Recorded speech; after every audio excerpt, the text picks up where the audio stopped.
January in Wijk aan Zee, the Netherlands. For this cozy, coastal town, the holiday season isn't over. In fact, the most wonderful time of the year has really just begun. Fabi seems more fresh, and I know he loves Tata Steel, and you could just see the inspiration in Fabi's play. Once again, Wijk aan Zee starts the new year as the center of the chess universe. This year as host of the 85th Tata Steel Chess Tournament. A magnet for the best players in the game, some recognize the Masters field of 2023 as its strongest in recent memory. Of course, it helps when 8-time Tata Steel chess champion Magnus Carlsen is back. Magnus is playing for a win, and he has to start winning fast if he wants to re-emerge at the top half of the cross table. The world's #1 looks to further cement his legacy in this event and the game's history. Chasing Magnus will be amongst the best in chess. Several have been crowned champion here before. Some have even shocked the world in doing so. And don't leave out those poised to capture their first Tata title. Anish is taking down the world champion Magnus in absolute shock.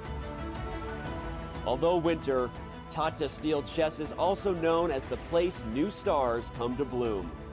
Magnus won here as a teenager.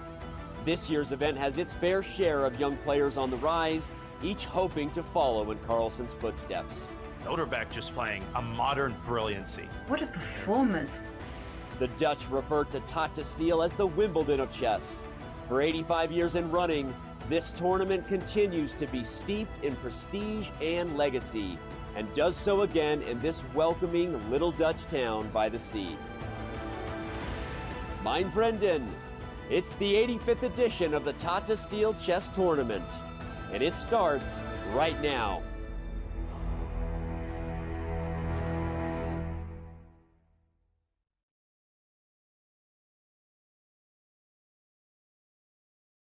Happy Saturday, everybody, and welcome to round 7 of the Tata Steel Chess Tournament. We can see that beautiful playing hall over in the resort seaside village of Wijk aan Zee, 30 minutes from the capital of the Netherlands, Amsterdam. The spectators, the players in the open tournament milling about, preparing for yet another day of breakneck action. I'm your host, GM Daniel Naroditsky. And alongside me today, once again, International Master Jovanka Huska. Jovanka, what better way to spend the weekend than watching some more epic chess action? Yeah, I know. You couldn't ask for anything more. I mean, we've been treated to so much spectacular chess. And of course, we get to see what is essentially a chess festival. So many people gathered in one spot, just enjoying the game. I mean, I'm just loving every second of it.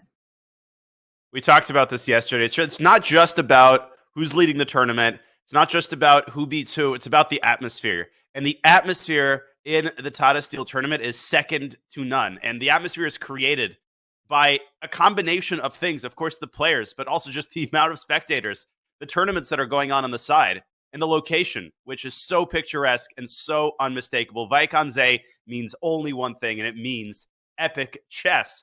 It also means the world champion, because he is participating in this tournament. He is struggling mightily. Now, Magnus was able to somewhat stop the bleeding with yesterday's draw against his former second, Jordan van Foreest. The press caught up with Magnus to see how he's feeling and to ask about his approach as we reach the midpoint of the tournament. Let's listen in.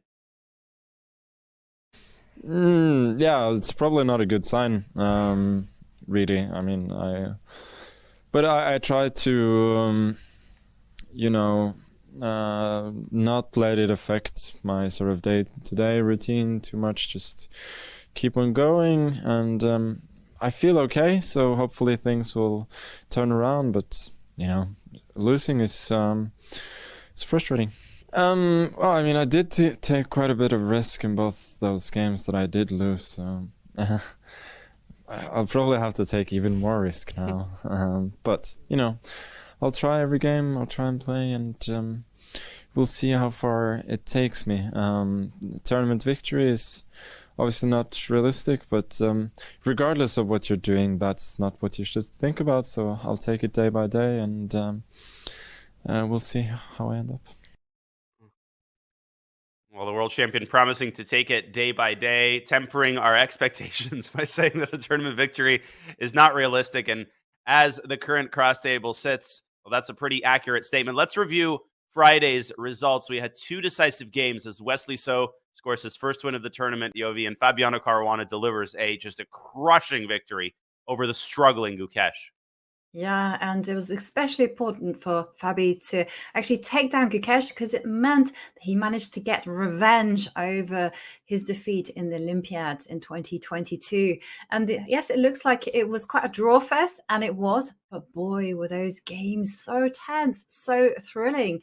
And let's have a look at the leaderboard to see how everyone is doing. And at the top of the table, we can see it is none other than 18-year-old Nodirbek Abdusattorov, who really is having the tournament of his life so far. He is on 4.5 points out of 6. And you have to remember, he actually defeated the world champion Magnus Carlsen with the black pieces in game 5. He's just playing so well. The Uzbek phenom sitting pretty on 4.5. I mean, plus 1, 2, 3 in a field like this is just stunning. But he's got half of the tournament that he still has to play. Let's see if he can manage to sit atop the cross table. He's got some sharks trying to catch up to him. Fabiano Caruana and Anish Giri, two of those sharks.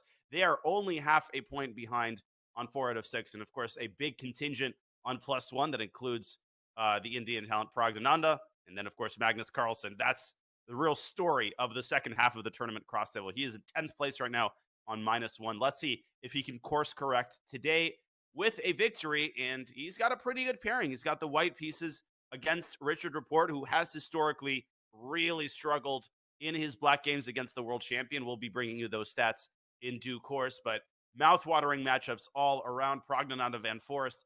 I'm so excited for Erigaisi Abdusattorov, Yovi. I mean, any game involving Nodirbek Abdusattorov is just by definition going to be exciting, but Arjun is so fun to watch.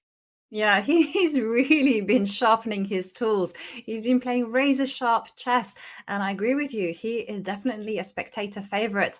Other matchups that I'm particularly fascinated by is Maghsoodloo against Fabiano Caruana. I think these two have not played a classical match against each other. And well, wherever you look, there are juicy pairings in front of you. Man, Keymer, Ding Liren, Aronian against Giri, even the players who aren't currently leading the tournament. I mean, those games are still going to be interesting. We've had such a good assortment of different kinds of openings and different kinds of positions to enjoy. And of course, the quality of the chess has been high as usual. Part of the reason for that is the time control. The time control in Tata Steel is the most generous of any annual super tournament. The players have 100 minutes for the first 40 moves. Then 50 minutes are added for the next 20 moves, and on move 60, both players receive an additional 15 minutes for the rest of the game. And of course, there is the 30-second increment, 30-second bonus that is added to each player's clock every time they make a move, starting from move 1. So the time control is generous. We've had some 7.5-hour rounds. We've had some 4-hour rounds. I mean, we've been all over the map in terms of game length. And I think that's a good thing. Some games finish a little earlier. Some games take a while. And Nodirbek Abdusattorov, unmistakable there as he jots down information about his opponent, Aronian, taking a seat. Always flamboyant in the way that he dresses. I love it.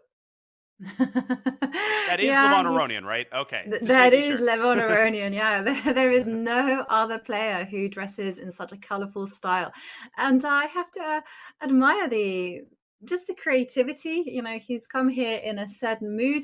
And I think that is an indicator of how he will face off against Anish. Anish is incredibly well prepared.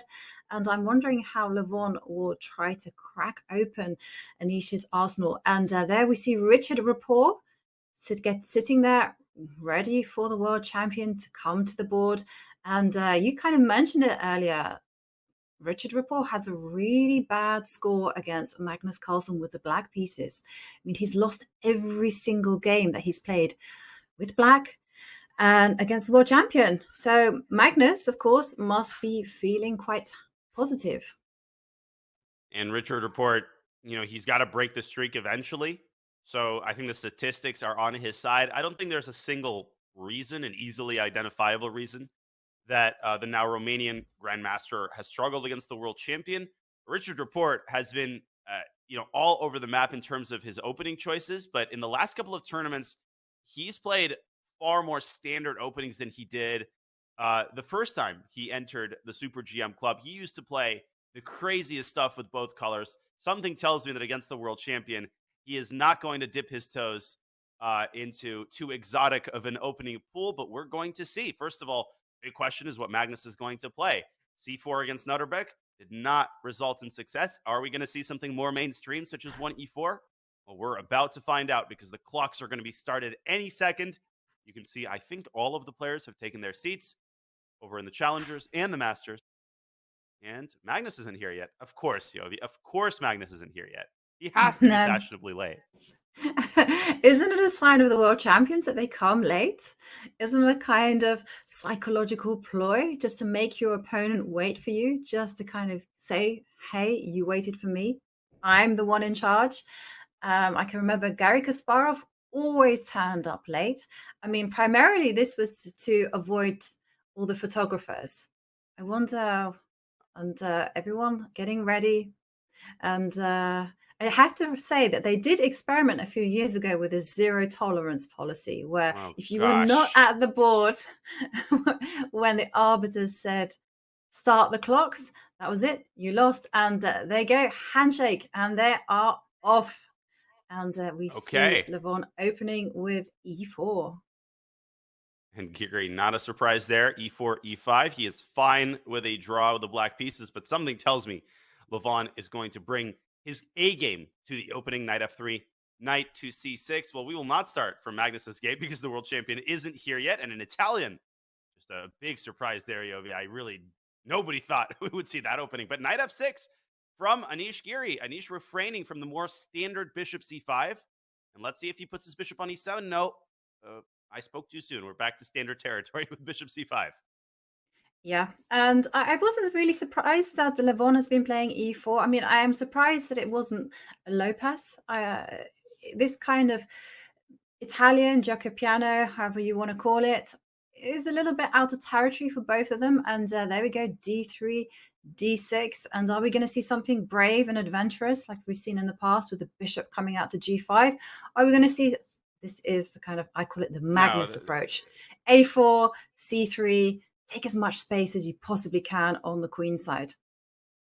This has been a obsession at Super Grandmaster level. You said the name Magnus. I think he was really the first to popularize this line, but everybody is playing this move A4, which used to be pretty much unheard of. I mean, the old approach is to tuck the bishop away on B3 and then to play C3. But now this space-grabbing approach on the queen side with C3 and then B4 has been all the rage. Now, Black's bishop is not in danger. Black's going to play A6.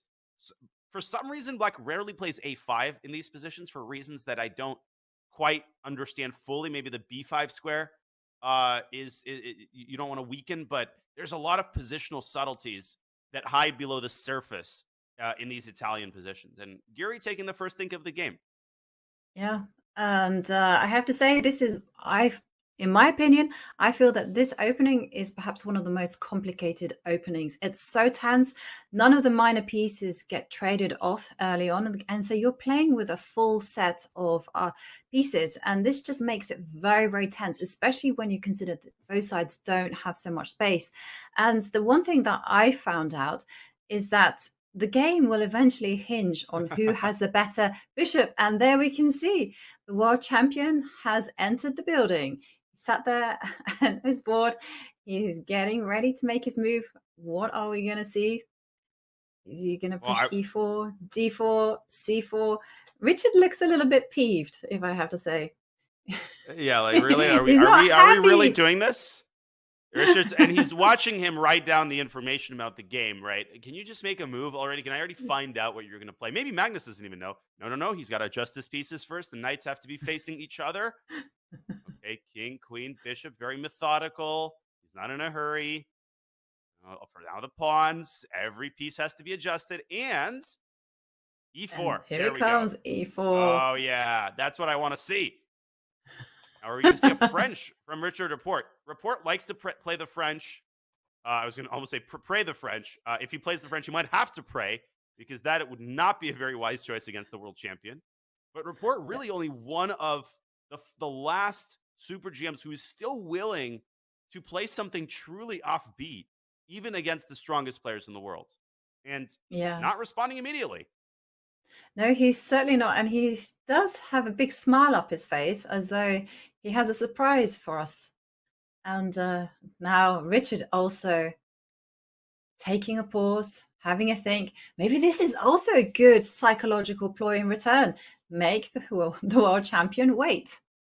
After all, Richard has waited for a while. It goes back to your story yesterday. If your opponent is 1 hour late, you do the same. Take the corresponding amount of time. Yeah. So take a minute and 30 seconds on this move. Now, he obviously must have expected, Carlsen has played e4 before in his life. He might have expected c4 or d4 and thought that was more probable. But obviously, Richard had decided before the game what he is going to play against d4. So maybe he's gathering his nerves. He's just remembering his files. You just never know what the players are doing. They're not always just thinking about, e4, what a surprise. I don't know what to play. I don't think it's that. I think they made the decision before the game. Yeah, I mean, you would certainly think that. This has only happened to me once, actually, that I haven't really predicted what my opponent's going to play. And that was my game against Fabi Caruana. And so Fabi plays everything. And so I just had a look at the database and I was like, well, what can I prepare? And I had seen that every single game that he had in that particular year had started e4. So I was like, okay, he's going to play e4. He's going to take me on the one opening that I have, the Caracan. After all, I'm as predictable as they come. And let's battle it out in the advance. So I spent all morning and all the night before just checking out my advance. I was actually really happy with the line I had concocted. And I turn up and he opens with d4. And I'm like, well, that was my preparation was just a complete waste of time. And Magnus is back and Richard has made his move. He too has opened with e4, e5, knight f3. And are we going to see knight f6, Petrov, or knight c6? Or d6, knight or f6. the Latvian gambit. No, the Petrov. No, the Petrov. And Richard kind of saying, hey, I want to play a solid game of chess. And now Magnus has to think about how he's going to respond. I mean, of course, Magnus had plenty of experience in this in the World Championship match when Nepomniachtchi played this against him. Yeah, I mean, Nepomniachtchi really inaugurated a second coming, one could say, of the Petrov. The Petrov is a very interesting popularity arc. It was all the rage, I would say, in the first half of the 2000s, 2005, 2006. Vishy Anand, Boris Gelfand, they were playing it all the time. I mean, they had like 10 games against each other on either side in the Petrov. Then the Petrov really waned. New ideas were discovered. D4 in this position became very popular. And then Jan Nepomniachtchi breathing new life into some of those main lines. And right now, the theoretical standing of the Petrov is almost as healthy as 2 knight c6, if not completely as healthy. It's a full-fledged opening, and I don't think White has found a real advantage in the main lines in the last couple of months. So I'm excited to see what Magnus is going to bring to the table as he takes on e5. Rapport is going to respond with d6.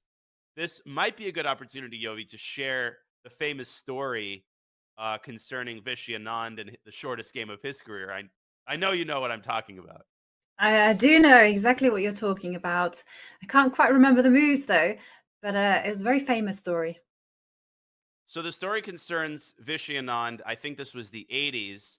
After knight f3, knight takes e4, there's a very popular move, knight to c3. Magnus might play it. And in that position, knight f3, knight takes e4, knight c3. There was a game between two grandmasters, which went bishop c8 to f5, and a draw was agreed in that position. And the game was published in Chess Informant, which before the advent of the internet was the way in which grandmasters learned about what was popular and what grandmasters were playing. It was a publication that contained all of the theoretically important games. And Vishy Anand saw that game and decided to reproduce this very interesting new move in his game against Colombian grandmaster Alonso Zapata. But as it turns out, and I'm going to make the moves on the board here really, really quickly. After knight f3, knight takes e4, knight c3, bishop f5, white has the move queen to e2, and Vishy Anand had no choice but to resign because d3 threatens to win the knight, and after queen e7, the coup de grace is knight to d5, simply forcing the queen back, after which you lose your knight. Now, it turns out that the reason bishop f5 was featured in that other Grandmaster game, which involved Larry Christensen, is that it was a prearranged draw. The players weren't actually thinking about what they were playing or whether it was good or not. So Vishy Anand, he lost the game in 4 moves as a Grandmaster. Unfortunately, we're not going to see this because Magnus Carlsen has deviated from the main path with knight e5 to d3. Yeah, he has. And incidentally, when Magnus was tested on certain positions and whether he could recognize them or not, he was shown just the beginning of that game, and he said, that's Zapata against Vishy Anand. And it was just incredible. At the time, I was like, oh my God, how did he know that? And knight d3 on the board, knight takes pawn. And now I'm guessing that queen e2 is going to be played. Or let me just check the opening database. Or knight c3. Knight c3 is another move. Wasn't this played? Wasn't knight c3 played in the World Championship match between Magnus and Fabi in 2000? Yeah, knight c3, d5 is the line, but you're right, queen e2 on the board here. So are we going to get, and knight f4, I think, is the move here, if I remember correctly, setting up the exact same trap as in the Zapata Anand game. So maybe my story was pertinent after all. Yeah, and knight f4 on the board, and that is why Black's main move is actually to push the pawn to c6, or if he's feeling in a drawish mood and just simply wants to establish a blockade, then he's just simply going to go knight c6.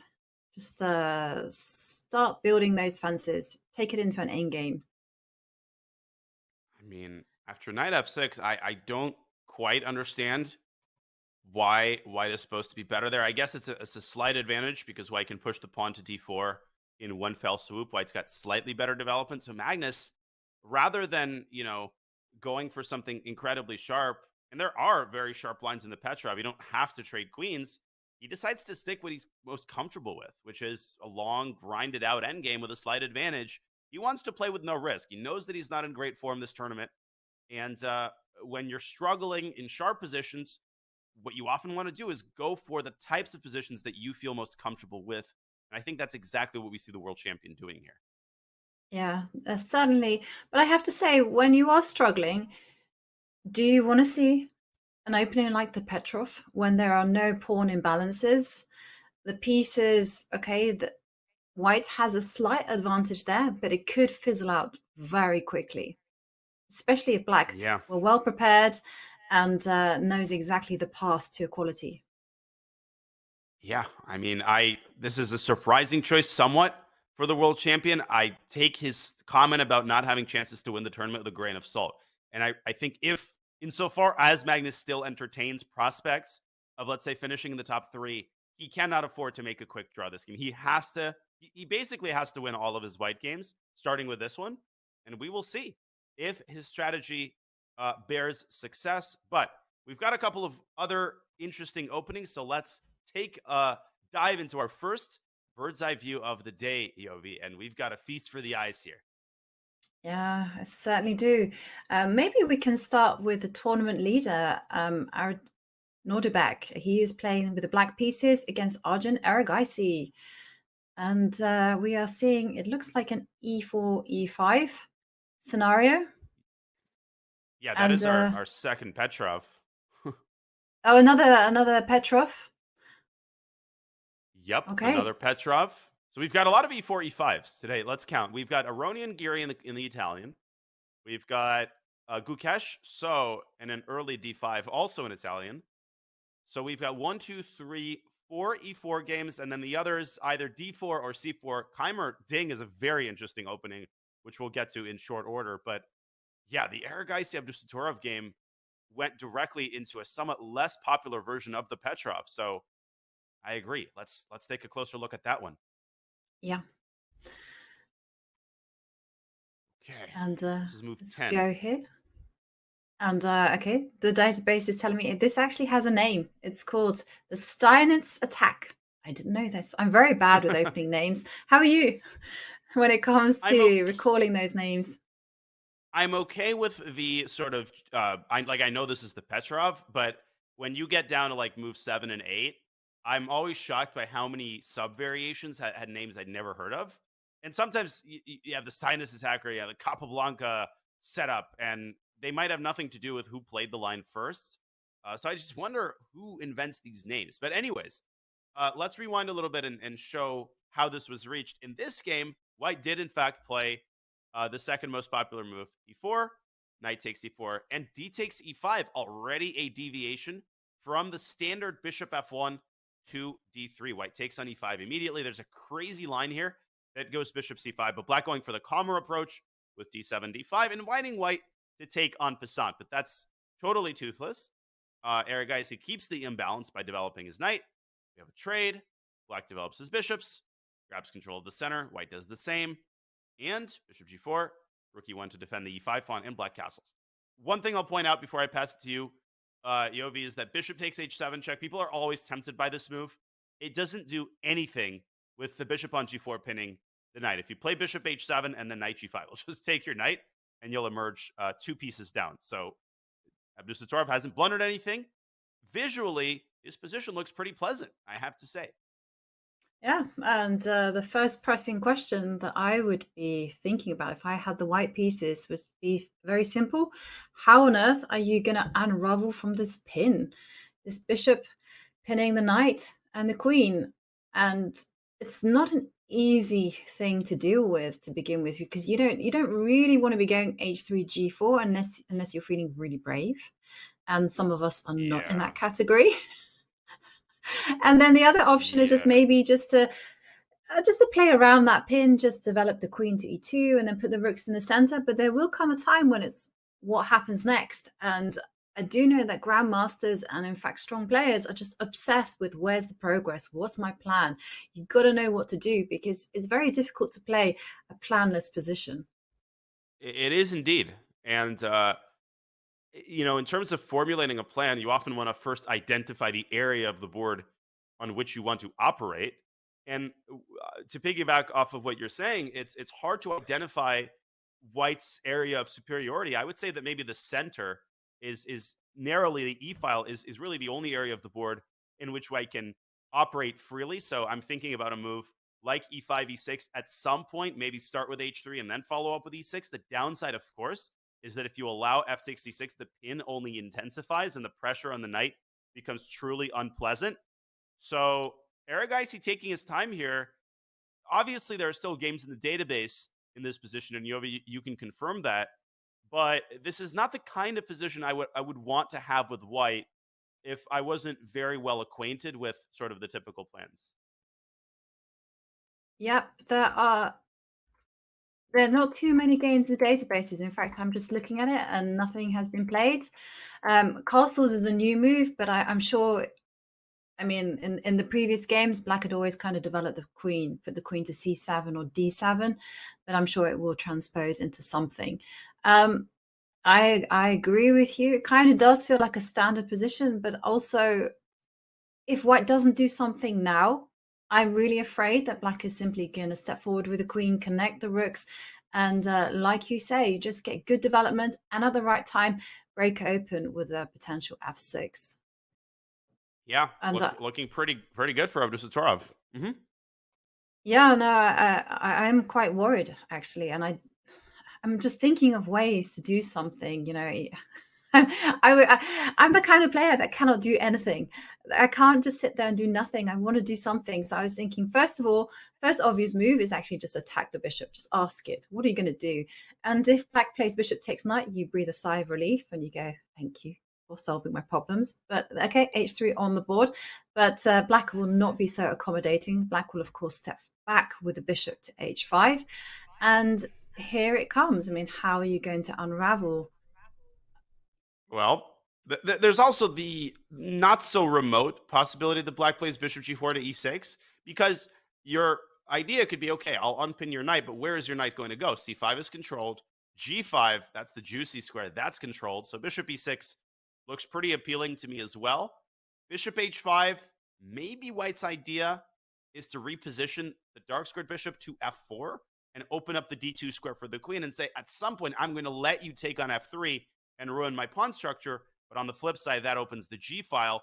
And if you assemble your pieces smartly and expeditiously on the king side, you can often turn that visual damage around to your favor by using the g file for attacking purposes. So the eval bar seems to believe that White is slightly better, but I really think that in these kinds of positions, it's really all about who understands the typical ideas better. Yeah, absolutely. And it's brewing up for a nice fight. And if Arjun has anything to do with it, I think he will sharpen it up by the time we next come round. He will indeed. And we will leave Nodirbek Abdusattorov to ponder where he wants to put his bishop. He will certainly not take that knight. But bishop e6 and bishop h5 are two serious candidate moves that he has to choose from. Well, we've got a couple of other games to choose from. Let's take a look once again at our bird's eye view. Maybe we can look at one of the games that did not start with e2, e4. I will point out that in the Aronian Giri game on your top right, we had an exchange of bishops on e3, leading to a very interesting and typical Italian structure with that semi-open f-file and that pawn mass in the center. So we will take a look at that game as well. But I want some variety, Yovi. So I'll let you choose between our one d4 and one c4 games. Which one catches your eye? Okay, it will definitely be the Praggnanandhaa against Jordan van Foreest game, because that one to me is incredibly interesting, because Praggnanandhaa has pushed forward with c4, c5. He's committed his structure. And now we're going to see a maneuvering battle here. It's going to be whether Black can, first of all, organize the breakthrough e5, and secondly, whether he can find a good role for his knight on d7.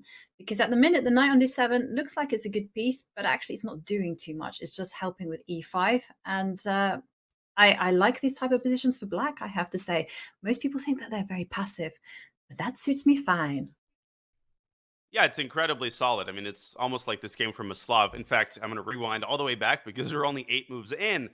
This was a Slav. White playing the very calm e3 variation. Of course, knight c3 is, one could argue, the more principled approach, but e3 is also theoretically topical. Black gets the bishop out. And this is the downside of playing e3. If your knight was on c3 here, then queen d1 to b3 essentially refutes the bishop f5 line. Here, queen b3 is not as effective, and Black plays the kind of Chebanenko approach with a6 preparing b5, which he will play after queen b3. So this is super interesting, c5. Actually. Yeah, sorry to interrupt, but if we go a bit earlier, I'm really surprised by bishop d2, because my understanding of these type of positions is that you've got to get something in return for the light squared bishop entering into the fray. You got to chase it away as soon. Actually, I'm talking knight a. As soon as e6, knight goes to h4. So here, go after the bishop. Now, I'm not a Slav player, but frequently in these types of positions, I see Black going like bishop to e4, induce f3, and then drop back to g6. Maybe this type of idea is what Praggnanandhaa wasn't too attracted by, but I don't know how to evaluate these types of structures. Yeah, these ones are real bloodfests. I mean, they're great to play for both sides. You know, it becomes about whether f3 is an advantage. Sometimes you even put your king on f2. I prefer to play the position with the queen coming out to either c2 or b3 and castling the king to, probably I would put the queen on b3 and castle the king lengthways, and then it becomes like a real race. And you can see how excited I am about this position, because suddenly I've sprung forward and sitting upright in my chair. And they're just fantastic, because you're always asking Black, what are you going to do with your king? If you go to the castle king side, then you're going to, of course, just crack open the position with h4, h5. I don't really care so much about material. It's just all about exerting dominance in the center and king safety. I think that's a great description. And these positions are very exciting. They're popular. But instead, Pragg taking a different approach, bishop d2, and then he locks up the center with c5, and now strikes at Black's seemingly impervious pawn mass on the queen side with a2, a4. And you could say, well, what's the point of this move? b5 is the most well-protected point on the board. But the idea of a piece sacrifice on b5 is totally not out of the question. In fact, if white plays bishop e2 and then goes kingside, taking 3 times on b5 leads to a pawn on c5, a pawn on b2. And with black's pieces relatively passive, a connected pawn mass, a connected series of passers on the queen side can be an incredibly dangerous force. So I think Pragg is setting up some of those exciting ideas for later in the game. Yeah, I agree with you. I definitely think that is what he's angling for with breaking open the position. I also think he probably was forced strategically to do such a thing, because otherwise black was probably going to play knight to e4, free up some space, and also just you have to follow the rule when you have these cramped positions of exchanging pieces. I mean, I think it was the American Grandmaster Jesse Cry who kind of had this expression: you send your kids to boarding school, because when you have too many kids and you have a small house, you kind of everyone gets in each other's way. So send them off to boarding school, remove them off the board, and I do feel that we are going to be in for a lovely middle game fight here. Yeah, I've been so impressed with Prague's composure and obviously his form in this tournament. Not only his black win against Ding Liren, which has been the crown achievement of his tournament so far, but just the stability and the maturity with which he's handled the other games. We kind of almost take it for granted now that these young players with not a lot of experience in super tournaments are going to handle themselves as well as Pragg has. But that's not something that we should be taking for granted. And I think now more than at any other time in chess history, young players from the new rising generation are just able to, dip their toes into this cesspool of super GMs and players who've been playing these tournaments for over a decade and just handle themselves incredibly well. It's just such an exciting time to watch this intergenerational battle. And Tata Steel is the best place to do it. So a4 by Pragg, and he's building up a little time advantage here. We will keep a close eye on this middle game, but I'm on the same page, Jovi. This is going to be a very exciting one. Yeah, I think so too. And where else shall we dive into next? Should we check Let's out? go back to the bird's eye view for a second. Okay, yeah, definitely. And which one catches your eye? So the first game that kind of catches my eye is the one on the bottom right, Vincent Keymer, who of course has been struggling playing against Ding Liren, and of course Ding is World Championship candidate, and he's going to be facing a big match in April when he plays Jan Nepomniachtchi for the World Championship title. And of course, this means he has had to hide some prep. So for the first time in quite a long time, I think yesterday we saw Ding start off with e4. Haven't seen that one in a while. His dynamic d4 Ding, and that's how I've always kind of called him. And if you go to this game, I can just see that Vincent Keymer has stepped forward with a pawn. And when one side initiates a pawn breakthrough, that always makes me very excited. Yeah, and what a pawn breakthrough it is. The most ambitious one on the board. Now, this obviously did not come from 1d4. Vincent Keymer playing a very creative opening. A ready is how this game reached this position. So let's rewind all the way back and see how he reached this unbalanced middle game. We had knight f3, d5, and e3. Very popular system where white delays the move d4, and you often see white playing this with c4. So kind of a very cagey. These openings they sometimes transpose into d4 openings, but Vincent actually played this without d4. The pawn is on d3, so knight f6. There's c4, similar to a Queen's Gambit decline, but different in spirit. With white often trying to fianchetto the dark squared bishop. Here, white takes an even more creative approach, fianchettoing the light squared bishop, g3. You don't usually combine e3 and g3, but hey, these 2700s, they can do whatever they want. They can eat ice cream at 10 in the morning. It's all justified. Castles. Okay, Ding playing pretty natural moves. And Vincent Keymer, rather than playing d4, he plays d3 and e4. This is how we've reached the current position. Ding pondering how to resolve the central tension. And I will say, Jovi, that the stakes are very, very high for black. It's so easy to blunder in a position like this. You might say, oh, let's go after the d3 pawn. Let's play knight c5. Not a good idea because of e5. And after knight takes d3, it's not the end of the story, but at the very least, white can get 2 pieces for the rook with a move like e takes f6. And when the smoke clears, white also snaps off the pawn on d5 with tempo. This does not look appetizing in the least, does it? No, that certainly doesn't. So you do have to be incredibly careful, as you've mentioned. And well, and also now, there's a pawn breakthrough. So this means that there's a potential for capturing a pawn in the center. And this will be going round and round Ding's head. Should he play this position by exchanging pawns and then resolving the tension along the long diagonal? Or is the time just to keep the tension there in the center, step back with his bishop? And the reason why I'm suggesting stepping back with the bishop, because no, actually bishop b7. Oh, sorry, the other bishop. Because the pawn, I was protecting my pawn in the middle. I don't know why I thought of bishop f8.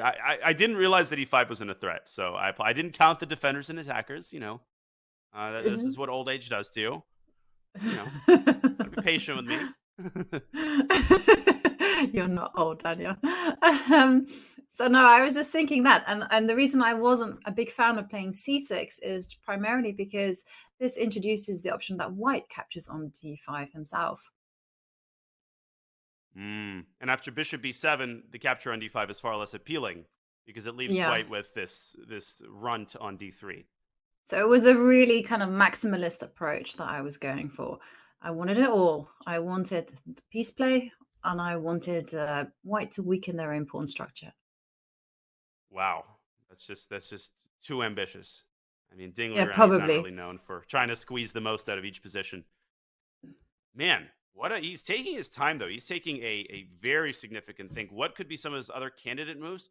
Well, obviously you have to ponder the idea of taking on e4 and then putting the knight not on c5, which walks into the fork, but also on e5. So you could try to take this approach of yielding pawn control of the center, but occupying the center with your pieces and aiming for d3 with your knight. So bishop b7 and de, I think, are the 2 main candidate moves that he's struggling to decide between right now. Yeah. And incidentally, whenever I have the option to capture, I always think who's going to benefit from this trade. And say if we were to apply this rule to this particular position, I do feel that this benefits white slightly more than it benefits black, because suddenly this bishop on, and we see pawn takes pawn on the board. And I'm fully expecting the pawn to recapture. And I just thought that the bishop on g2 now has a beautiful empty diagonal to start looking at, especially that rook on a8. Obviously, the threat is much more dangerous than the execution, but still, I kind of liked white's position here better. Yeah, I think white's got better central control, and black will need to play tactically and dynamically in order to justify yielding a greater share of the center. Vincent, what's interesting is he's not recapturing automatically. I would bet my house on d takes d4.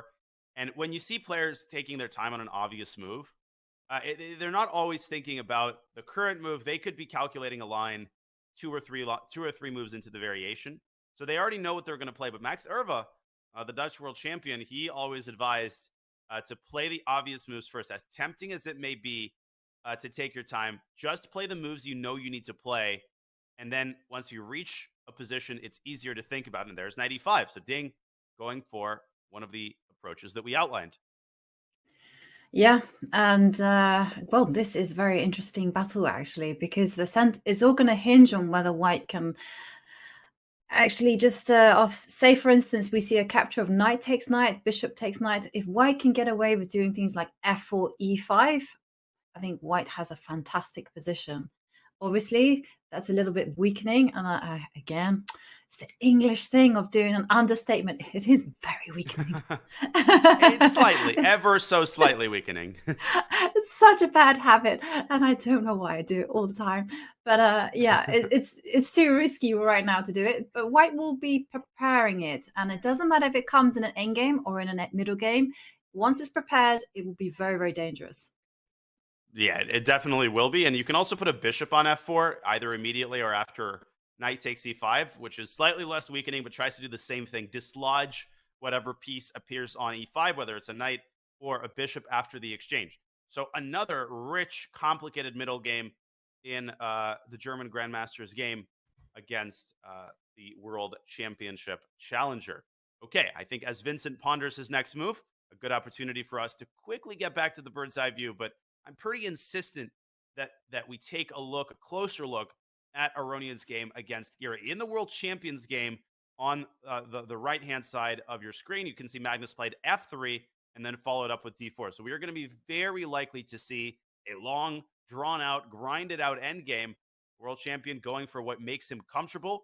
Erigaisi with an interesting move on the top left. Bishop d3 to f5, trying to restrict Black's mobility in the center. And Fabiano Caruana and Parham Maghsoodloo have a pretty standard Rogozin, Yovi. So you think it's a good idea to visit Aronian land? Yes. And the reason I'm quite satisfied with myself and a bit smug was I had noticed when I'd been researching this particular pairing that Levon always likes to play bishop e3 and allow this capture and take back with the pawn. I just noticed that most players kind of prepare it. They kind of go put the rook on e1 and then they will play bishop e3, not our man Aronian. Instead, he just says, I'm okay with double pawns. I will take the activity of the rook on f1. So I personally always feel like the trade on e3 favors white because I like open files over pawn structure. It always feels to me that knight h4, knight f5 becomes a lot more imposing and scary for black once the f file is opened. You can see Levon taking the slow roll approach, lifting the rook up to f2. Well, clearly, I think preparing to move the queen out of the way and then double on the f file. He is not hiding his intentions. And the Italian is so interesting because you can play it very positionally, but when the f file opens, it often gets incredibly tactical. And the fact that we only have knights on the board, I think, is adding a layer of complexity and originality to this position. So we'll definitely keep exploring. I also want to explore some of their fascinating head-to-head stats because Levon Aronian holds a monster lead over Anish Giri. He has not lost a single classical game over 26 meetings. Yovi, that is honestly one of the craziest stats that I've heard over the last couple of days. Yeah, I must admit, when I first read that stat, I was absolutely shocked. I was like, no, that is not correct because Giri must have won, right? I mean, they've been playing each other in classical chess since 2011. Giri must have done something. He must have played a great game somewhere. And, well, the answer is no. He's lost quite a few and he's not yet to win. But we have seen a scenario where Giri's been like, we've seen a situation where Giri's been like that before. When he faced off against Magnus Carlsen, he hadn't won a classical game against Carlsen for over 12 years. And we just saw in game 4 that, of course, Giri did, in fact, beat Magnus. And he kind of had this kind of comment, which really struck me. He said, he knew at some stage he had to win a game. It was just a question of numbers.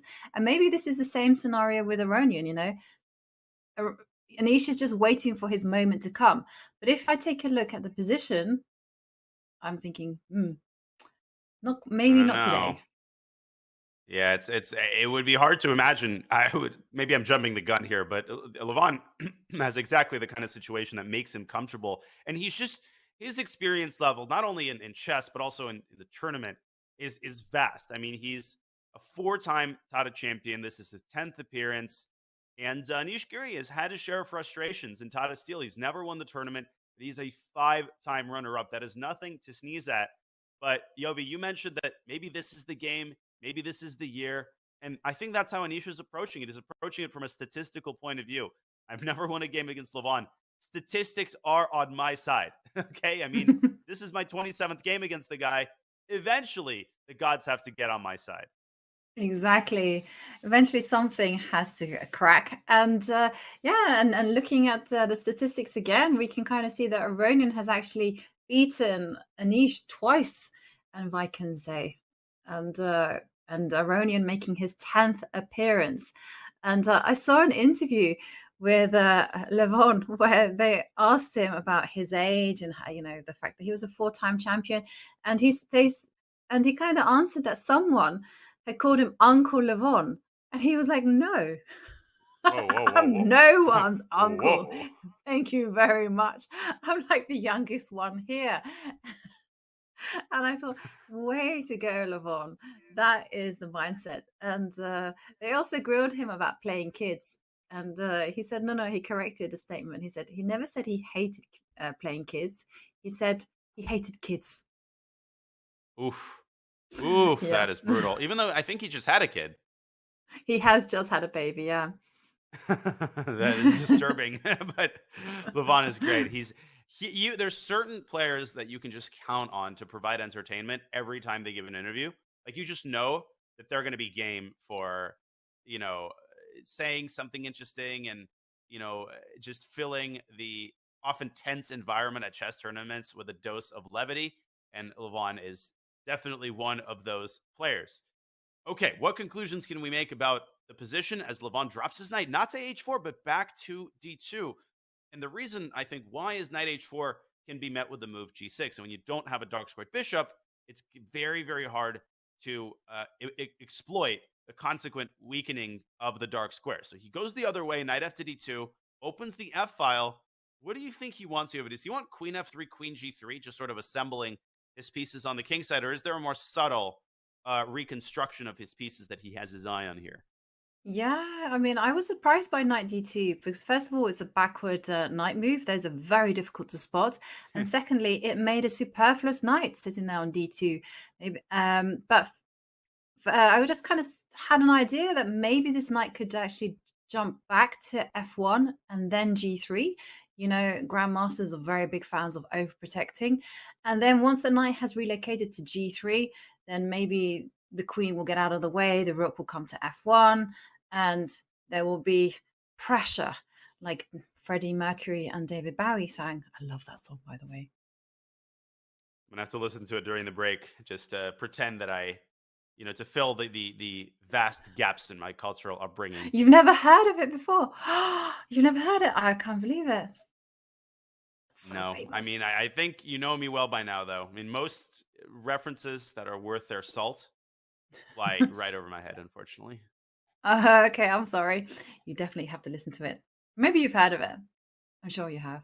Probably one of those things that will awaken an old memory in me. But knight FTD2, very interesting move. It's getting Anish Giri to settle into a think, and that gives us a perfect opportunity to refill our coffee cups and take our first break of the day. We are 45 minutes on the nose through round 7. This is the halfway point of the Tata Steel Marathon. You have a beautiful look at that bustling playing hall, all of the open players, the spectators milling about. It's a wonderful atmosphere, and we are getting ready for just an amazing round as the games are slowly moving their way out of the opening and toward some fascinating middle games. Okay, you're watching Tata Steel Chess 2023, the 85th edition of this historic tournament. We will be back with more coverage of round 7 in just a couple of minutes. Interested in becoming a chess streamer like your favorite creators, such as Hikaru, Gotham Chess, and the Botez sisters? Come on, look at this! Woo! Chess.com is excited to announce the Community Streamer Program. Whether you're just getting started with streaming or already established and looking to expand your audience, you can now connect your account to Chess.com and have your stream promoted on the game's largest platform. Simply link your account at chess.com/settings/connected accounts, set your category to chess on Twitch, and start streaming. You'll get an ad-free experience on chess.com. You will pop up on our list of live streamers. Your chess.com profile will feature your Twitch stream, and your stream will be linked to your games on our Play server. Type Command Community Streamer in chat and start growing your stream today.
What a beautiful montage and a view of the playing hall at the one and only Wijk aan Zee Tata Steel chess tournament. It's the 85th year that this incredibly prestigious and storied event goes on. It is, by all accounts, unanimously the tournament that all of the top chess players and all of the chess fans look forward to the most every year. We have a nice little historical assortment of facts for you. The inaugural year was 1938, before World War II. It moved to the town of Wijk aan Zee from, I believe, the larger city of Beverwijk that's located basically next door in 1968, and it's been called Tata Steel since 2011. Yovi, when you breathe the air in Wijk aan Zee, you just feel the weight of all of the players and the world champions that have gone through the rite of passage of playing in Wijk aan Zee.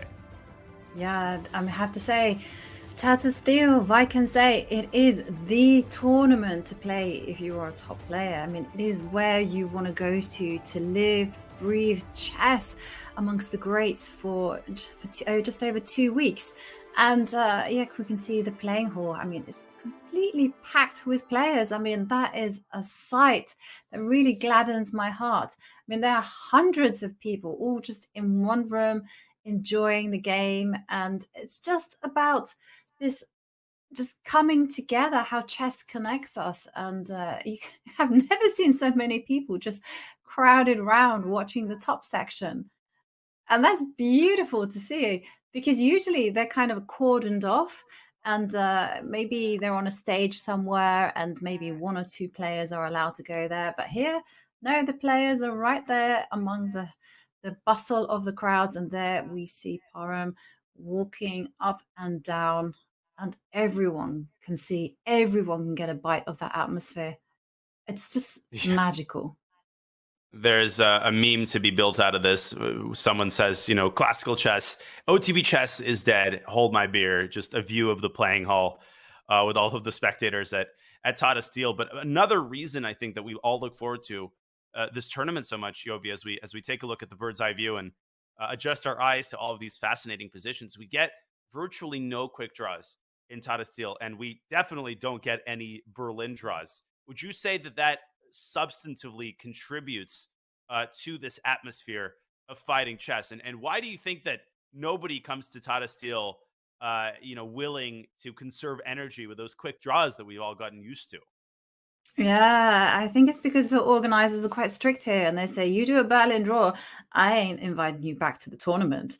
So, I mean, that is definitely something that puts off the players. But also, there's a reputation. If you've been invited to Wijk aan Zee, it means that they've acknowledged your fighting spirit, the way that you play chess, your talent, and you have to honor that. You have to honor, look how many people are crowding around to watch you.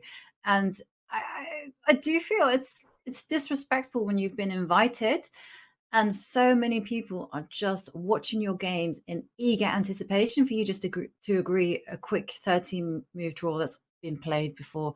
Come on, use your brain and start pushing pieces of wood. I mean, that's what the crowd wants. We want entertainment, and so far the players have delivered on every single score. Mm-hmm. No, I think that was very well explained. And, this just reminds me of this tournament. I've shared this story before, but I played a tournament in Corsica, a beautiful place, by the way, a couple of years ago. And it was the first tournament I played in which there wasn't a 40-move draw rule where you can't offer a draw until move 40. That's standard fare now in most tournaments, including the U.S. Championship. But you couldn't offer draws at all. Draw offers were forbidden. If you offered a draw, potentially both opponents could be forfeited. And I remember in the penultimate round, I was already feeling tired, and I forced a quick draw against Alexander Oreshenko, strong Ukrainian grandmaster. I went for a theoretical line that leads to a forced draw. We draw the game. We sign the score sheet. Of course, repetition cannot be forbidden. But the organizer, he followed us out of the playing hall, and I could see him just angrily huffing and puffing as he walked up to us. And there was a language barrier, but I think we both understood the gist of what he was saying. And at first, I was sort of righteously angry, like I can play whatever I want. But then, I saw it from his perspective, and I put myself in his shoes. This is a guy who organizes this tournament every year. All of the fans look forward to it. We're playing on the top board, and people are totally justified to be peeved when there's a game that's as anticlimactic as that. And I don't think that you can ever expressly forbid quick draws. I think that would be overstepping the bounds, but it is totally fair to say that, some of those games can definitely be somewhat disrespectful to the fans that take time out of their days to cheer on their favorite player and watch them fighting chess. Yeah, I agree with you. And actually, this no offering draws adds a very unique twist to the game, because I have also played in Corsica quite a long time ago, and it was the very first year that they had introduced this fighting chess, no draws allowed. And one of my friends was playing Vichy Anand, and Vichy had a terrible opening, and my friend emerged like 3 pawns. My friend emerged 3 pawns up. But Vichy held on, as these super grandmasters, world champions, former world champions tend to do. And 3 pawns down became 2 pawns down. And my friend really wanted to offer a draw. And then 2 pawns down became 1 pawn down. And he was like, oh, this silly no draw offer, because his position was still so good that he knew that Vichy would take it. But, of course, the flow kind of continued, and Vichy won in the end. And I just like the fact that you are forced to kind of just fight it out and let the position play out to its natural conclusion. And if this means that, you're 4 pawns up and you steadily decrease the advantage to no pawns up, then so be it. Just got to roll with it, play the game out the way it's meant to be played. And speaking of playing the game out, just wanted to update everybody on what's going on in this fascinating middle game slugfest between Aronian and Giri. We had some fascinating moves here. We saw Rook F2 and Knight FD2. Here's the answer to the mystery, Yovi. The knight was going to B1, and Giri does the same thing. He goes to B8. They're setting up their pieces for the next game. Enough is enough. They've played 14 moves. Let's move on. No, Knight BD7 by Giri. And they're going to different places for different reasons. Aronian is going to C3 to challenge the D5 square. The reason Giri moved his knight out of C6 was for prophylactic reasons. He plays the move C6 to restrict this knight as much as possible. But clearly the downside of that move is that he introduces serious weaknesses to his center, the D6 pawn, and of course to the queen side, the B6 pawn. And we just have a very rich middle game here. Yeah, totally. And I could not have predicted that those set of moves in any lifetime. I just did not think that knight was headed to B1, and that Giri would also copy. Unbelievable. It's such imaginative play. I mean, I kind of like what both sides have just done. I really like the fact that Black's knights are now defending each other, which does mean that if need be, Anish can now kind of just move his rooks over to the queen side and perhaps initiate some kind of play there.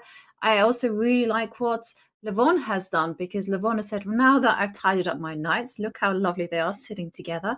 As you've highlighted, the queen can come out, the rook can come out, and it can be guns ahoy over there on the right side. For sure. Queen could swing around to G3, and if I had to choose a side here, I think I would choose White. I think White has the more exciting end of the bargain here, the richer king side play. But you also have to be very careful about not allowing D5. Queen F3 also prevents that move. So I'm definitely strongly predicting Queen F3.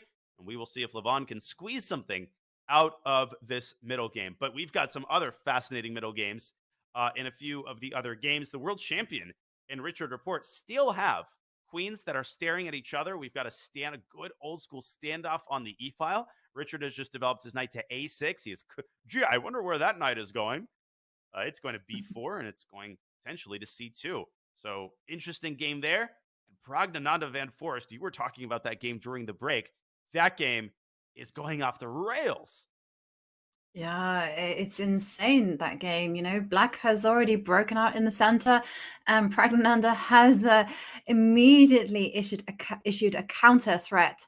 So it's all happening there. Shall we have a look at one of the games we haven't seen? I'm thinking about Maghsoodloo against Fabi, or the other one is Gukesh against Wesley, where Wesley has expanded quite significantly on the queen side. I vote we look at Maghsoodloo Caruana. Gukesh Wesley, I still think is within the range of a relatively normal Italian structure where black has played d5 and black has a bigger chunk of the center, but that e5 pawn is under serious pressure as Gukesh kind of assembling his pieces in hyper-modern style to attack black center.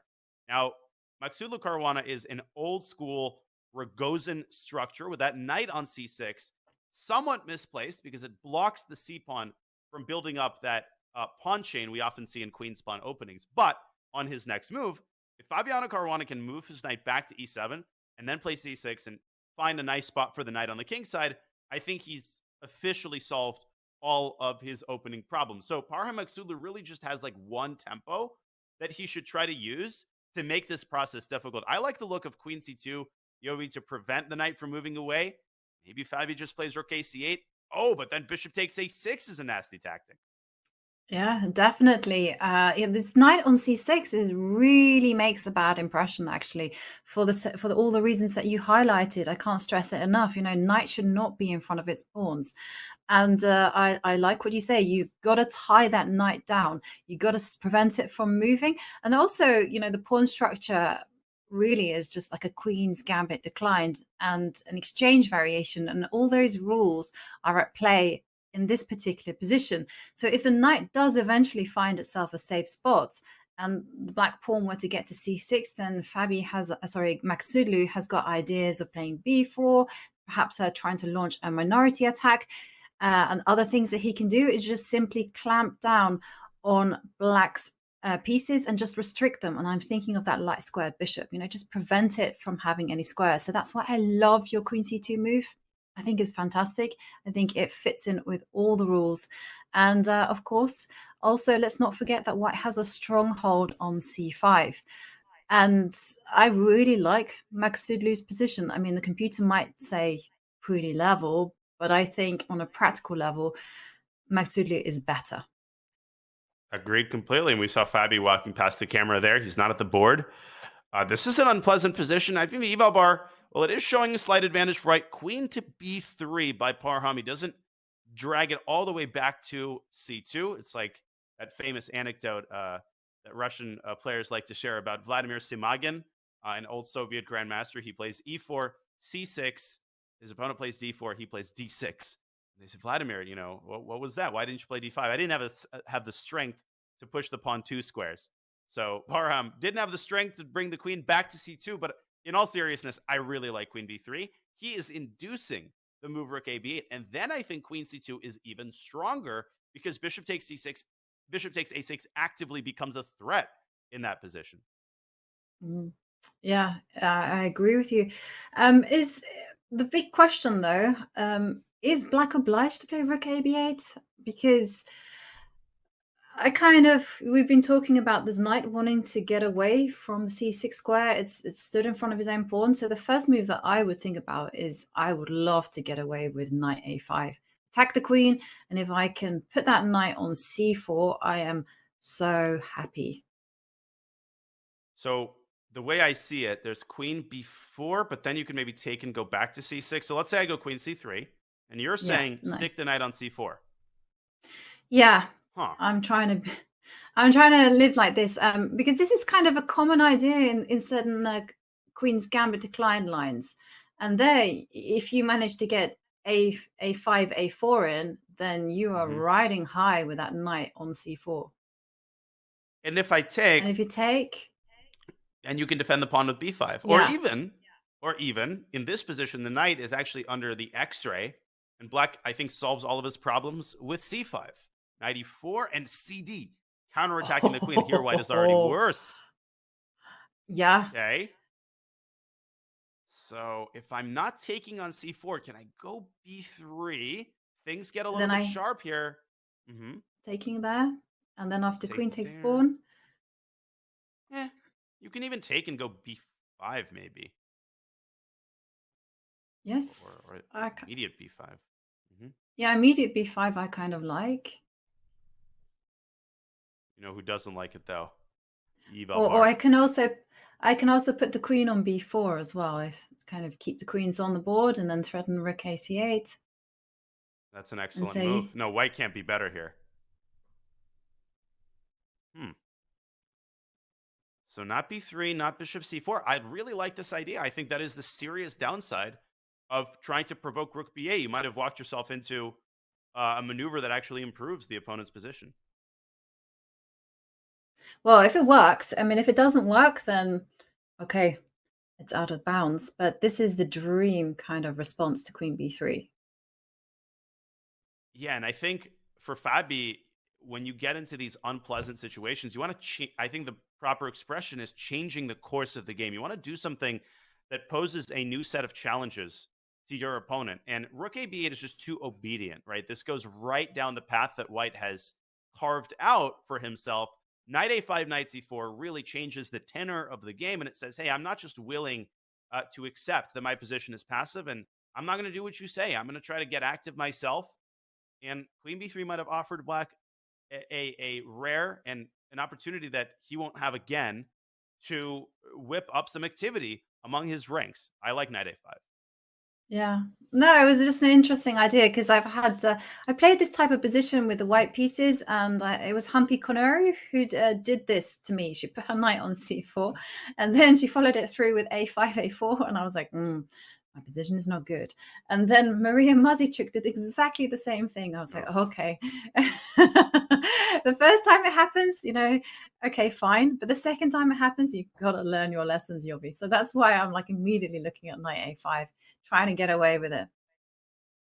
For sure. I think knight a5 might really breathe some new life into Fabiano Caruana's position. Plenty of time on the clock for both players. He's going to continue pondering his next course of action, and we are going to take another look at the bird's eye view. Levon grabbing control of the center over on the top right with d3, d4. Very ambitious move. The Erigaisi Abdusattorov game, top left, continues to percolate as Black's queen makes its way to the queen side, striking at the b2 pawn. I mean, wherever you turn, Yobi, we're at that point in the round, we're 1 hour in and change, where a lot of the games really are starting to heat up and get richer and richer as they enter the middle game phase. Oh, the Keymer game also getting very sharp. Queen comes out to a4, hitting the bishop on a6.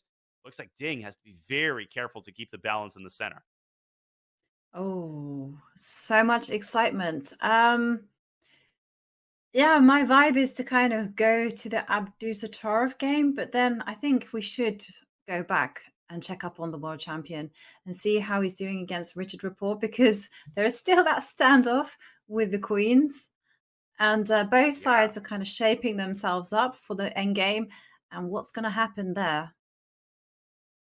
Yeah, it's a very kind of weird position. King f2, knight a6, moves that you don't see played on like move 10 or 11 very commonly. So let's jump into that game real quick, and then perhaps we could take a look at our final game between Gukesh and Wesley. So king to f2 was the last move. What is the idea? Well, Magnus is preparing for the endgame. When you have a queen standoff like this, it's almost a bygone conclusion that the queens are going to get traded at some point. So neither player wants to be the one to admit, neither player wants to be the one to trade queens themselves and help the opponent bring a piece into the game. In both cases, either the light or the dark squared bishop. And so you're kind of skirting around the edges and preparing yourself for the endgame, bringing the king to the center, developing your pieces. But what's interesting is that Magnus doesn't care about the prospect of knight to b4, Yobi. He thinks that that move isn't dangerous. Why might that be? It looks dangerous to me. I wouldn't have allowed that knight ever to reach there, but the only way that we can actually determine whether it's dangerous is to put that knight on our analysis board. Take it, put it on b4. And okay, it's a big threat of a knight c2. And then knight taking the d4 pawn, so you've got to handle that somehow. Ooh. And perhaps queen d2 is his idea, declining the queen trade? Yeah. Yeah. But can you not just go knight c2? Knight and C2. Then you go rook. Your idea is bishop d3. I might have this move. Oh, very good. And queen takes. And at the end, when the smoke clears, not only do I win the queen, but then I'm going to come back and pick up the knight. Yeah. So this looks untenable for Black. So if you're not going knight c2, Black can castle queenside though and get out of I was gonna say that. Okay, because it does feel slightly artificial what white is doing. You know, the queen is looking at his own dark square bishop. What if I And try now if you A3? now knight c2. I'll go rook A2 and try to go B4. Okay, and then c5. I want to rescue that knight out of dodgeville. I realize that I'm giving away some squares, but That's a great move. Because if I go here, then you have this hidden check. Takes, and whoop! Queen H4. And queen takes D4, winning the pawn with check. So we talked about Magnus going for what makes him comfortable, Yovi. We're sure that this is going to get into an endgame. I still think there's a high probability one of the sides takes the queen. But for the first time, there is a small inkling of hope that the queens will be kept on the board. That Magnus will be the one to say, you had your chance to take my queen. Now I'm depriving you of that opportunity. But man, this does look very flimsy for white. Queen on D2 also blocks the dark squared bishop from developing. That's not how Magnus usually plays. So if it's not queen D2, is it queen takes E7 and like just bishop E3? I don't know. You don't want to give away your bishop there. yeah, I like your queen d2 move. I think somehow after castles we have to do something. There's queen D1 also. Same idea, just keep your bishop open. Okay, yeah, queen d1. I like that one. And it does look like I'm knight c2, bishop d3. Isn't that... That's all good, still right? bishop d3. Sorry, I forgot my own. Yeah. Thank you for reminding me. after winning my queen, yeah, made no impression. Okay, so castles. And then again, we go down the same path.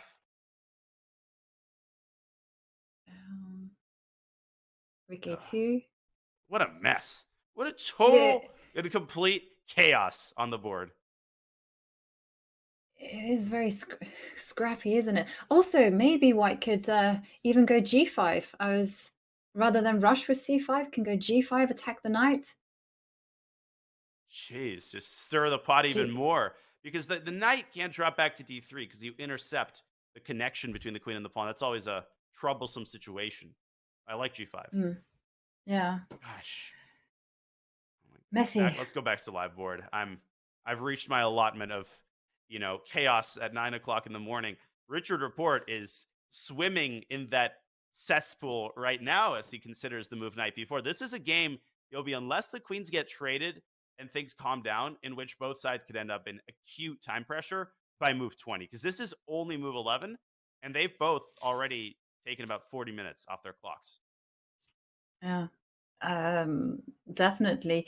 And it's kind of funny that it feels like Magnus is taking risks, because the position kind of came from a Petrov, one of the most solid openings. It looked pretty symmetrical. Now it's anything but symmetrical. And Magnus, just by putting his king on f2 and allowing this knight b4, which I do like your queen d1 idea, and I think it will happen.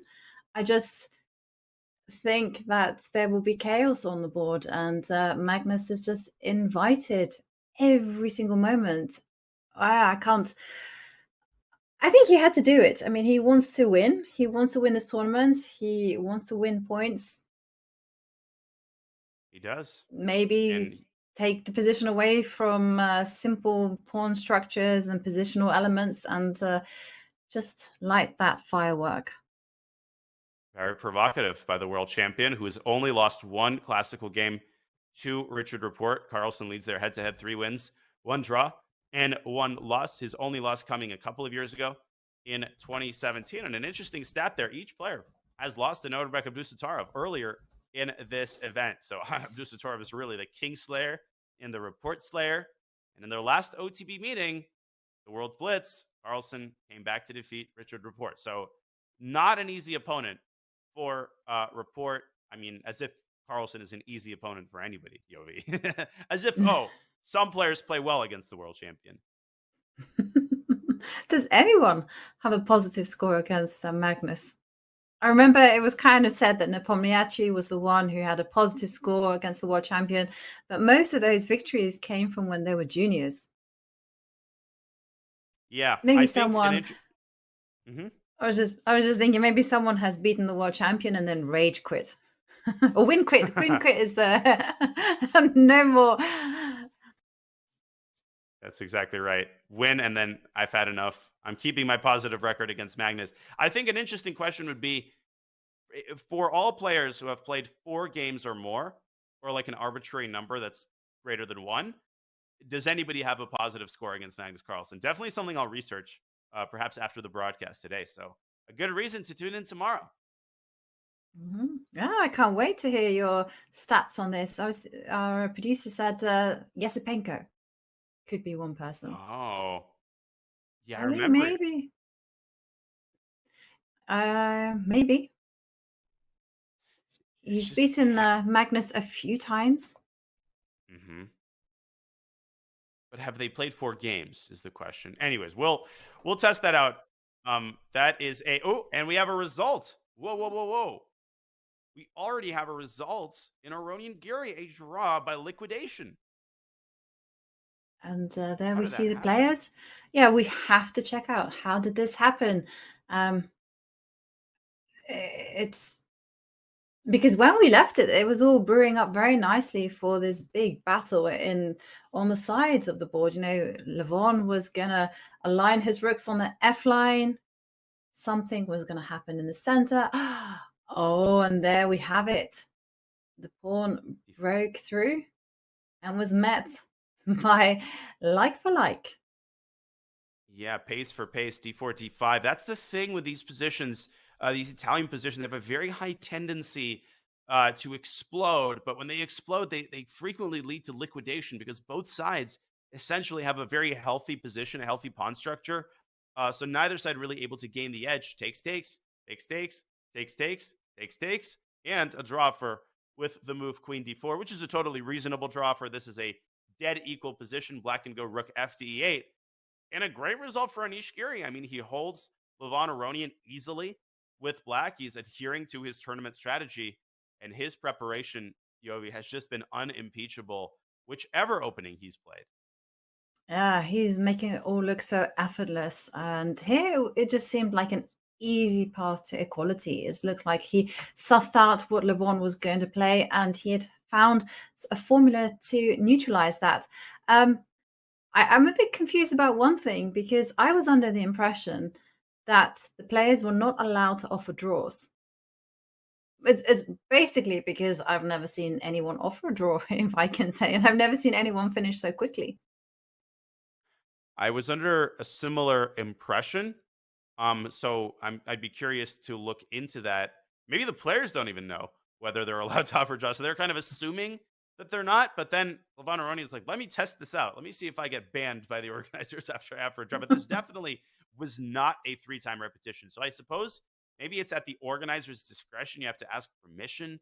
Not entirely sure, but we'll get that info for you in a few moments.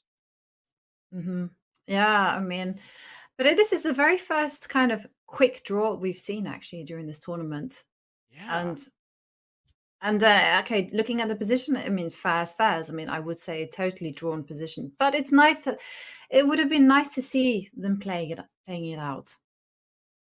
It really would. And we're going to swing around to the bird's eye view. And then, Yovi, with your blessing, we can look at the Wesley So Gukesh game because we haven't looked at it yet. It's the last game we haven't examined. But before we do that, just some bad news for Fabi. He did not play the move knight a5. I'm surprised. He moved his other rook to b8.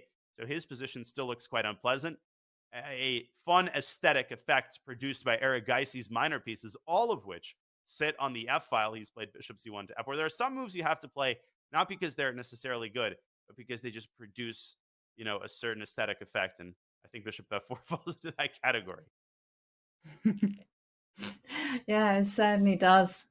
And yeah, shall we? So here we are. Are we going to go to the Gukesh game? And there we have it. And okay, all the minor pieces still on the board. One set of pawns have been traded. Yeah. It's really tense.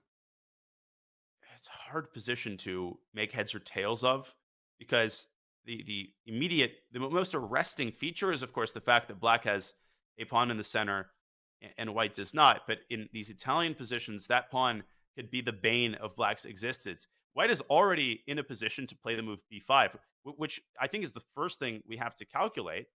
But I think after b5, knight a5, in some situations, black is willing, very much willing to sacrifice this pawn because white's pieces are more passive. And so if the center opens up, sometimes white finds himself unequipped to handle the resulting opening of the files. So b5 should not be rushed. As for alternatives, Gukesh could take on e6 at any moment. He could try to push c4 at some point and open up the dark square bishop, or he can combine these things. So one thing which comes to mind for me for Praggnanandhaa sport is bishop takes c6. Let's say rook takes e6, b5, kick the knight away, and then follow up with c4, opening up the bishop. And of course, here white also threatens the very nasty move c5. I think if anyone is better, Yovi, it's got to be white. Yeah, definitely. And also, you've made me very happy because you've liberated the dark square bishop. And as long as that pawn was, as long as that bishop was on c4, that bishop on b2 was blocked in. And I'm not happy with a bad piece in the army, in White's army. So I like this idea. I mean, is there anything that black can do after b5? I mean, does the knight have to retreat to a pawn takes? Pawn takes pawn kind of, again, feels like it's favoring white. Yeah, I can take here, but you're probably going to take with the bishop, aren't you, to keep the pressure on e5. Mm-hmm. Here, and then here, back but again. Black is knight g6. Knight g6, okay. I said good, slightly worse, but black is solid here, I still think. And knight g6 is a very important resource because it opens up a diagonal. And if you rush c5, this is what I'm talking about. You can tunnel vision the pawn, but here, for example, b5 hangs, and at the end, white's just going to be worse because of his weak pawns. So the threat is strong in the execution here. You want to choose a very opportune moment to win the pawn on e5. Something like this, I think, is likely, but of course, it's far from forced. White does not have to take on e6 if he doesn't want to. No, and I agree with you. Don't rush that capture in the middle. Instead, we see rook e2. Well, very sophisticated move. Rook e2 with the idea of doubling on the e line and intensifying the pressure on e5. Yeah. Once again, I like it because it puts the ball back in black's court, and black has to just say, how am I going to handle that? And on top of that, black will still have to calculate v5 in every single turn. Even more so when white doubles rooks on e1, then b5 becomes a serious threat. The one downside I'll point out is that rook on e2 in these positions can be vulnerable to a knight maneuver over from h5 to f4. So knight h5 here is a serious candidate move, and Wesley's got plenty of time to consider his options. Well, yesterday, Wesley So caught up with the press to reveal his feelings about playing teenagers, of whom there are a lot in this tournament. Wesley, one of the elder statesmen. Let's listen in to the American Grandmaster. No, I don't enjoy playing against teenagers. In fact, I have a very bad performance, I think. I didn't really look, but seems like I suffered so many losses against teenagers in my career. Because I remember in 2015, I lost to Sevian when he was like 14. Then also recently, I lost to Christopher Yu in the US Championship, and he's like 16. So I don't really enjoy playing them. Maybe I shouldn't have played here in Wijk, but it's my favorite tournament. So, but I know Magnus says you have to beat them when they're young. Mm-hmm. But the thing is, they're insanely focused and they're very dedicated to chess. But it's a good thing. I'm very pleased that there are a lot of up and coming young players who love the game of chess like I do. It's just they're very strong right now, as you can see from Nodirbek's performance. Well, one of the sweetest, classiest, easiest to root for grandmasters on the professional scene, Wesley So. He's always in good spirits. He wasn't too happy about the way the tournament started for him, but his mood obviously improving with that sparkling victory yesterday, Yovi. Yeah, and I like what he said about Magnus saying you need to beat these kids when they're young. And And Wesley like, yeah, but they're still strong even when they're young. And you can just see that by Abhimanyu Mishra, right? Grandmaster at the age of 12. Now he's 13 and he's playing in the challengers section. When can we beat them? I mean, they're just incredibly, they're just incredibly strong. You know, I do know that Pragg, I think he kind of went to school in name. He did some exams last year, I remember. But yeah, I mean, most of the time they're just focused on chess. They're completely dedicated to the game. And you can see it's reflected. They're so strong. Yeah, and it's not just that they achieve stuff at a younger age, they become grandmaster younger and younger. It's also that their styles become more universal at a younger age. You see some of these 12 and 14-year-old grandmasters, and you know their positional understanding is already at an adult level, which makes them terrifying to play. And let alone players like Gukesh and Keymer, who are already veterans at age 16 or 18. Their styles are even more universal. They can play any position. Their opening repertoire is vast. And, this was always how the older generation tried to gain the edge over their younger opposition. But nowadays, it's just gotten so hard. They can do some of what you can do and then some. And they're dominating the world. But Wesley, he ain't going to go gentle to that good night. Rookie 2 is Gukesh's last move. And the American Grandmaster will continue pondering his next course of action. Shall we take one more look at the bird's eye view here? Yeah, definitely. And who is catching your eye? And immediately I'm kind of caught by Arjun's and Abdusattorov's kind of piece configuration. Just look at that. All those pieces lined up on the F line. Such beautiful geometry. That's one move that kind of comes to consideration. Another kind of game that I'm really looking forward to see how it's developed is the game between Praggnanandhaa and Van Foreest. Whilst, things are still very much where we left off in the game Magnus Carlsen against Richard Rapport. Who is taking your fancy? Well, definitely, I'm super excited about the Pragg game because Van Foreest actually sacrificed the pawn on the queen side to keep things under control. And I think after we emerge from our second break, we are going to take a dive straight into Pragg's fascinating game. And every game this tournament has been so rich. I mean, we really haven't had a single anticlimactic game. Maybe Aronian Giri was our first. So we've got plenty of content and plenty of fascinating positions to review. Before we take our second break of the day, we wanted to remind you that Chess Kid is hosting the second Chess Kid Bullet Championship on February 25th. A little bit over a month from now. The tournament is open to players worldwide and is completely free to play in. Top players receive Chess Kid Gold memberships and gift cards to the Chess Kid store. Fun Master Mike Klein will be covering all the action at twitch.tv/chesskid and chess.com/TV. If you or someone you know has what it takes, make sure to join the official Chess Kid Club over at chesskid.com and use !CK Bullet in chat for more. Do not miss the second Chess Kid Bullet Championship, and do not miss our continuing coverage of Round 7 here at the 85th edition of the Tata Steel Chess Tournament. We will be back with more exciting action on the other side of this short break. When I say chess, what's the first word that comes to your mind? The musical and, of course, the board game. Fantastic. Okay, is chess a sport? Absolutely. Very competitive, known worldwide. Battle of wits to the highest degree, I imagine. This is the best interview I've ever given. Howdy, sir. Good. How you doing, man? I'm doing great. Are you an important phone call? No, I'm not. Okay. Hey, that's not the first time I've had people hang up for me. Thank you. You're a good Look at guy. that. Thank you. I appreciate it. Are you kidding me? Is chess a sport? Intellectually, yes. Okay.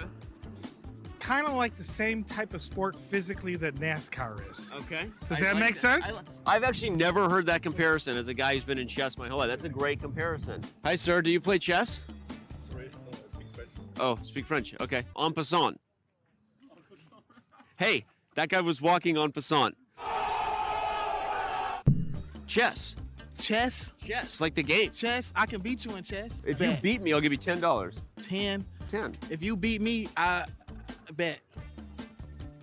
Okay, I love it. Okay, I'm gonna move my pawn out. You know what you're doing. I do know what I'm doing. I don't know what I'm doing. It's all right. It's all right. I don't know what I'm doing in life. Okay. All right, bro. That's checkmate. Aw, fool's mate. Fool's mate, bro. I lost. You Unbelievable. lost. You got 30 seconds for me? Quick interview? Come on, you look like a chess player. You play chess? Don't play chess. Okay. When I say chess, what's the first thing that comes to your mind? Winning. Of these three things, one of them is real. Chess dancing, chess climbing, chess boxing. Chess climbing? Chess climbing. Chess dancing. Climbing? Chess climbing. Chess boxing. Chess boxing? Chess boxing. You nailed it. Okay. Am I right for real? You nailed it. Seriously, yeah. Of the two of us, one of us is a world chess boxing champion. Which one do you think it is? Him, with him. The guy with the camera? Yeah. I'd like to say you, but I'm going to go with Mr. Man over the back. Okay. He's a not world. gonna box me, is No, he? he's not. I mean, he does get. He tried to hit another guy earlier. So. He looks. Oh my God. She didn't even hesitate. From now on, will you stop making me do things in New York and Toronto where it's cold? Can we do every On the Street episode from here from now on? My Lord.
January in Wijk aan Zee, the Netherlands. For this cozy coastal town, the holiday season isn't over. In fact, the most wonderful time of the year has really just begun. Fabi seems more fresh, and I know he loves Tata Steel, and you could just see the inspiration in Fabi's play. Once again, Wijk aan Zee starts the new year as the center of the chess universe. This year as host of the 85th Tata Steel Chess Tournament. A magnet for the best players in the game, some recognize the Masters field of 2023 as its strongest in recent memory. Of course, it helps when 8-time Tata Steel chess champion Magnus Carlsen is back. Magnus is playing for a win, and he has to start winning fast if he wants to reemerge at the top half of the cross table. The world's #1 looks to further cement his legacy in this event and the game's history. Chasing Magnus will be amongst the best in chess. Several have been crowned champion here before. Some have even shocked the world in doing so. And don't leave out those poised to capture their first Tata title. Anish is taking down the world champion Magnus in absolute shock. Although winter, Tata Steel Chess is also known as the place new stars come to bloom. Magnus won here as a teenager. This year's event has its fair share of young players on the rise, each hoping to follow in Carlsen's footsteps. Nodirbek just playing a modern brilliancy. What a performance. The Dutch refer to Tata Steel as the Wimbledon of chess. For 85 years and running, This tournament continues to be steeped in prestige and legacy, and does so again in this welcoming little Dutch town by the sea. Mein Vrienden, it's the 85th edition of the Tata Steel Chess Tournament. Let's make chess history together.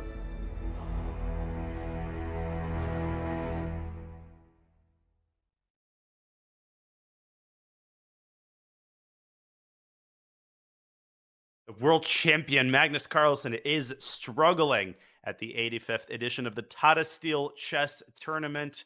Magnus considering his next move there as you see the spectators in the background.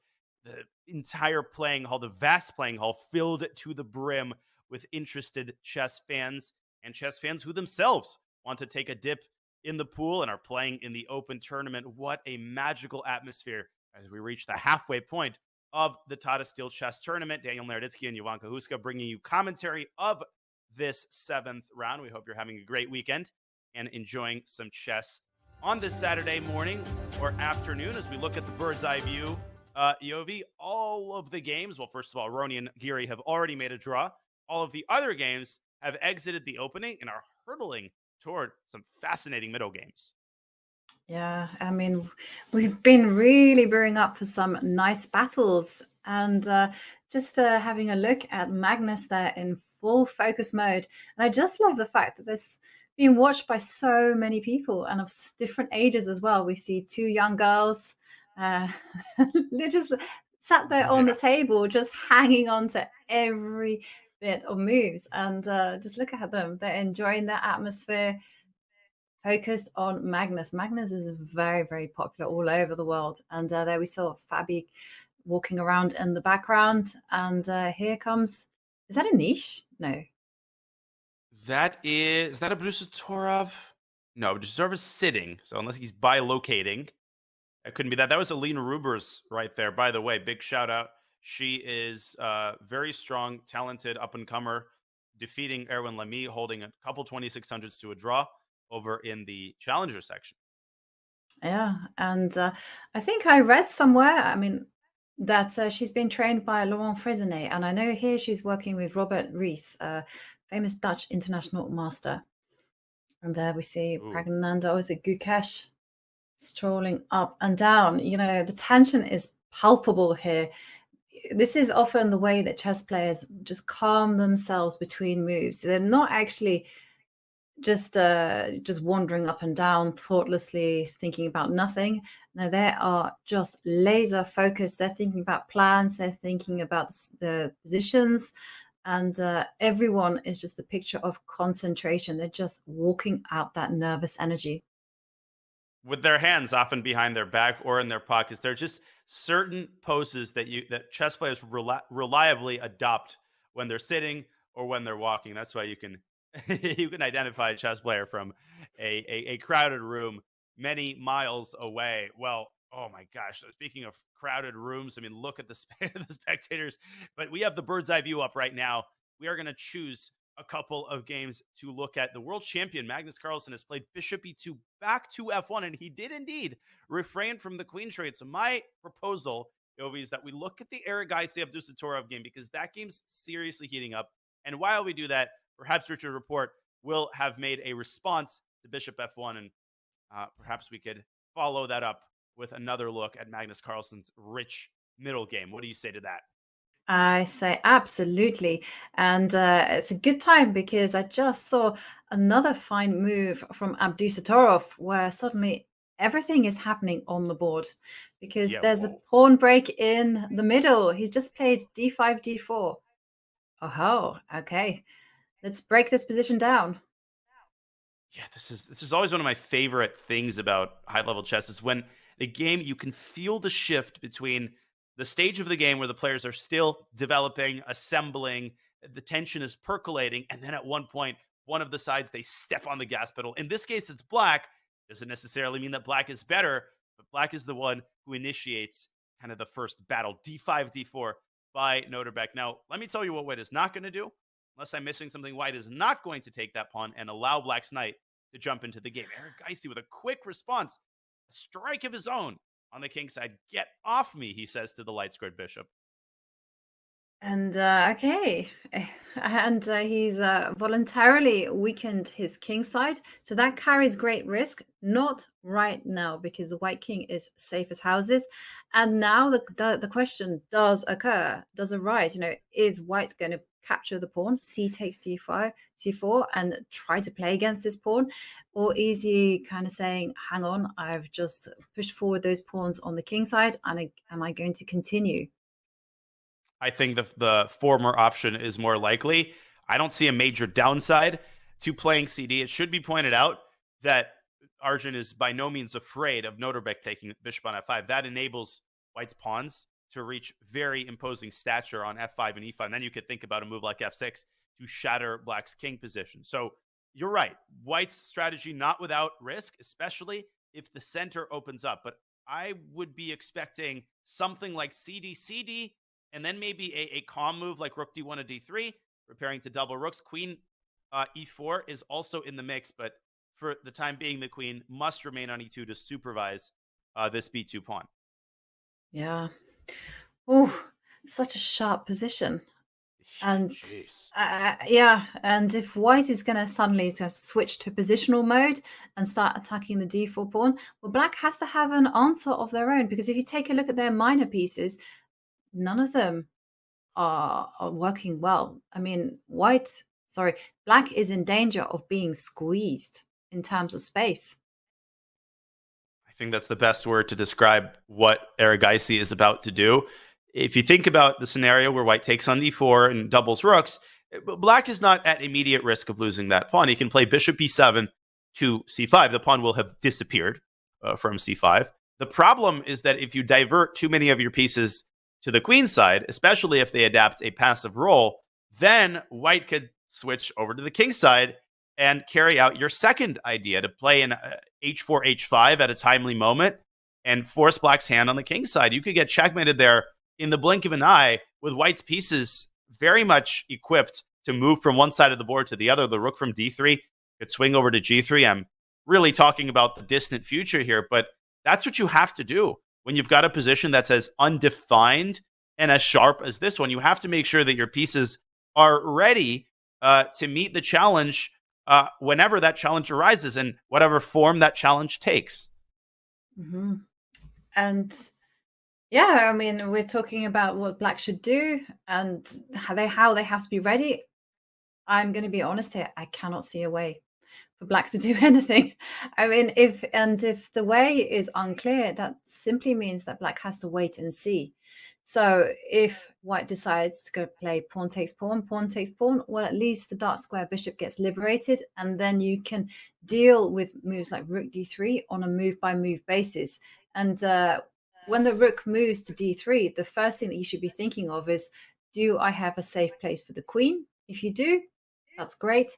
If you don't, then find one sharpish. Yeah, no, that is the set of white's priorities. First, decide what you're doing in the center, then decide whether you're playing rook d3, then figure out for both white and black where your main piece belongs. Where do you want your queen to sit? Wow, I mean, it just does not get any richer than this. This is just a classic 2700 position, Yovi. Yeah, this is the kind of book that you find in those positional textbooks, asking you to come up with a move, take a decision for white, and then you have to sit there. You've got half an hour on the clock, get going, get solving. I mean, this is a great position, and it's one that really, I think we will learn a lot from. Oh, for sure. And we will continue looking at this game, but I want to look at some stats, some really interesting stats between these two players. The most pertinent of them is that both players are making their master debut at Wijk. Of course, Erigaisi, a lot of fans might remember, just smashed through the challenger section last year with just a wild score. I think it was something like 10.5 out of 13, but not to be denied, Abdusattorov, he was runner-up in the 2020 division. And it's pretty terrifying when someone as young as Abdusattorov already achieved that kind of success 3 years ago. Terrifying. Oh, totally terrifying. I just remember he just raced through the whole tournament. No one had a chance against him, and he just kept on winning and winning and winning. And it really felt like, what are you doing playing in the challenges? You should be up there in the Masters. And of course, he is now. And Abdusattorov, well, he's just, I mean, if he hadn't been runner-up in the 2020 Tata Steel's challenges, I still think he would have got an invitation, because he has really just ignited onto the world stage. He became world rapid champion in 2021.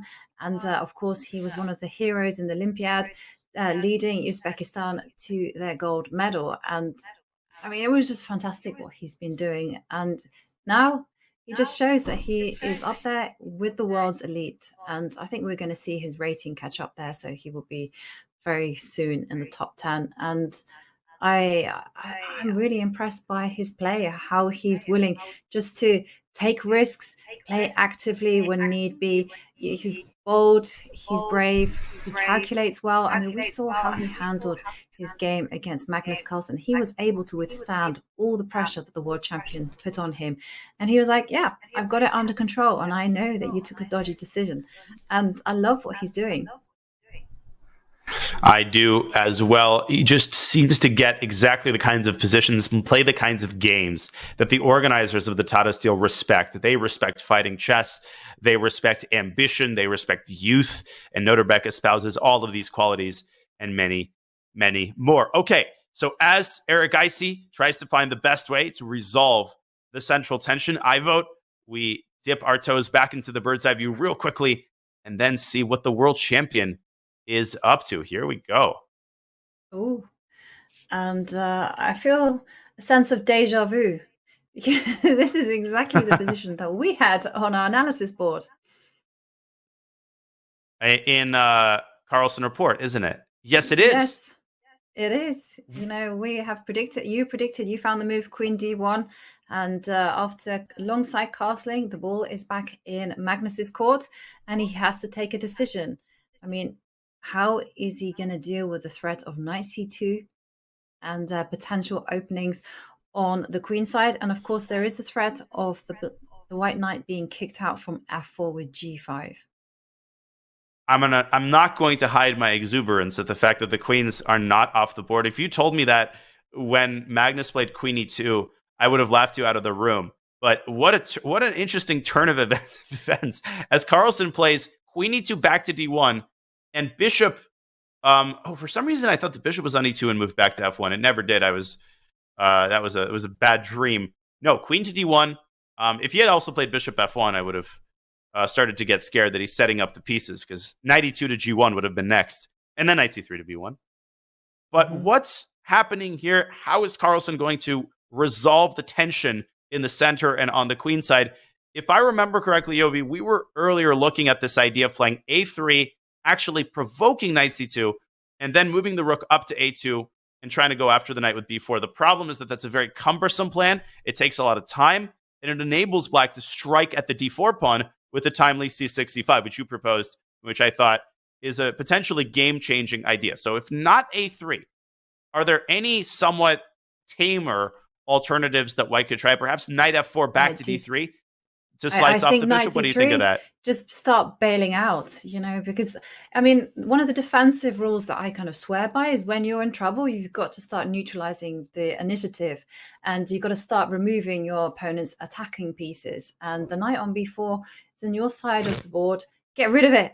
Put that knight on d3, swap off a few pieces. And then, you know, once those pieces have left, I also like the fact that the knight moving backwards on d3 just uncovers the dark square bishop, and now it controls the g5 square, so that there is no g5 ideas in the air. Because one of the things I'm really terrified about in chess is a pawn storm. Hate them. Can't stand them. That's why I love them so much.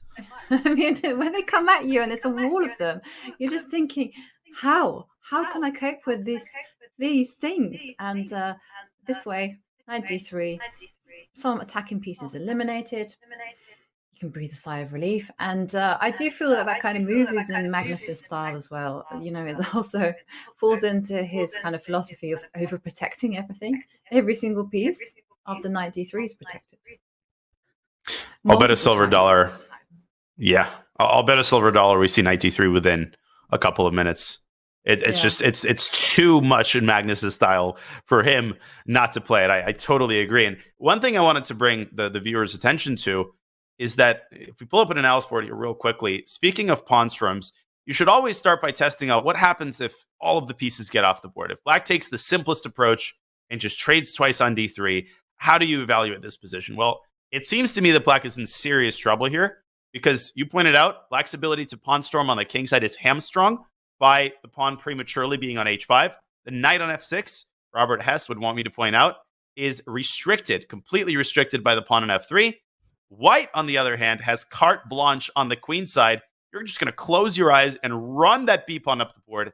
If black tries to counterstrike, well, this only makes the pawn storm scarier. Once the pawn reaches b5, there will be hell to pay on the queen side. So the combination of the knight being locked out and the possibility of a pawn storm gives white the advantage. And Carlsen about to make a move. Drum roll, please. Let's see what he does. He is about move, yeah. And I do think we are going to see that knight retreat. And he's getting ready. And yes. I mean, how could he not make such a move like that? You know, it fits in with his philosophy, and it's a great defensive move. And of course, it amps up the tension because just as you highlighted, if Rapport tries to liquidate, he will be in big trouble because he just is lacking in space. He's lacking bite in the position, and it's Magnus the one who suddenly gets the upper hand. And I really like this kind of position. And there we see Magnus Carlsen deep in thought. And so now the kind of ball goes back to Richard. Richard has to take a decision. How many pieces is he going to trade? Because one of the things he cannot do is he cannot just retreat the knight to a6, because that would just be such a passive move. Yeah, I know, it's horrible, isn't it? But people kind of think like that, you know, knight is attacked, knight moves back. So you've either got to think of exchanging maybe a set of knights, or you've got to consider moves such as d5, initiating your own break in the center, overprotecting the knight on b4, and just getting ready for the brewing action. I think that's the direction Richard has to think in. He's got to think fast because I pointed out earlier there's a very high probability of time pressure. Now I think that there's a probability black gets into severe time pressure because white's plan is now very clearly defined. You've got the option of bringing the bishop out, but essentially at some point you're going to play b4, b5. I think the eval bar is deceptive here. It's indicating a slight advantage for white. I think practically speaking, black is in a good amount of trouble here. Richard has to find a way to get stuff going on the king side, or he's going to get run over, you know, by the tank that's going to come after him down the b file. Yeah, I agree. A storm is brewing, and it's not very clear how to stop it either. Difficult position because black is getting kicked back. Magnus doing what Magnus does best. You know, he starts from a very quiet position, makes some unorthodox backward moves, and then suddenly it's all working like a dream. Sign of a champion. Move 13. This is move 13. And this, Yovi, is the Magnus that we are used to. He starts by playing a variation that he's comfortable with. He challenges Richard to get into a slightly worse endgame. Richard says, no, I want to trade on my terms. Okay, you don't want a queen trade? You ain't going to get it. He brings the queen back to d1, as you said. Typical Magnus retreating moves. And we're going to have to see Richard's A game for the rest of the game if he wants to hold the fort here with black. Yeah. And, well, he has to do something now. There's no denying it. His knight is on breeze. Either d5, c5. I mean, could you even think about a5? I mean, that's probably... I would never even dream about playing a5. Primarily because you don't push pawns on the side that you're weakest. And certainly not the side where your king is. So, critical moment. a5, I suppose white will play a3, and like you said, that merely adds kindling to the fire, because once white plays b4, that would also challenge the a5 pawn. Okay, I think Richard would want us to leave him to his own devices. He's down to 45 minutes, and we will update you on the Romanian Grandmaster's move when he makes it. But a very unenviable situation. D5 is his choice, and that will most likely be met with C5. But I feel like the situation is beginning to deteriorate. Back we go to the bird's eye view. Erigaisi still thinking about his move after Abdusattorov shifted the rook to D8. But one game, Yovi, that I can't take my eyes away from is that Vincent Keymer battle against Ding Liren, because unless my eyes are deceiving me, it seems like Vincent has managed to get the upper hand as the game transitioned away from that complicated middle game into a no less complicated end game. What do you say we pay a visit to that game? We definitely, because that game has caught my eye for quite a while now. Because, I mean, I kind of warned about it quite a few, I was going to say months ago. It feels like months, but it wasn't months, moves ago. And I was kind of saying, watch out for the pawn on f4 coming at e4 and e5, because, you know, with this beautiful pawn majority, I mean, white is going to be so much better. And it's on the board. I mean, white has just played rook e2, but e4, e5 is brewing. And I just remember games where I was looking at certain lines on the black side of a queen's gambit declined.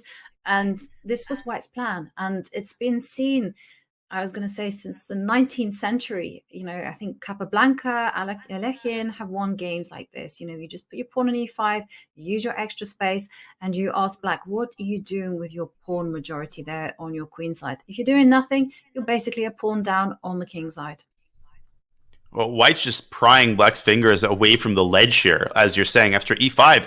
The knight has no strongholds in the center. The rook is kind of stuck in no man's land.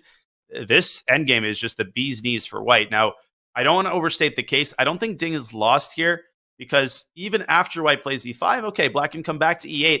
And for the time being, everything is reasonably protected. Vincent is going to have to keep his foot on the gas pedal, probably swing his rook to the 7th rank, but Ding is really just one more inaccuracy away from being objectively lost.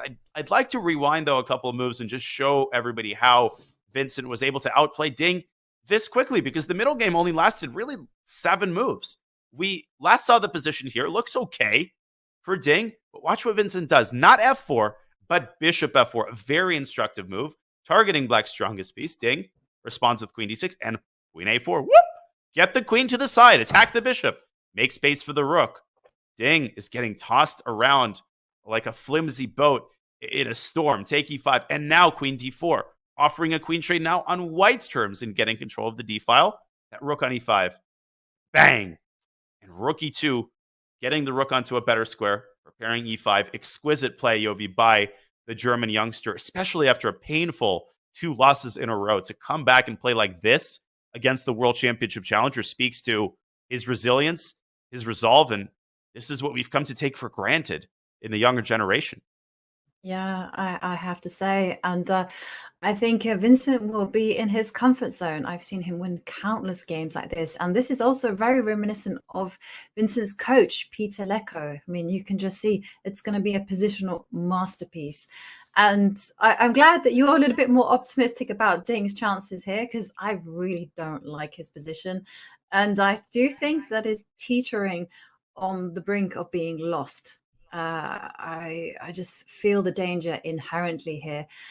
And yeah, what can I say? Vincent has played this perfectly so far. I'm really, really impressed by the queen maneuver that you just showed.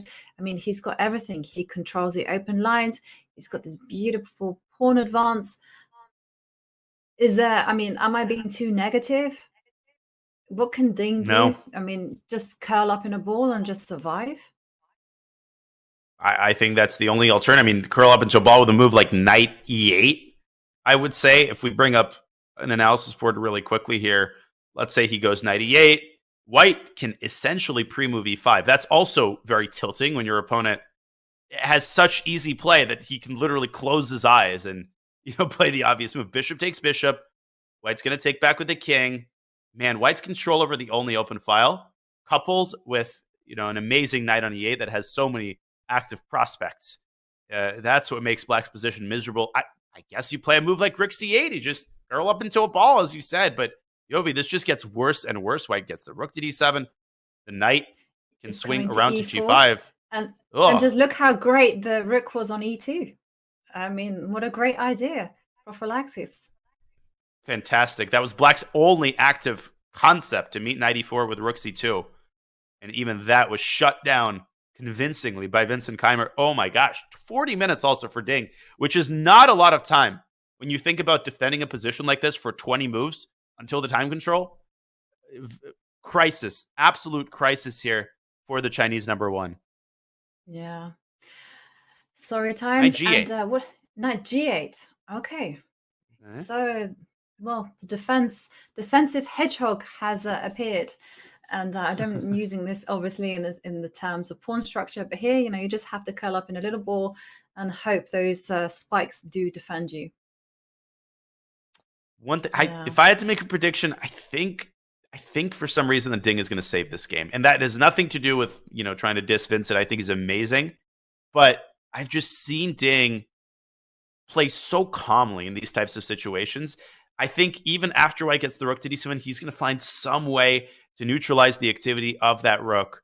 Something tells me that Ding is just going to hold the fort here, but we will see. He is definitely in a very unenviable spot. Yeah, I mean, of course, let's not underestimate Ding's defensive talent. Of course, he's 2800 and the world's second-rated player. So, I mean, it is a challenge for him, and we'll see whether he's up to the task. And where else should we head to? Well, first, let's go back to the bird's eye view. As we know, Richard Rapport has struck in the center with d5. The world champion is thinking about his next move. Well, the Prague game is one that we've been talking about for a while. We can take a dip in that pool. I'll also point out that Fabiano Caruana has been forced to weaken his queenside further by playing the move b7 to b6. So Parham Maghsoodloo just relentlessly pressuring on all sides of the board as he prepares the central pawn break that's lower left of your screen. He's going to try to get e4 in and squeeze that in and keep pushing Black's pieces away. What do you say? And I just wanted to mention, before we go over to there, I just have to take a look at Arjun, what he's done. We were talking about central control, and I did kind of reference this plan of just going wild and throwing pawns all the way up the king side. Arjun says, that's right up my street, and off he goes. That game is shaping up to be a real maelstrom. Yeah, you called it. H4, continuing to accumulate the pressure. And, I've been referencing the time situation a lot on some of these boards. It feels to me that a lot of the players taking longer than usual here, and that bodes very well for the commentators. We are going to get some time scramble slugfests right around an hour from now, about 10 moves from now. And we will keep you posted on the time situations in a lot of these games. Okay, let's go to the Praggnanandhaa Van Foreest affair. And what do we have here? White's up a pawn. Van Foreest sacking his b pawn to avoid the explosion of the queen side. So he's definitely worse. But that's not up for debate. How much worse is he?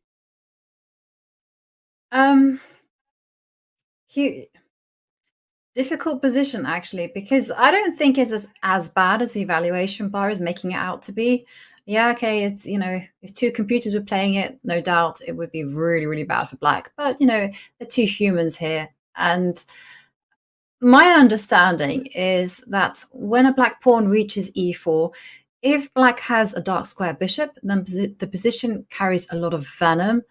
And White must be incredibly careful here. And I think that the danger can pose a lot of problems to Pragg. And I'm not really bothered for Jordan about his pawn deficit because, the extra pawn is on b2 and the white queen is offside. So for the time being, I'm kind of thinking it's a balanced game where White objectively has the better chances, but Black can probe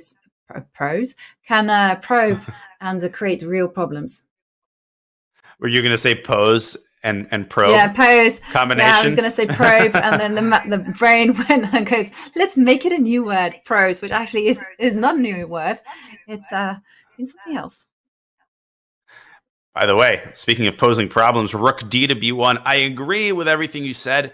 I will say that one of the things that hurts Black's kingside chances is the placement of the dark squared bishop. Like, if you just could get it to this diagonal, it would be a completely different story. Black had set up a battery. There would be a Greek gift sacrifice in response to bishop takes g4.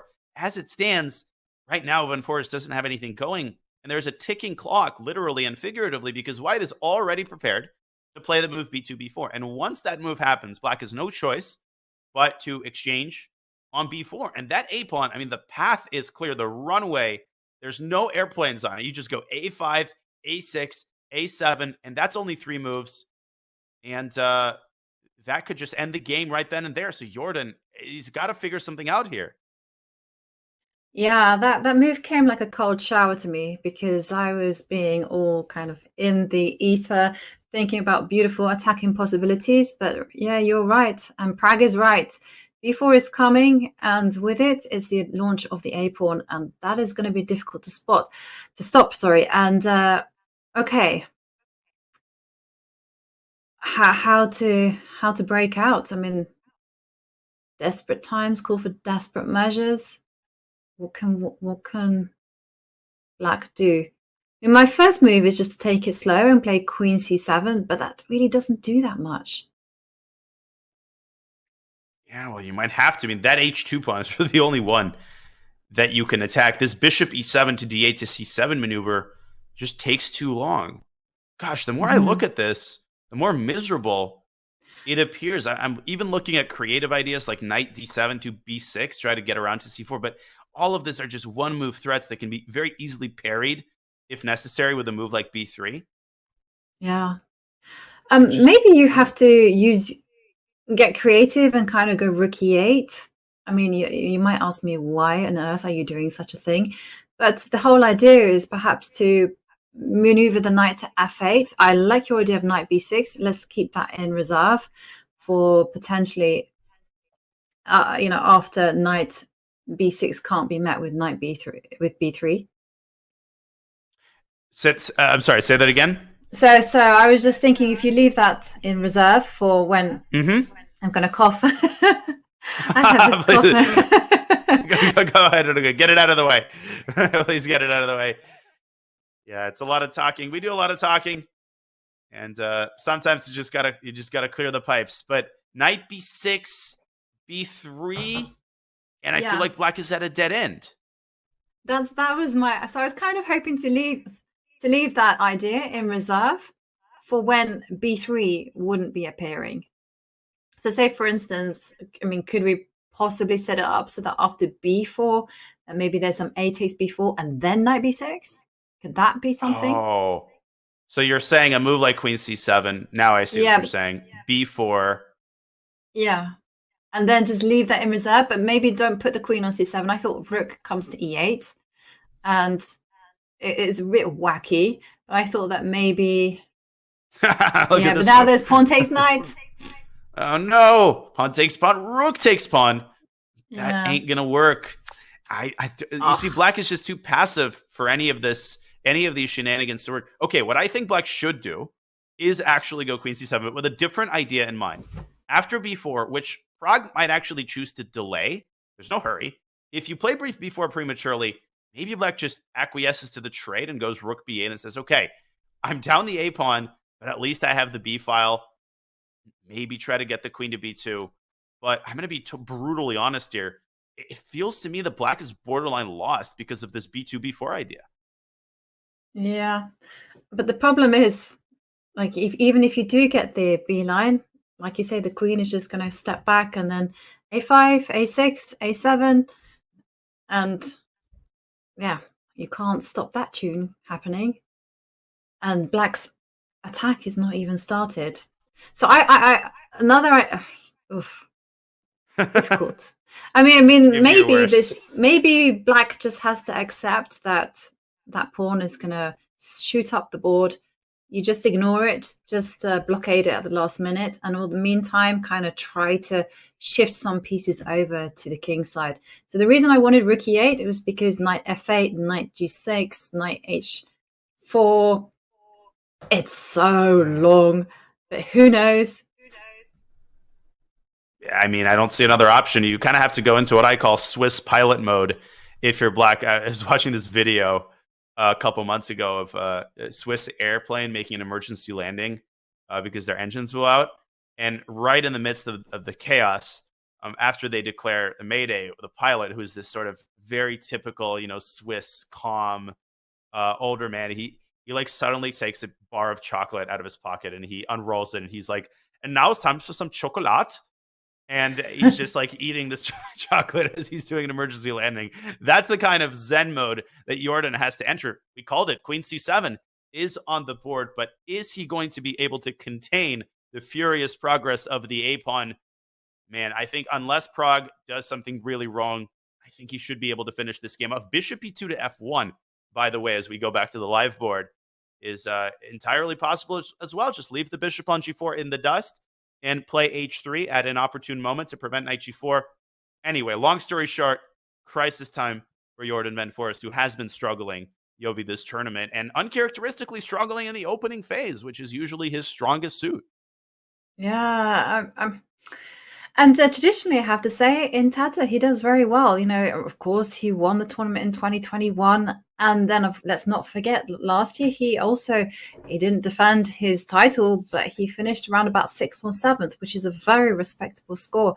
But things are just not working his way in this tournament. And like you say, he's suffered quite a few defeats straight out of the opening. He just seems to be getting caught in preparation. Yeah, I mean, the tides change so easily from tournament to tournament. Sometimes you get lucky with your preparation. Your opponents just kind of enter into the lines you feel most comfortable with. And there are other times where every game you seem to face precisely the opening variations that you find most annoying and most uncomfortable. And, I think this tournament belongs to the latter category for the Dutch Grandmaster. Well, we will leave him to his devices here as he struggles in this pawn down position. And let's swing back to the bird's eye view. Magnus, in the meantime, he's played C5 as we expected. So I think we're doing a good job of sort of predicting the course of that game. And that course is not favorable to Richard Rapport. No, it certainly isn't. And Richard, really, if he wants to maintain the balance now, he has to do something. And the problem is, it's not very clear what he has to do. So maybe... shall we revisit that position or shall we go to another game? I'm looking around. What are you thinking? Yes. So I was thinking the game between Fabi and Maghsoodloo. Yeah, there have been some changes in that position. Yep. And it kind of feels like a very thematic position. It feels like the kind of position that many people would find themselves in. For sure. The last move has been Bishop E2 to F1. You mentioned thematic. Yeah, this is a typical pawn structure that emerges out of all these Queen's Gambit Decline or Rogozin positions. Now, to me, it seemed evident that white has to be better. The eval bar doesn't seem to agree. The reason I said that is because black has all these weaknesses on the queen side. But if you look at it from the other perspective, well, those weaknesses are actually very safely defended. Rook defends B6, 3 pieces defense C6, and perhaps Fabi could convert the weaknesses into a strength with a timely C6, C5. So are you as surprised as I am, that the eval bar is not giving a bigger advantage to white? I'm not that surprised because I've played a lot of this type of positions from the black side, and it's always told me I'm okay. Even though at the time when I was playing the game, I was absolutely terrified and I didn't feel very comfortable. The evaluation bar was like, "Hey, it's not a problem. Why do you freak out so much? I mean, he's threatening E4, big deal. Just step back with your bishop, move it to H7, and just sit there." And you're like, "Oh, okay, didn't know that." Yeah, A4 is not the end of the word. It's not a cataclysm when it happens. Okay, you just occupy the center. So you're saying maybe move the bishop back preemptively, revolutionary thought, prophylaxis. Prepare yourself for the future. Yeah, I mean, this is the kind of thing that the computer just suggests, do nothing. And just sit back, do nothing, wait for the action to emerge. I probably would put it on G6 just to kind of have a hiding place for the king. And like you say, the main thing not to do, But of course, you have to take this on a case-by-case basis. Is just not meet e4 by capturing on e4. You have to let that tension brew as long as possible. So once that happens, then you're like, okay, the action will now take place in the center, and now you can do something else. So just wait. And I think a lot of humans find it very, very difficult to just sit there and wait. Yeah, you're absolutely. That is probably the hardest skill, which computers really distinguish computers from humans. There's the move queen d6 to d7 in the same spirit as bishop g6. You bring the queen back preemptively, so e5 doesn't come with tempo. But more importantly, you turn it back around and you go c5. And this is exactly how White loses control of the game. He's bitten off more than he can chew in the center. The knight is hanging. You have to play b3. And already Black could drive this little wedge into White's position and potentially follow up with b5. And pawn looks imposing, but what is it doing? It's never really going up to e6. And Fabiano Caruana is just so good in these undefined middle games, these rich structures. He just seems to have a great feel for where to position his pieces. And so I am changing my mind about this position. Now that I've understood why e4 isn't inherently dangerous, I can begin to see that Fabi has greatly improved his position, I would say, compared to what he had when his knight was on c6. And he has managed, by the way, to bring the knight back and improve his structure by putting the pawn on c6, Yovi. Yeah. And I agree, put the pawn on c6. And yeah, I like what he's doing. He's simply preparing for c5 at the right time. And now you mentioned c5 and putting the queen on d7. There's actually the possibility of retreating the bishop not to g6, but to d7 is also in the air. So I think still a lot to play. And yeah, Fabi doing nicely.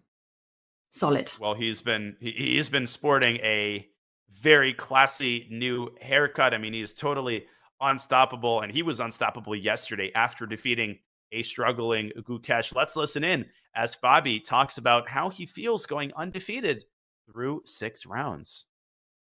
Yeah, overall pretty good. I think I could have maybe made a bit more in the last few rounds against Richie. Some chances from the opening. Okay, against Wesley, the game was pretty much uneventful from the point of view of that it was just a prep into a drawish position. But after today, I'm quite happy. Well, the last 2 games I lost were in the Olympiad to Abdusattorov and Gukesh, and I was responsible in large part from these games for the United States not doing very well and not medaling. And in this tournament, I haven't lost against them, so I'm done with them. They can't beat me anymore, at least in this tournament, maybe in the future, but I'm quite happy with that. Yeah, overall pretty good. I think I could have maybe made a bit more in the last few rounds against Richie. And he sharing his thoughts after the winning against Gukesh. No, that was bad. Yeah. I'm not in impression mode today, but Fabiano Caruana is just very impressive. He's so stable, and we've talked a lot, Yovi, about his struggles in the last year or so, ever since the Madrid candidates. But he just seems to be more fresh. He seems to be more motivated, and I think it's safe to say he's really out of the funk that he found himself in over the last couple months. Yeah, he's had a tough few years. First of all, he separated from his second, Rustam Kazimazhanov. That happened during the pandemic. And then it kind of felt like, he was adapting to the change. He lost a ton of rating points. And in this tournament, it feels good for him. He's now on +2. He played a great game yesterday. And victory always brings a smile to your face. I mean, however you get it, whether it's deserved, undeserved, ugly, pretty, doesn't matter. You enjoy your moments. And I have to say, I wasn't sure whether he was being sarcastic when he talks about his uneventful draw against the Wesley So. He's kind of got one of those faces where you think, wait, one a second, are you being serious? You kind of... I think Fabi has the deadpan humor going. I definitely must have been sarcastic, unless all of it was preparation. It was that Scotch game where you had the open H file and a furious counterattack by Black. So, man, if he wasn't being sarcastic, then I'm curious what Fabi's definition of an eventful game actually is, if that game didn't fit the bill. Oh, no. I mean, that was one of the wildest games I've seen. It was not a smooth path to the draw, but okay. It's just Fabi being Fabi. It's still very difficult for me to tell whether he's joking or being serious. And there we see him concentrating hard. He's pondering over what to play. How is he going to meet this pawn advance to e4?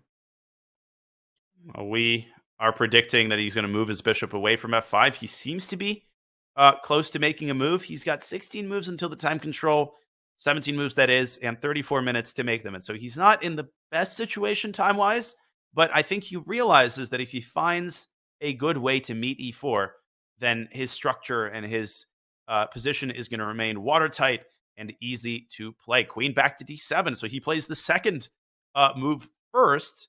And after e4, bishop g6, we will transpose into the line that we are considering. Good stuff by Fabi. And we are going to leave him to sip his tea and ponder this complex position. We are going to go, ladies and gentlemen, onto another break as we look one more time at the bird's eye view here with the beautiful playing hall, a shot of all the spectators in that playing hall. Man, oh man, what a tournament this is.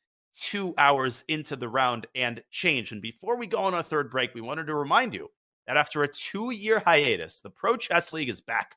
The 2023 season begins with a qualifier week starting February 1st, coming right up, with 16 teams advancing into the main season. Past PCL participants include Magnus, Ding, Nepo, Fabi, Hikaru, MVL, and Anish. So we could not be more excited for the league's return. And with over 100K on the line, it's looking like the 2023 season will be one for the history books.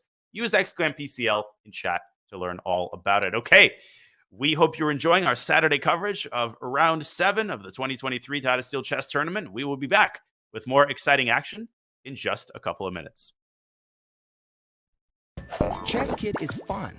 Chess is great for the brain, but it's also fun to play. And Chess Kid makes it easy to have fun.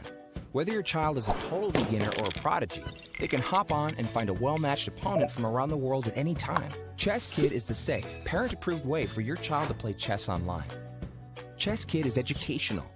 To kids, it feels just like playing, but chess is a great way to learn patience, strategy, and critical thinking. Chess Kid features a comprehensive training program that guides kids to level up on their way to mastery.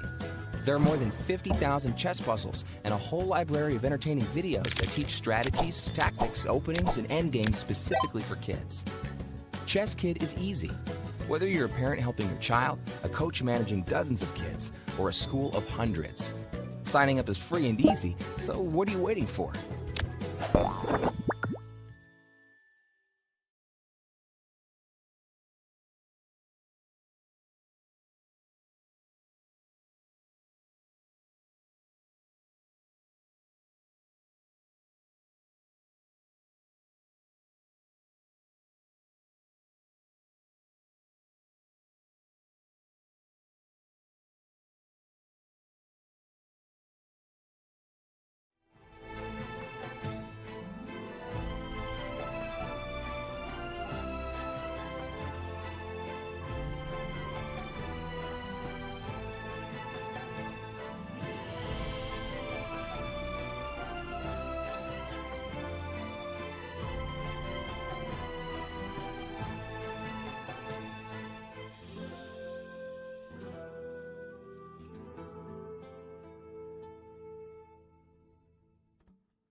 What an iconic picture there. Fiddling with the knight is the world champion Magnus Carlsen at round 7 of the 2023 Tata Steel Masters. Magnus is in the midst of a slugfest against Richard Rapport. He is struggling. He is on -1. He is trying to come back and stake a claim, at least end in the top half of the tournament cross table. But Richard Rapport stands in his way, and a knight sacrifice, Yovi, a knight sacrifice amongst the clear blue sky. It looked like Carlsen was going to just run Richard over on the queen side, and boy, how the tables have turned. Let's take a look at what happened 2 moves ago. After the move c5, look at what Richard does. He takes on d3. Now, we talked about the scenario where black trades and white runs the b-pawn up the board with checkmate to follow. No, no, no, says Richard Rapport. Knight f6 to e4 check. Bang goes the dynamite. And after fe4, de4, all of a sudden, white's king very much caught in the crossfire. Yovi, I'm still adjusting my eyes to this sacrifice. Crazy stuff by Rapport. Yeah, I do think that the sacrifice was necessary because we did see that he was in danger of being steamrolled over there on the queen side. And I love this move. I do think if you're going to beat the world champion, you have to initiate complications. You have to go wild. And and the position is just so crazy now. And do we have any moves after pawn takes pawn? Bishop probably has to retreat somewhere close to the king. That's what I would put it, just because it feels like you need every single piece protecting the king, huddling around, trying to stop the onslaught that is coming toward it. And bishop e2 and the queen to f6. That was played very quickly, right? Because there were a whole lot of candidate moves. There was queen h4 check. There was obviously queen f6. And then, as you've highlighted, bishop c5. Brewing in the air. Okay. Mad Queen position F6. here. Oh, absolutely. And this is going to equalize the time situation, which is a very important byproduct of the sacrifice. Both sides down below 40 minutes. We're only on move 18. Queen F6 is just that is a sick move because it threatens discoveries. It threatens rook d4, threatens bishop c5. And the question for Magnus, he cannot defend against all 3 threats at the same time. So what is his top priority? I think it's not what people might think. People might think, oh, he has to move his king. But actually, there is no immediate way to exploit the discovery to the fullest extent. The bishop doesn't have too many squares. My inclination would be to support the d4 pawn, because if that pawn falls in kind of the wrong fashion, then black takes on d4 and on c5. White's king could just get massacred on f2. So my sort of instinct would be to play the move bishop c1 to e3 in this position, to which black almost certainly would respond bishop takes c5. And the idea I came up with during the break was actually to take back on c5 and to say, okay, listen, after rook takes d1, Magnus has played bishop e3, rook takes d1, rook takes d1. White has a lot of material for the queen, a rook and 2 pieces for a queen and 2 pawns to be exact. But this is what Richard Rapport would want. It's an unbalanced position. His initiative continues to rage on. And the eval bar seems to believe that after bishop g4 check, only black can be better, because white has a hard time keeping all of his pawns protected, keeping his king sheltered, and both players are out off the board. I love that. Yeah, no, I have to say, I love your idea of giving up the queen. It was also my instinct just to kind of neutralize all the fireworks that are happening. I mean, but here it is just move by move. You've got to take every single decision here. You've got to consider every single possibility. So pawn takes bishop is one. What other moves are there? I mean, could you simply, I don't know, I'm obsessed with king safety. I was thinking move the rook to perhaps f1 and try to live like that, and hide the king away on g1. I love that move. Yeah, bishop takes bishop, or maybe, is there still no good discover check anywhere you look? Crazy. I mean, no, I have to take back because the queen is also hanging. Queen c1. Queen c1 was the idea. Maybe this is the way that Magnus should play, because on the next move you go king g1. Now let's take stock of the material. Black already has 3 pawns for the piece, so at this point the sacrifice isn't as much of a sacrifice, but in these middle game positions, the piece usually does outweigh the pawns. So if White could get king g1 and then perhaps queen e3 in, I feel like only Magnus could be better. This might be the key to the kingdom here as the world champion takes his seat to continue thinking about this critical position. Of course, Richard instantly blitzing out bishop takes pawn. Yeah, and the positions, it just plays itself for Richard. He doesn't have to worry about anything. But you're right. If the white king finds safety, and say, for instance, the white rook on h1 is not in the corner, then the piece is going to be so much more effective than the pawns. I was kind of taught the rule that if you have these piece imbalances, like a piece against three pawns are actually not sufficient. You need something else. So, for instance, that something else could be an unsafe king that you can attack. Something else could be the pawns are far advanced up the board. Something else could be tremendous piece activity, coordination. But here, just as long as the white king is safe, then that extra piece will count for a lot. Very well said. And it seems to me that Magnus is such a specialist in these situations where a lot of players would lose their minds and start panicking, especially when a fearsome attacker like Richard Rapport sits across from you. But Magnus takes solace in his incredible defensive ability honed through the years. And he also takes solace in his positive record against Richard Rapport. As we bring up the statistics card one more time, Carlsen leads their head-to-head, 3 wins, 1 draw, 1 loss. Now, what strikes me about that, Yovi, is that it just isn't a lot of games. I mean, both Carlsen and Rapport have been atop the Mount Olympus of chess for a very long time, and yet somehow they just haven't met each other that many times. 5 times for 2 super GMs is almost nothing. You think about Carlsen and Anand, Carlsen, Caruana, you're usually talking about dozens of games at a minimum. And I always find it very exciting when 2 players don't know each other's styles quite as well. It usually leads to more exciting action. Yeah, I agree with you. Somehow it feels like the 2 have been moving in different circles. Obviously Richard has been in the lead for many, many years, but somehow they've never quite made it to the same tournaments until now. I can remember them playing in Norway Chess, and there it was a victory for Magnus. But what an exciting battle is ahead. And the more I look at it, the more I really like my Rook F1 move. the chicken way with your king is perhaps maybe the safest.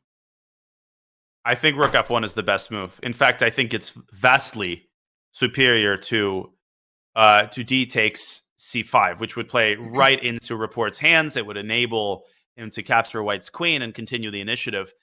If the king gets to G1, Black's initiative almost instantly evaporates. One more clarification I will make. We don't have to analyze this. I'll just state this. After Rook F1, Black also has the possibility of playing Rook takes D4, but that move is a lot less scary than it appears because White doesn't have to take and give away the bishop. White can still drop the queen over to C1, where it protects the bishop and everything goes according to plan. You go king G1 on the next move.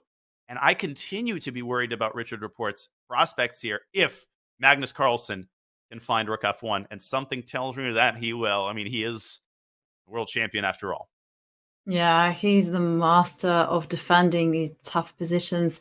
And I've just noticed they have this ability to protect their pieces there. I mean, I've said it time and time again, but they're all about safety at this super GM level. They're all about the harmony of the pieces, coordinating. And the only other thing that I can kind of be tempted by, I mean, I did like your pawn takes bishop. Is it possible to do it and get away with capturing with the other rook on h1? Because I have seen examples of Magnus sacrificing his queen in order to get that piece in balance. Well, my worry is the same after both Rook A and Rook H takes 2. So let's revisit that line, because this is a very, very important line to evaluate properly. DC, if it works out, gives White a ton of stuff for the queen. But here's my concern. After Rook D1, you want to take with the H rook, right? Yeah. Rook F1 has been played, by the way. Yeah. He's gone for Rook F1. Great call. You called it. Bishop G4 check would be ultimately the deal breaker. I think this is the reason Carlsen refrains from this. You want to go King G1. You don't want to go King E1. And the problem is that at the end of this line, you lose another pawn on b2, your queenside basically evaporates, and 3 pawns is a little bit too much to bear. So Carlsen definitely considered this option, but as we go back to the live board, rook f1 is on the board, and the ball tossed furiously right back into Richard Rapport's court. Ooh. Richard What Rapport. a crazy game, actually. What a crazy start. And who would have thought it, actually, from the opening moves? I thought, well, it's going to be an endgame. It's going to be a grind. And instead, the players have treated us to this magnificent. This is lovely stuff, and the best, very likely, is still ahead. Time continues to dwindle, but Richard Rapport, he needs to be perfect. He really needs to be perfect, I think, if he wants to pull out at least a draw in this game. All right, well, Richard Rapport still has not taken a seat. Magnus Carlsen has resumed the furious fidgeting and fiddling around with the pawn, just a classic chess player thing. I do that all the time. I don't know why it's such a temptation for players. Do you do that? Do you find yourself, grabbing whatever captured piece is available and spinning it around? You're not a fidgeter. No, I am a fidgeter, but I am not a piece twiddler. I like to pace up and down the tournament hall. In fact, I pace so much that it often looks suspicious, but no, it's just me just working out that energy and just thinking about the game and calming myself down. But I have been tempted to take it on because, look, everyone is doing it. And I remember in 2021, I played in the Grand Swiss, and I kid you not, nearly everyone in the open section was fiddling away with these pawns. So there must be something in it, right? It's just a way to divert and channel the nervous energy. There's so much nervous energy in these middle games. You don't know if a single move turns the evaluation around. So you do that with your leg too. That's a huge pet peeve of mine. When usually the tables at chess tournaments are pretty unstable, and when you're shaking your leg up and down, it kind of shakes the board. But I never say anything because I don't like confrontations with opponents. You do enough confronting at the board. But in any case, rook f1 is on the board. Let's travel back to our bird's eye view. If you're just joining us, this is round 7 of the Tata Steel chess tournament. This is the halfway point of the Masters section.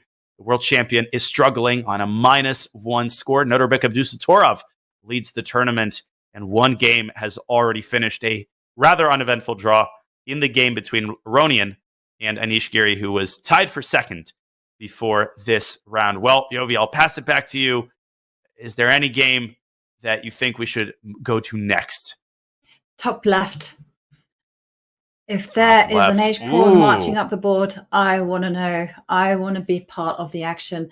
And it's not just the H pawn that is rolling. There's a D pawn sitting there on D3. What is happening? What is happening indeed? Well, I will start with a very controversial statement. The black bishop on G6 is hanging. I know. I don't want to anger anybody controversial here. Yeah, no, don't do that. You have to tread carefully here.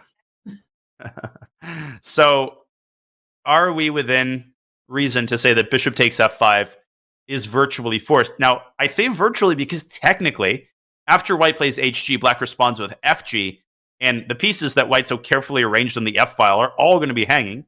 But that just seems way too outlandish to me. Bishop takes d3 in that resulting position comes with tempo. It attacks the queen.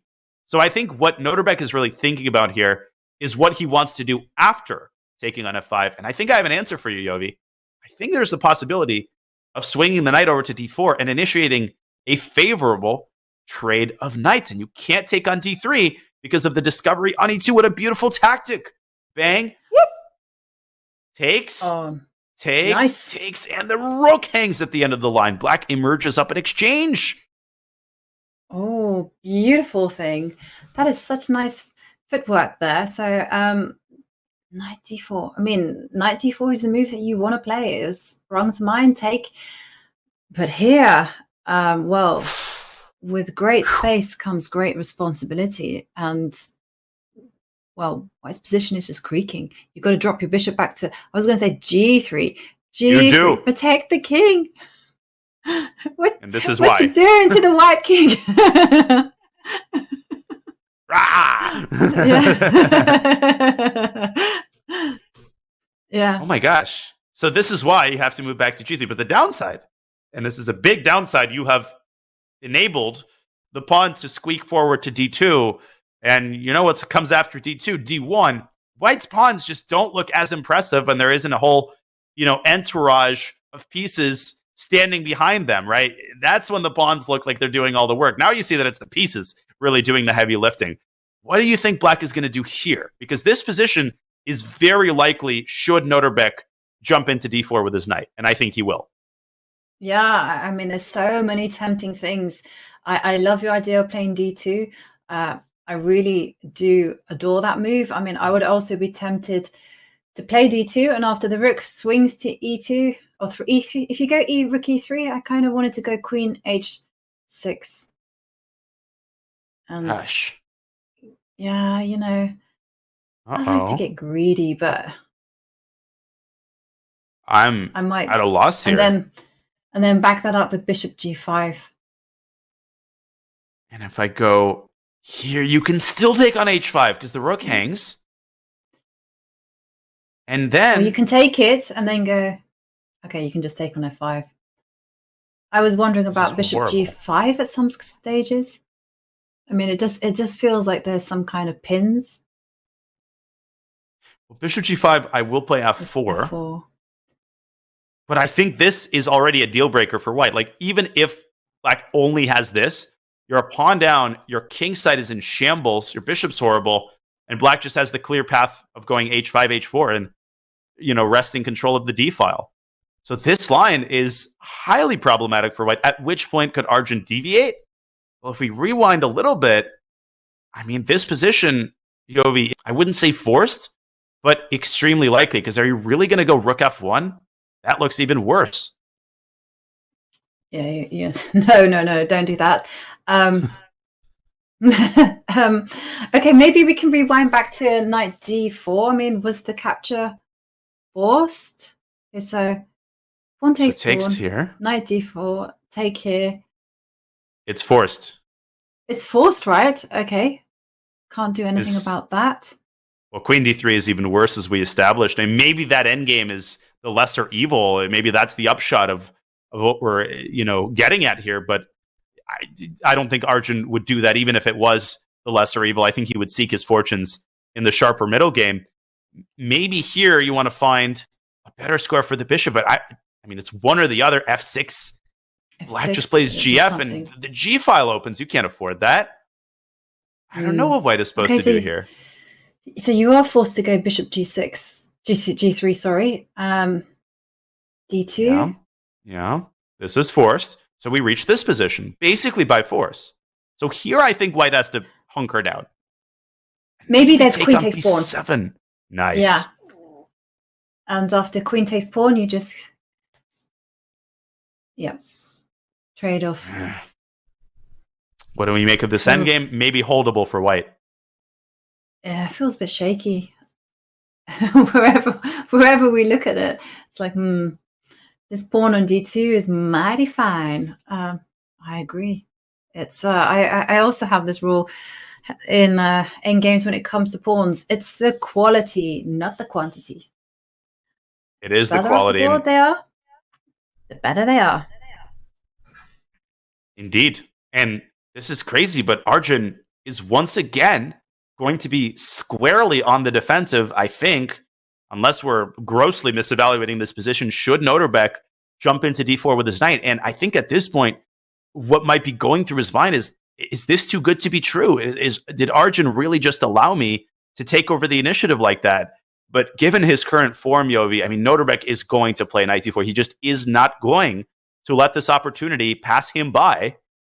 And Arjun Erigaisi will once again find it necessary to pull through with a defensive effort, and already in severe time pressure. Deja vu for the Indian Grandmaster.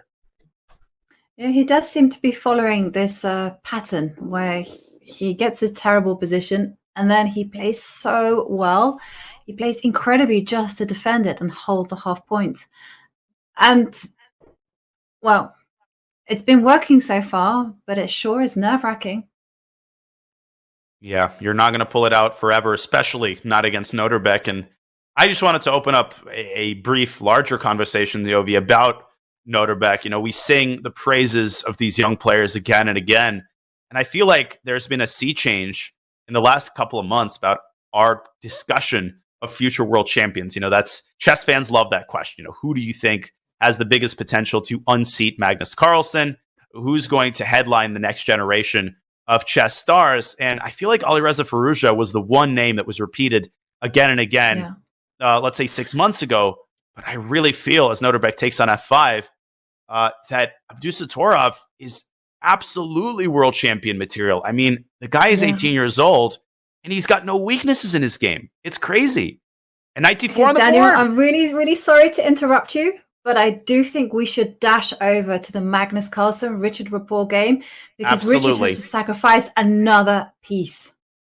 We go straight there. First to the bird's eye view really quickly. He is 2 pieces down, and now to the Magnus game. Yeah. Oh my gosh. Yeah. Oh my gosh. Like, how did this happen? How did he manage to sacrifice the second piece? And by the way, Nodirbek, he did play knight c4, so we will keep you posted as that game follows the exact line that we just examined. But bishop e3, bishop c5, rook f1, check, back, threaten mate. Oh, the bishop's hanging. He just took it. It just check took it. here, check. Okay. And his idea is after bishop, I mean, you've got 2 moves. You've got king f2 and you've got bishop g1. That's it. Wait a second. And, I don't get this at all. Mm-hmm. Yeah, bishop g1, right? Is he Well, king f2, queen h4 is perpetual, so this. Yes, and then bishop h2, and threatening checkmate. That's going to send my heart racing. So king goes to f2, and now the game is over. I don't know. I'm very, very confused. It was okay. So let's step back here for a second. Maybe he wants to push his h pawn down the board. Maybe he wants h4. But this also doesn't work because white sticks the bishop to h3 and traps the queen and white's 2 pieces up. No, that's not that. What else could it be? g6 maybe to dislodge the rook from the f-file first? But that could be a clever move. Okay, yeah, that's nice, because after rook takes f7, hey, you're opening up lines, and rook hf8. That's going to be unpleasant, although the computer is kind of, the evaluation bar is kind of saying it's not working, which then inspires me to find either queen or bishop c4. Connect the bishop and the rook, and the obvious human move here is to take and go rook f8, but let's not forget that white is 2 pieces up, not 1 piece, but 2 pieces, and he remains 2 pieces up after your other move, queen to b3, and here black's attack fizzles out. So if we rewind, black is not supposed to take on f7, but oh my gosh, this is definitely objectively lost for Richard Rapport. I don't see a move puzzling here. What is his he's plan? overdone has he it. just missed something? Bishop h2, I guess, in this position is a better attempt. But King goes to king f2? f2, well, then maybe I can try e3 check. Carlsen has to be careful, but it's losing. Can you run with the king to f3? Oh man. Takes, rook f8. Nope, not rook e8, rook f8. But again, you've got queen b3. Exactly. And give back some material, because now the counter check is going to be deadly. And obviously, we've gone very far down this line, but essentially, if black plays g6, then all of these moves are largely forced. So let's rewind for a second. I know people in the chat might feel a little bit overwhelmed here. Bishop g1 is on the board. So let's get us back to the live board. What we are expecting, what we were just calculating, is the move g6. And just so we're all on the same page, the reason bishop h2 isn't effective is because the king lifts up to f2, connecting the queen and the bishop. Black is down 2 minor pieces. Richard Rapport, who's not at the board again, Yovi, he seems totally unconcerned, or maybe he's too disgusted to look at the board. This is not how you beat Magnus. He's going to find all of these moves, right? He just does not stumble in these types of positions ever when the win is so close at hand. And I have to say, most of those moves were kind of forced for white. You know, when the bishop comes down to h2, there's no other way. You have to step up with the king. When you attack the rook, you have to do something with your rook. You have to move it along the f line. There's no other thing. And should the black pawn move forward to h4, well, you have to stop it getting to h3. So every single one of those moves, the reply is supernatural, and that's a problem. It's a huge problem. And when you're evaluating the practical value of a sacrifice, you have to factor that into the equation. Are my opponent's moves forced? And the worst situation, the most tilting situation, is when your opponent has no choice but to find the correct moves. That's what you want to try to avoid. And I think the only way to create a more open-ended situation here is to play the move g6, try to get white to take on f7 and open a second front down the f file. But man, the evaluation's about +3. I'm surprised it's not more than that. So if Richard plays like an engine for 5 or 6 moves, maybe he can whip up some counterplay. But 30 minutes on the clock for the world champion, I think that's enough time to navigate his way out of this situation and consolidate his material advantage and score what would be an absolutely critical full point. Yeah, and it would be absolutely critical. And it does feel like this second sacrifice was asking too much of the position. And it seems to have kind of fallen into Magnus's lap. You know, it just happened. And it probably means that Richard was perhaps thinking he hadn't found the best way to continue that a marvelous sacrifice by putting the knight on e4 earlier. I do feel that somehow something went wrong and Richard was kicking himself, and this second sacrifice is a psychological result of that. It just seems to me that this game epitomizes why Rapport struggles against Carlsen. I mean, Magnus, he puts so much pressure on you that he almost forces you into these drastic measures. And Rapport is such a creative player. He's so fun to watch. He's everybody's favorite super GM because he will always give you an entertaining tournament. I think the last candidates are a great example of that. He was struggling all tournament long, and yet even his losses were more entertaining than some other players' wins. So all credit to Richard Rapport, but the world champion is too precise. He's too clinical for this style of play to succeed more often than once in a blue moon. Yeah. But impressive game from Magnus. I like the way he defended this. And Richard has 24 minutes, so he could take a while to come up with his next move. In the meantime, should we move over to the bird's eye view? Let's do it. I feel like we're in the situation you get into in a hotel where you decide between the elevator and the stairs. You call the elevator. You're like, do I wait for it? The moment you open the stairwell, the elevator arrives. I feel that way with Richard Rapport. He's about to play g6 the moment we leave his game. But we'll keep you posted. Look at Erigaisi Abdusattorov in the top left. They are following the exact line that we analyzed. And Queen h6 here was your suggestion. I think there's a high probability that move appears on the board as well. Okay. Yeah, things are not looking that great for Arjun there because his king looks shaky, and of course black's pawn on d2 looks mighty strong to me.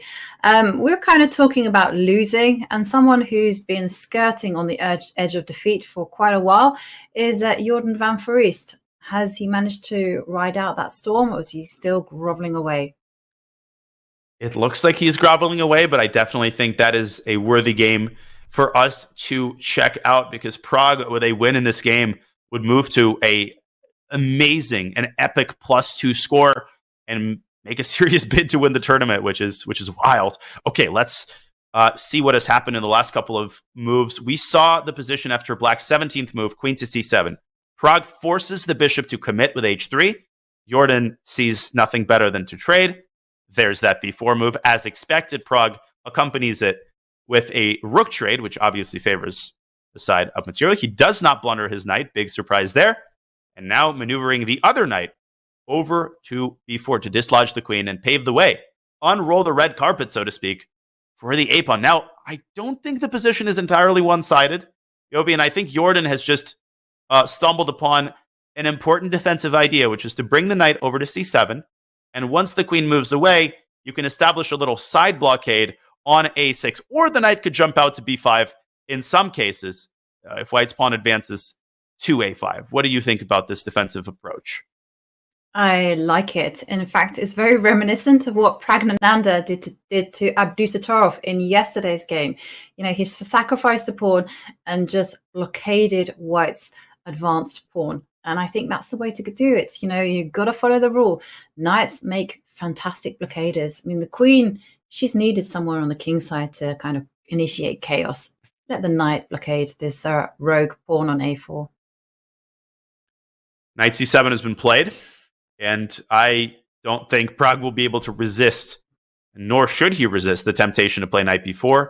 Now, he does resist it. He plays the move a5, and I think I see why. He wants that a4 square for his queen, and he wants to combine the progress of the a-pawn with the direct assault on a huge weakness.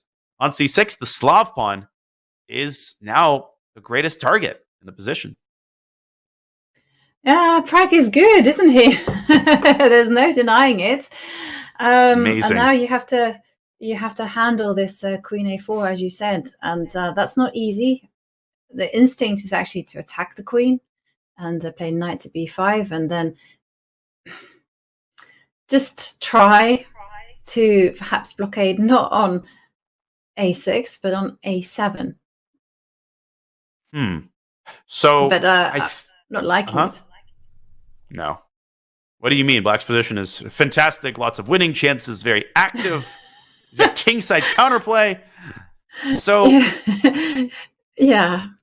I don't really have too many moves to suggest here, other than, okay, hang on a second. I was too pessimistic. I can actually put the queen onto c4.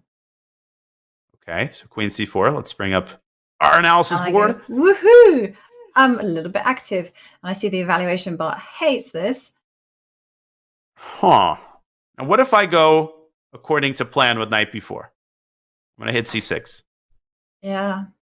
Laugh in your I was face seeing here. Ghosts. Yeah, and laughing is the correct response, because after knight b5, you just move your queen, and I have to kind of go rook c8, and that is not a great move. Well, knight a7 is. Well, knight a7. There's knight c6. No. This is bad. This is falling apart. No. The queen cannot go to c4. You can't go for any active measures. You just have to sit tight. And no. Dreadful. Can't do this. Get back to the original position. So no queen c4. Queen c4 is out. I think you're onto something, though.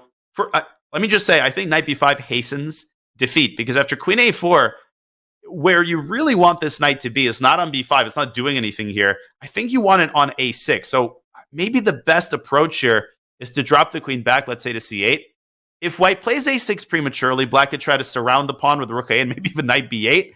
So if Pragg goes knight b4, maybe Jordan can try to hold the fort with the move knight a6. Again, the eval bar creeping up, and perhaps it's because white just accumulates the pressure with queen a4, and unfortunately rook b5 looks great, but fails to knight takes d. I mean, whatever black does here, something collapses Yovi. It's either the c6 pawn, it's the queen, it's the pawn, it's the rook. I mean, the position is just too flimsy. The pieces are too passive. Even though the engine is giving something like plus 1.8, I feel like in practical terms, black is just borderline hopeless. Yeah, I kind of agree with you as well. And I was going to say, yeah, you might stop one knight getting to the b4 square, but there's another knight sitting on c1 that can make its way there. So it's difficult to suggest a move for Jordan. I mean, the one great thing is he does have a lot of time on his clock. That's something.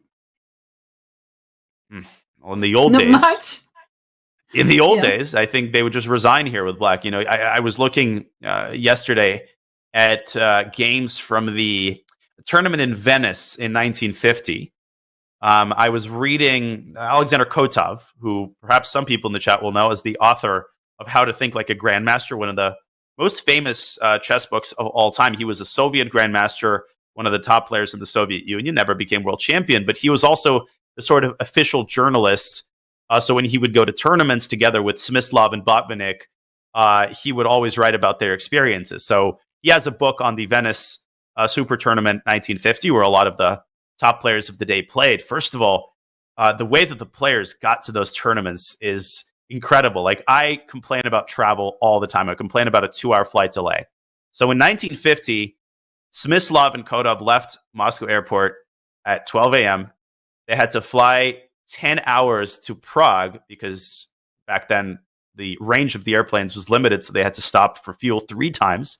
In Prague, they had to catch another flight to Rome, and he has a funny phrase. He says, "We were exhausted and we were thinking about going and just exploring Prague and getting a hotel, but the next flight was 7 days away." So they would have missed the entire tournament, and it took them 12 hours to reach one European country from another. But the reason I bring this up is that a lot of the games in the tournament, when one player would reach just like a position like this with no prospect, you would just see a lot of premature resignations. And I feel like that's one way in which chess has changed. It's become a lot more of a sport where you don't give up just because you're down 20 points. You play until the bitter end. That's your responsibility. You don't play for enjoyment in those cases. You play to save one game out of 10. Yeah, I agree with you. There were a lot of premature resignations, but I think a lot of it's to do with the Germans. Because often you'd reach move 40 and there would be maybe one side was winning, but there was still a lot of play left. But because of the adjournment situation where the game would just stop, the players would stop for dinner, they would gather their friends round, maybe their seconds and their teammates, and they would have a good old go at solving the positions that you would often see this kind of like, oh, I resign. I can't be bothered to play on because I know you've analyzed the best possible consideration. Now, with the time controls kind of sharpening up, there being quicker time controls, suddenly it becomes much more attractive to fight it out until the bitter end because there's the possibility to go wrong. There most certainly is, and let's be very clear on one count. This game is not over. Jordan is a resilient player. He's going to try his best, and Prague still has a lot of work to do if he wants another point on the cross table. Okay, let's swing back to the bird's eye view. Magnus Carlsen, in the meantime, has captured on f7. Richard did play the only viable move, g6, but that game, I think, is furiously moving toward a rather unhappy conclusion for the Hungarian-Romanian Grandmaster. And talking about resignation, do you think that Richard will resign in the next few moves? I think he's going to try rook f8, bishop c4. And, there was an engine line there that, quote unquote, keeps the evaluation to something like +3.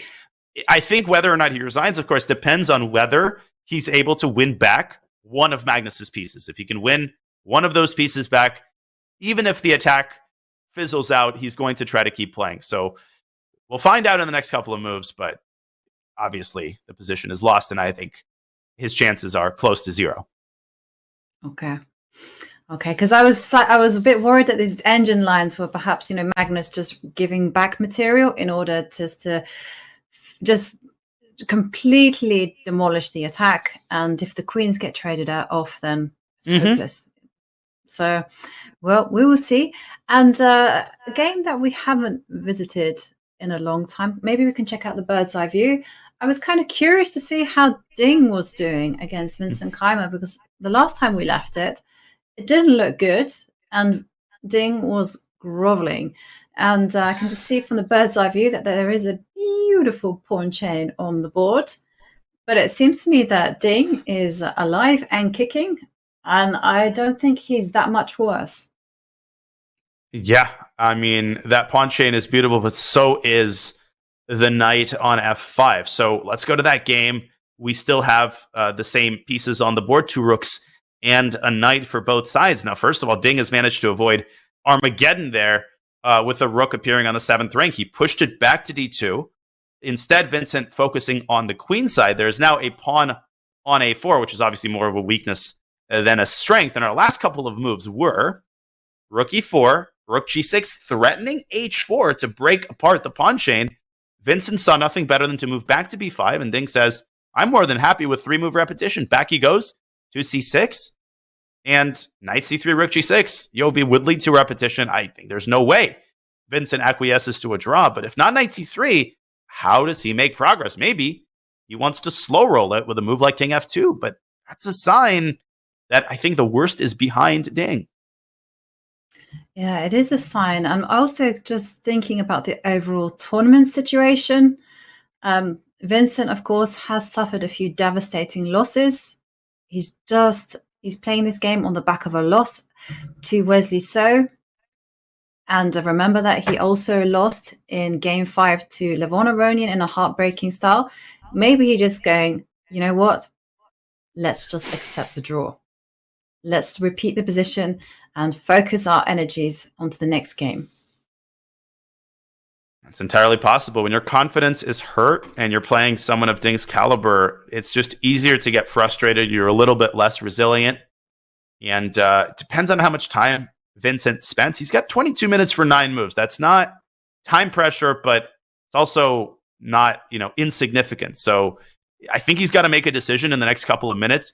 I would vote king f2, though. I feel like he still isn't risking. After king f2, rook c5, he can always drop back to c3 on the next move. As I say that, king f2 appears on the board. There we go. Yeah.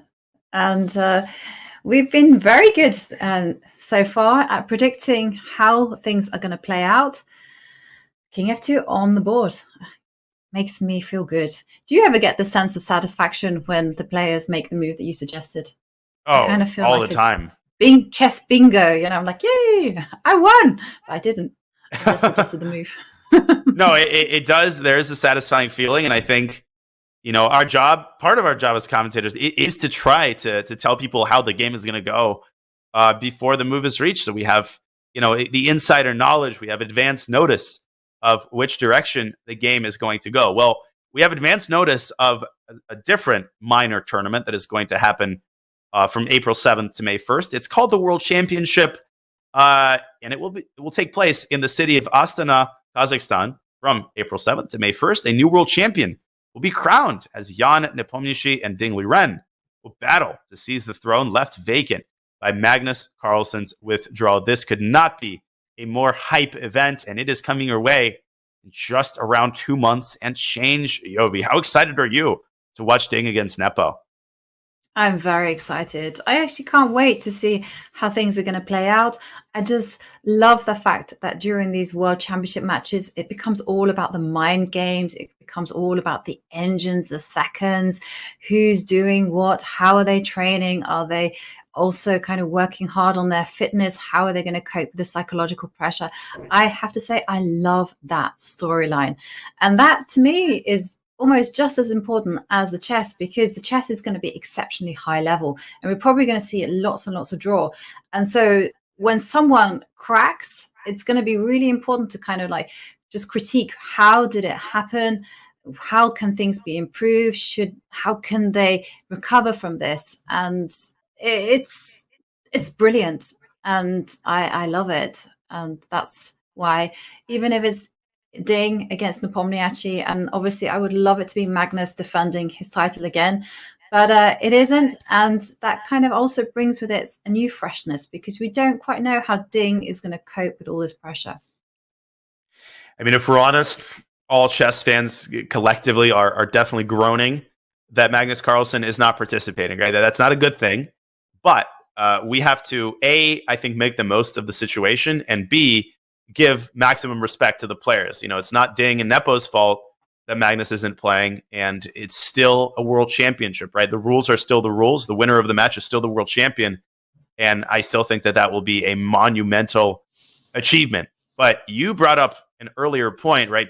As we start to make our way back to the bird's eye view, just one more thought I had on Ding is that the time before the world championship match, Yovi, is just unenviable. You have to hide your openings, and it's really a matter of life or death. You just cannot reveal any of your nice opening prep, or really any opening prep at all. You want to keep everything a secret, and that is no easy matter. That basically means having an entirely different repertoire in the months leading up to a world championship match.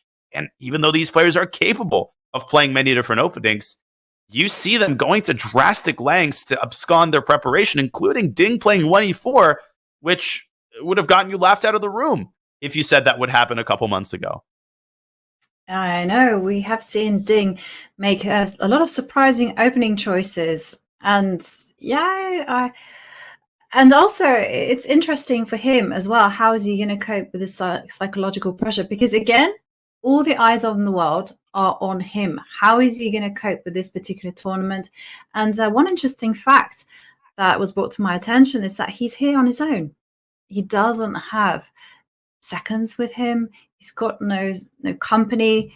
And I find that quite unusual, because maybe, again, that also alludes to opening preparation for the World Championship match. He cannot have a second with him because he has to keep that information hidden.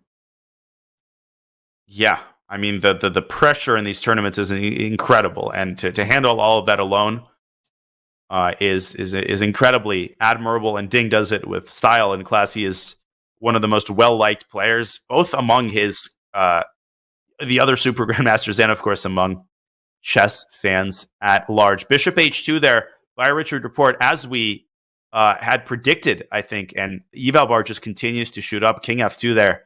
And Magnus, I think, is only a couple of moves away from securing the full point. Queen C4, you predicted another move. Although I'm not sure that's a good thing. I'm not sure that's a good thing for Jordan, because Knight B4 puts him on the cusp of losing. I know. I was going to point that out to you. It seems to me that we've predicted the continuation of Erigaisi against Abdusattorov. We've been very good with Jordan van Foreest and Prague, not in a good way. And we've also done very well because Magnus Carlsen and Richard are following our analysis. Oh, goodness me. Yeah, we have. And look at the Abdusattorov game. Queen H6, Queen B7. We got that as well. I know. I mean, we really are hitting the jackpot today.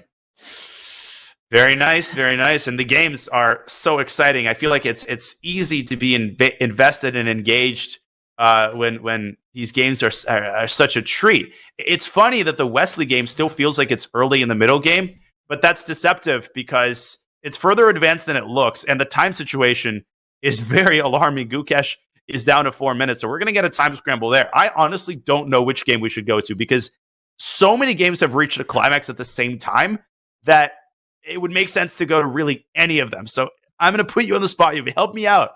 Where are we going to go next? Maybe to the brewing time scramble quickly. You know what we're going to do?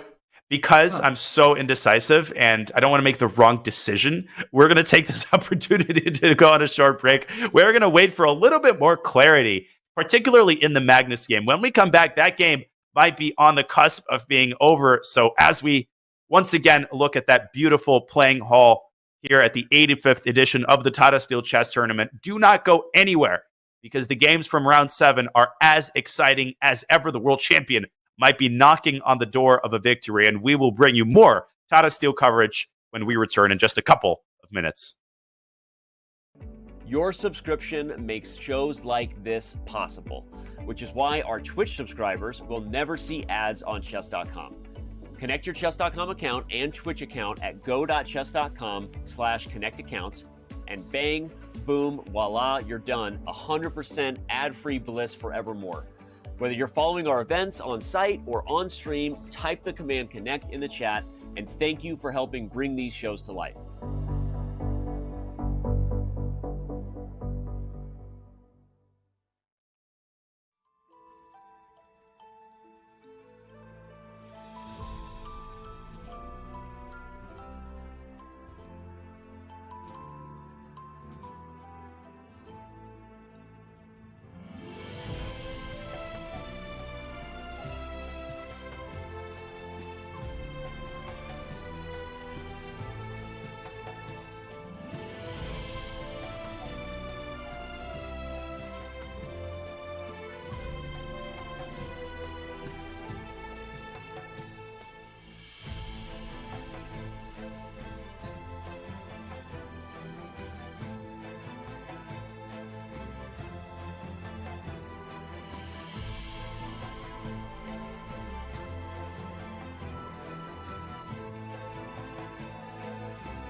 Welcome back to round 7 of the Tata Steel Chess Tournament 2023. 85 years of incredible action in the village of Wijk on Zee. And we will start by reviewing the standings one more time. If you are just joining us, it has been a wildly impressive performance by the Uzbek talent Nodirbek Abdusattorov, who leads in clear first with 4.5 out of 6 on the heels of a win over the world champion. The world champion sits at 2.5 out of 6, -1. A shocking turn of events here, Yovi, as Magnus Carlsen is trying to make his way out of the bottom half of the tournament cross table. I know. When was the last time you saw him in 10th place out of 14? This is the very first time in my life that I've seen such a thing happen. And of course, at the top, Nodirbek Abdusattorov, 18 years old. Such a phenomenal talent. And what an absolute blister of a tournament. I mean, blur. I mean, it's just, all the players are just like blistering away. They are playing amazing chess. And let's have a look at the time control. Yeah, well, the time control is 100 minutes for 40 moves. It's one of the longest, if not the longest time control of any annual super tournament. And the important thing to note right now is that there is a 50-minute time addition after move 40 is made. Some of the games are inching close to that time addition. And then on move 60, you get an additional 15 minutes. And of course, there is a 30-second increment from the very first move. 30 seconds are added to your clock after each move is made. And in this round, I think more so than the two previous rounds that I've commentated, there are just more time scrambles. I think actually most of the games have entered what I would really call a time scramble phase. Richard Rapport is struggling against Magnus. He sacrificed 2 pieces, swashbuckling play by the Hungarian Grandmaster, but I don't think it's going to turn out successfully. He has found a way, Yovi, as we discussed during the break, to win back one of Magnus's pieces. So it ain't over just yet, but Carlsen could happily give that piece up and permanently end Black's initiative. Queen b3. Not the most accurate move, though. It's not the most accurate move, but it's sufficient. And this was actually the move that drew our eye first. And we thought it was great because the whole idea is that if Black were to ask the king some questions by pushing that pawn up 1 square, e3, the king would just go, sure, no problems, king f3. And suddenly it is the counterattack that White has that is going to be deadly. The queen is going to come to e6, and there is no way the Black king or the Black rook will be able to survive that one. And so if e3 is not possible, then Rapport has to go bishop takes g1. He has just played that. I actually think, I take back what I just said. Carlsen has calculated a long and forced variation at the end of which he will basically force a queen trade. I think we're a couple moves away from resignation. We don't have to make any moves in the analysis board because they're going to make those for us. Rapport's moves are absolutely forced. And queen h4 check here travels back to f6 and is going to pick up that bishop on f7. The problem is that White also has an extra piece called a knight that sits on c3, and that is going to capture the pawn on e4 in due course, after which Black will have a miserable pawn for the piece. Yeah, that is no way sufficient for that kind of deficit. And I agree with you, queen h4, or it's going to be resign time. It's up to Richard to decide. He's a combative player. You might as well give that check to the White king and see where it goes, see if there's still some way that Magnus can go wrong. It is kind of mission impossible, though. Here's my prediction. Queen h4, Magnus will play g3. The point of g3 is to create a Luft square for the king. Queen f6 check, king g2. Now, there does seem to be a scary-looking check on f3. If Black plays rook f7, he hastens his defeat because the knight is inevitably moving to d6. You can even take on f7 first. So Black has to give that check, but the king calmly drops back to h2. Queen f2 is blocked by rook g2. Queen takes f7 leads to a queen trade, and rook takes f7 leads to an immediate loss after queen e6, and queen takes e4. Black runs out of checks and runs out of meaningful moves. If I had to make a prediction, I think the game is going to end after Carlsen plays the move queen e6 check, right? But I'm going out on a limb here. Yeah, it is a natural conclusion to the game. And looking at Richard's body language, oh, he's reaching for the queen. Queen h4 played, and g3. And g3 is such a Magnus move. Just eliminate all complications, force the game into clarify the position. You don't have to go king e3 here and look for adventures where they're not necessary. Yeah, that kind of king I have a name for. I call them Spartan king. Which king? It's a king that's leading its forces from the front is a king called from Sparta. My Spartan king. I see. Yeah. They could be kind of like idiots rather though, because there's no way you want your king wandering out leading the charge in the middle game. Sometimes it works, but that's very much the exception to the rule. A king goes out to e3, no way. Magnus just rechecking his lines. He's just making sure that after g3 there's nothing he could have missed, and fully expecting the king. Sorry, the king? Oh, he is the king for the time being. Magnus Carlsen to block that check. Well, I'm fully expecting the king to treat his king pretty well. And Magnus is not going to keep Richie waiting for too long. He's going to put him out of his misery quickly here. And Magnus, he knows the significance of this game. He's got 24 minutes on his clock. And I'm always taken with the fact that even the best players in the world, literally the best player in the world, they double, they triple check their lines. So the young members of the audience watching these games and trying to take inspiration, I think it's just important to notice that you're never above double checking stuff and just making sure that your calculation is correct. With that said, I think G3 is coming to a theater near you any second now. Yeah, absolutely. I mean, how many games have you saved by just not making that move impetuously?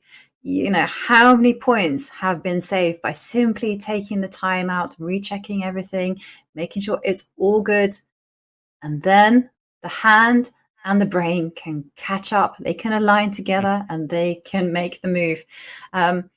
I have to say, I have been on the receiving end of the hand reaching out and making a move before the brain caught up. And I was literally looking at my hand, like, why did you make that terrible move? It's almost like I had no responsibility, I had no autonomy over this body part. I mean, it was horrible feeling.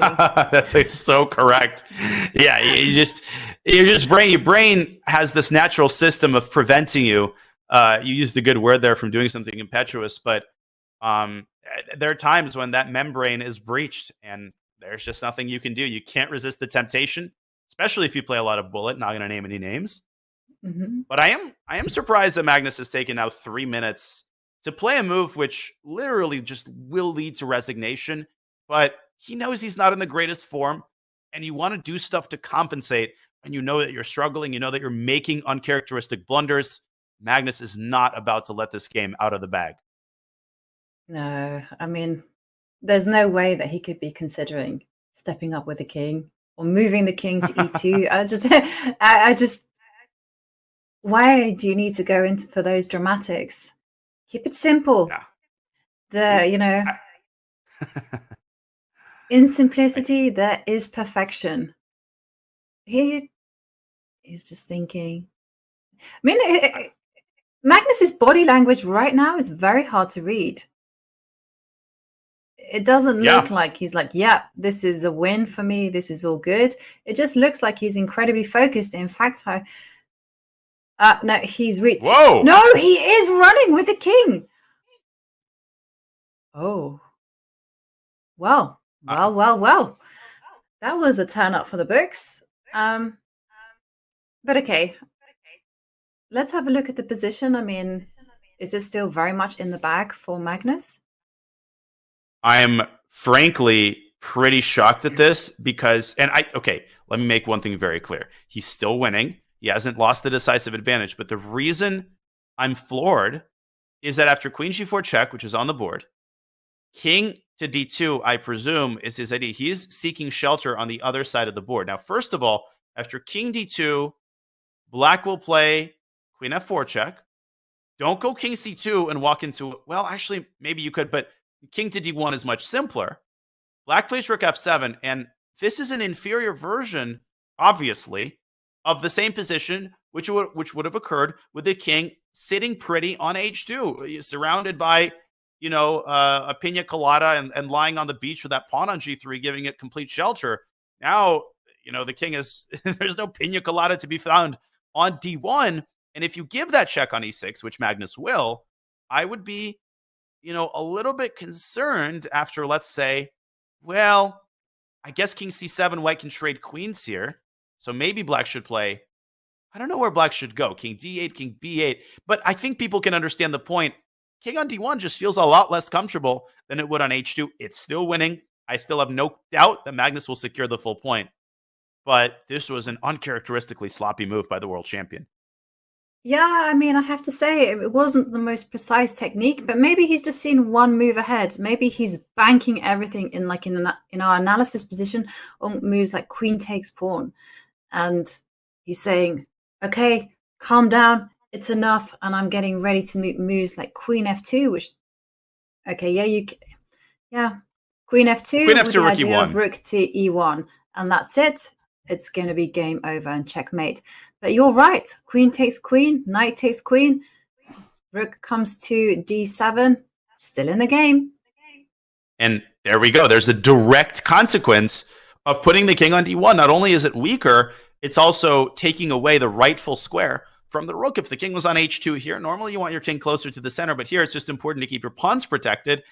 After rook d1, the game would be over. As it stands, white can force the rook trade, king e2 and rook d1. But these types of endgames where black has the potential for passers on both sides, they're actually a lot harder to win than they might seem. Knights are not very good at containing pawn majorities in general, especially not on both sides of the board. Okay, back we go to the live board because we're going to get a lot of moves fast here.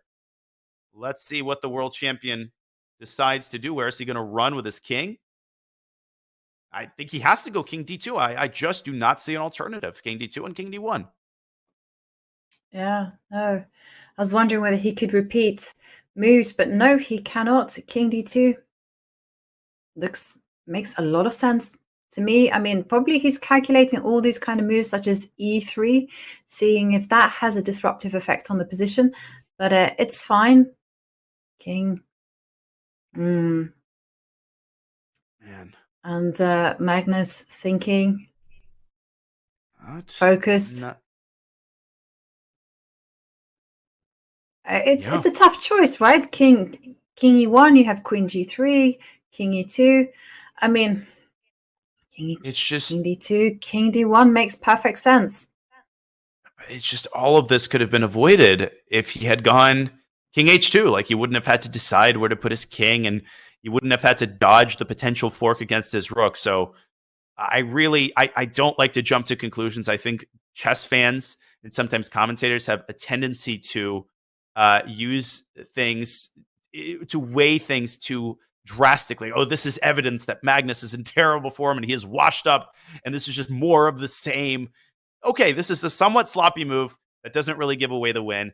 It's more that it's uncharacteristic for Magnus because we are so used to him operating with surgical precision. But okay, as the world champion ponders where to put his king, Yovi, we've got crazy action on a lot of the other boards. So I know people want to see Magnus, and we promise to keep you abreast of the developments, but we cannot miss the action on some of the other boards as we go back to our bird's eye view. Crazy stuff happening in Arjun's board. He is on the verge of losing his game, as we thought, against Abdusattorov. Looks like Wesley So is taking over the advantage against Gukesh, who's struggling again. Where to from here? Caruana's better now? Oh my gosh. Yeah, it feels like this is going to be a very bloody round with a lot of decisive games. And the one that catches my eye is basically Arjun Erigaisi and Nodirbek Abdusattorov. I mean, we kind of followed their games for quite a while, and they actually seem to follow our analysis, how things panned out. Oh my gosh, what a position. And as we transition to that game, a huge shout out to the over 30,000 of you on the edge of your seats across YouTube and Twitch. We really appreciate the energy in the chat and just showing up on a weekend. You could be having brunch with your friends. Maybe you are, but you're sneaking some glances at your phone. How can you miss this breakneck action? Okay, It is Abdusattorov's move. They went down the exact line that we had outlined. And currently the rook is hanging. Nodirbek has to decide where he puts it. And to me, it would be the most natural square, unless there's some sort of a sacrifice here, which I don't see. Rook g4 to d4. You have to keep this pawn incredibly well protected. You cannot afford to lose this pawn for nothing if you're Nodirbek. And he's just played it. Yeah. Yeah. What a roll. Keep it simple. Rook d4, a nice move. And all you need to do now is start improving your other rook that's not working on f8. Get that into the game somehow. And then start picking off all those weak pawns. I'm thinking of that pawn on f5. Doesn't really have a home. Doesn't have a safe spot. Yeah. And I also have to say, part of me is also tempted to reroute the bishop. to move it along to b6 if possible. But I realize that's not possible for the time being because of rook takes pawn. Well, yes and no. I mean, even if you give up d2 and you recapture f5, Black's advantage is indisputable there. It's just, I think Nodirbek will probably want to squeeze out. He can do that whenever he wants to, essentially.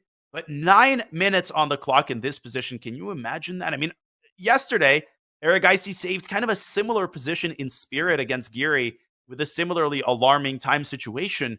The problem here is that objectively, he's a lot worse here than he was against Anish. The position is a lot less two-sided.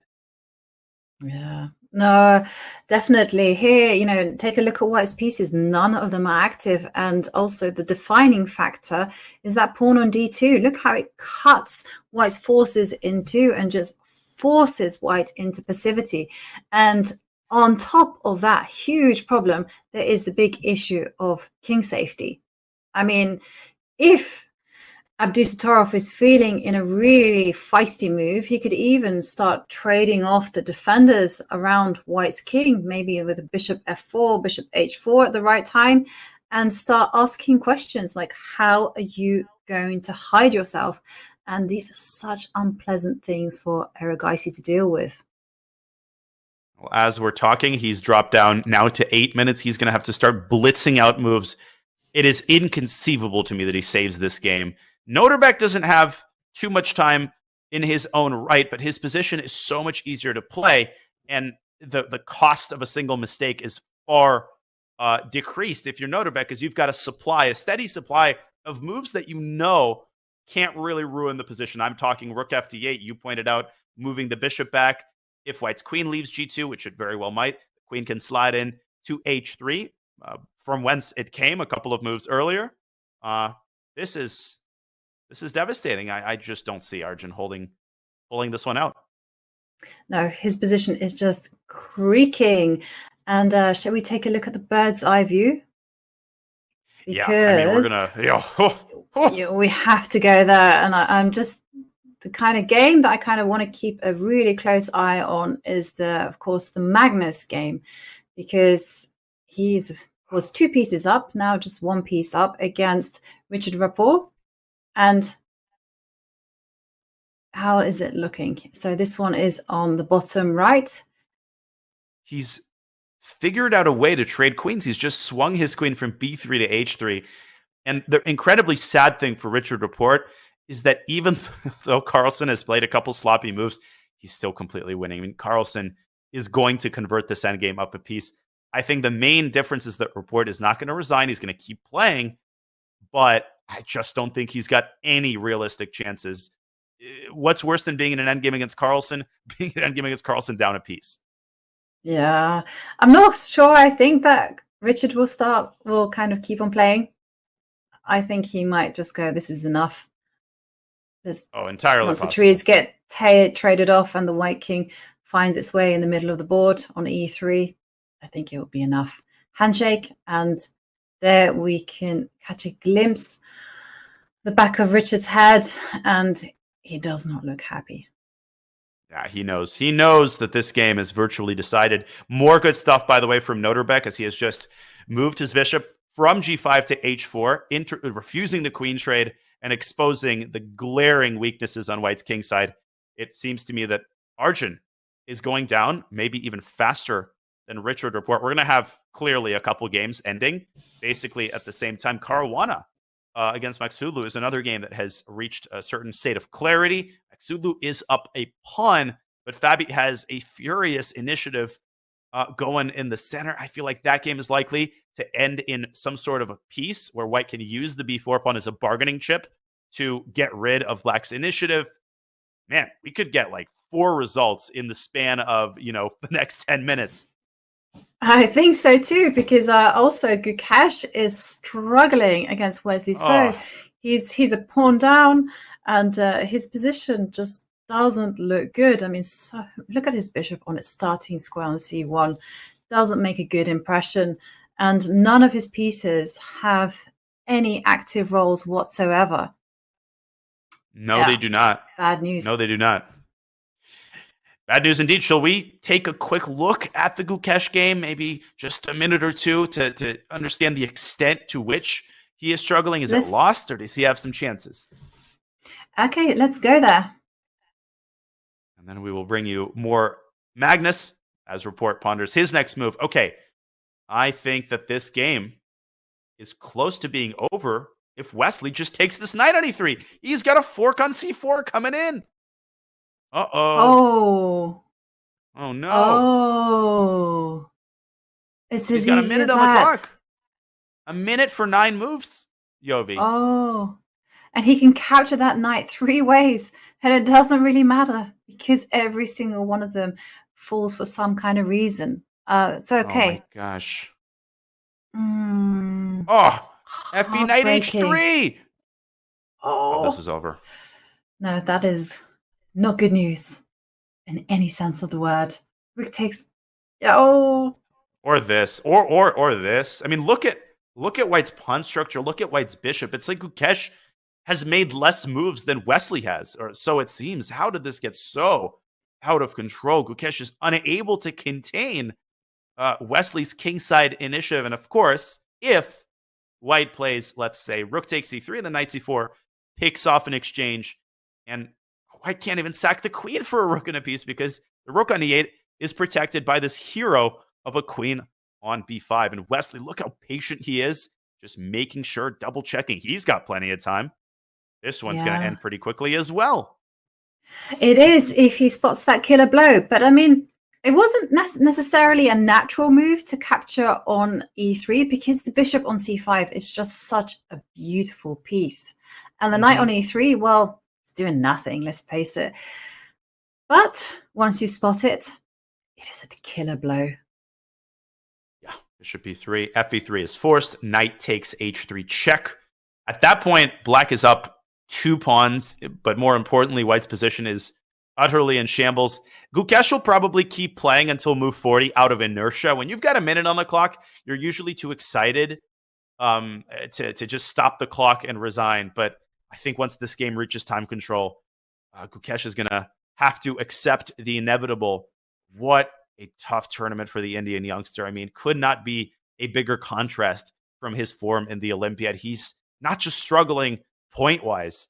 If you just look at his games, Yovi, they're just one-sided. He's not giving himself any chances against these guys. Yes, something is not quite working for him. He's not quite enjoying Wijk in the same way that he played in the Olympiad. And yesterday's interview with Caruana, he actually kind of commented that he was surprised that Gukesh actually resigned when he did, because he was fully expecting the game to kind of continue. But it just seemed like Gukesh had had enough. You know, he's been having a terrible tournament. Things haven't been working his way. And he was like, enough. Yeah, no, that's exactly what happened there. Okay, I think this game is virtually decided. We will leave Wesley to finish off the technical task. Erigaisi's position continues to go down. Just computer play from Abdusattorov. First he plays bishop h4. Then he accentuates the pressure in the center. You could see there rook f8 to d8, making sure that d2 is fully secured. Carlsen, in the meantime, rook f3 is met with rook g3. This is quickly moving toward a conclusion as well. Yovi, let's go to the Carlsen game because I think it might end just in the next couple of minutes. Yeah, I'm suspecting that Richard will give a spite check. The king will move up the board, and 12 seconds. The game will finish. He's got 12 seconds. Got to make a move. He's got 4 moves to make. And he's resigned. Okay. Wow. Yeah, the handshake is there, and yeah, let's see if the players discuss. They will. Carlsen always likes the pointing at the board, moving the fingers around furious. And what a valiant effort by Rapport. But this kind of stuff, it just does not work against Magnus Carlsen, and Rapport's struggles against the world champion continue. Mm-hmm. Yeah, I think he's kind of indicating that maybe Queen f6 check was incorrect, that he needed to do something else, but they're pointing to the king in the center. Yeah, I mean, definitely, if I had to guess, they are trying to figure out whether Rapport could have made that piece sacrifice work. I loved the sacrifice. I think that was the best practical chance. But just getting too excited there and giving up the second piece really hastened the defeat. Yeah, I agree. And oh my God. Sorry, go ahead. I'm so excited about some of these games. Me too, and I'm just like, but I'm kind of confused by their kind of where they're pointing. They're kind of pointing to the queen side when I thought that they would be discussing the piece sacrifice and hence moving all their gesticulating towards the king side. Yeah, it seems that they're kind of focused on maybe this knight b4 idea that Richard had. You just never know. I mean, they could be discussing 50 things at the same time. Speaking of things happening at the same time, we've got a beautiful move by Nodirbek, top left of your screen. Rook d4 has moved to e4. Is he blundering a rook? No. The rook on d1 is under the x-ray of the queen on h5. I think that we should go back to that game because it is reaching the ultimate climax. White is down to 5 minutes. We are going to get a lot of moves fast here, and we might get a result before move 40. So I think this is going to be the next game to end. Gukesh also might resign, but we will tell you if he does. I was going to say, Wesley did spot the winning move, and Gukesh is now on the edge of defeat. Things are dreadful state for him. Speaking of dreadful, rook to e4. What is the idea of this move? Well, the rook is moving into e1, not necessarily immediately, but the strain on Arjun's position has become unbearable. He can't even move his queen because he's going to lose both e5 and then f5. His pawns are falling like flies. I don't see a single move for him. He's tied lengthwise and sideways. And man, Abdusattorov just tearing him limb from limb here with his rooks. Yeah, and I was wondering, can Arjun simply make a pass move? I was thinking, what is the plan? Should he just, I don't know, make a random, I don't know, like a3, no move, like a no-nonsense move. I guess queen takes pawn is in the air. I was also thinking about ideas to try to get bishop takes bishop to work, but that's just too fancy for my own good. I think you're right. I think he has to play a3. And Abdusattorov has many ways to improve his position. I like the look of rook d8 to d5, not fearing the check on c8 because the king has, of course, a very nice Luft square on h7. 3 minutes and 50 seconds now for Arjun. Man, if he pulls this game out, then, I mean, what miracles. I will start to believe in. I will go buy a lottery ticket. I'll put it that way. I was going to say you were going to believe in Father Christmas. Oh, yeah. And then I was like, no, you're not going to go quite that far. Okay. So, I like your rook d5. What has he played? 3 minutes on the clock. There is no immediate threat in the position for black. Why does no moves? I don't know. I didn't know what to suggest. You can't really touch the bishop. You can't move the rook from the third row. Make a pawn move. A3, A3. B3. By process of elimination, now rook d5 is what I would call a second order threat. You're basically threatening to threaten, but black has all the time in the world. Black could, if he wants, he could play king h8 to h7 first if you really want to rub it into white's face. White can't even move the rook from c3 because the pawn on f3 will hang essentially with checkmate. Can't move the queen because of e5. Can't move the other rook because of you. Can't move the bishop because of rook e1. Literally look at every piece and you understand that you have no moves left. f6, he has made a pawn move, trying desperately to muddy the waters. This ain't going to work. I think Yovi, that black could simply just take on f6 and then double on the e-file, and that might end it. I was going to say the same thing. That certainly springs to mind. Take the pawn. And also, once white captures back on f6, I just wanted to point out that the king is rather vulnerable on f1 because now the queen can just dash across the board to b5 and give a check. And pawn takes pawn, quickly played by Abdusattorov. There's a beautiful line here that actually might happen. Can I show it really quickly? I know that moves are coming in fast, but unless I'm missing something, e takes f6. I was calculating rook d to e8. Now, white takes the pawn, and I was trying to figure out if this move leads to checkmate, and it does, and this might actually happen. Takes. The king seems to be able to escape to h3, but after queen g5, king h3, the coup de grace is rook to h1, a deflection. White just has a series of spite checks, but the king hides away on h7, and even if you don't take the rook on h1, and queen g3 is still a beautiful checkmate. I think Nodirbek is calculating exactly that line, and he has already taken on f6. This is exciting, and Arjun has not recaptured. Wesley has won, by the way. Let's go. Oh, yeah. Or shall we go? Yeah, we'll look at that later. Gukesh resigned after knight takes h3, Yovi, as we predicted. What a win. 2 wins in a row now for Wesley So. Yeah, I know. It's like the floodgates have opened. And it's actually incredible that this round there's been 2 decisive results in the space of a few minutes. And now we're probably going to see our third. And it's difficult, again, to come up with a move for Erigaisi. Pawn takes pawn, just opening too many lines, too many diagonals against the white king. The biggest problem, as you said, is that e takes f6. There is now going to be queen h5 to b5, a lateral move, essentially pushing the king away, and you're going to drop the bishop on f2. So the simplest move for Nodirbek is now just to move the rook away from e4, because once the queen moves to b5, the rook will actually be hanging. Rook f4 might lead to resignation, and he's got 7.5 minutes to find this relatively straightforward move. Mm.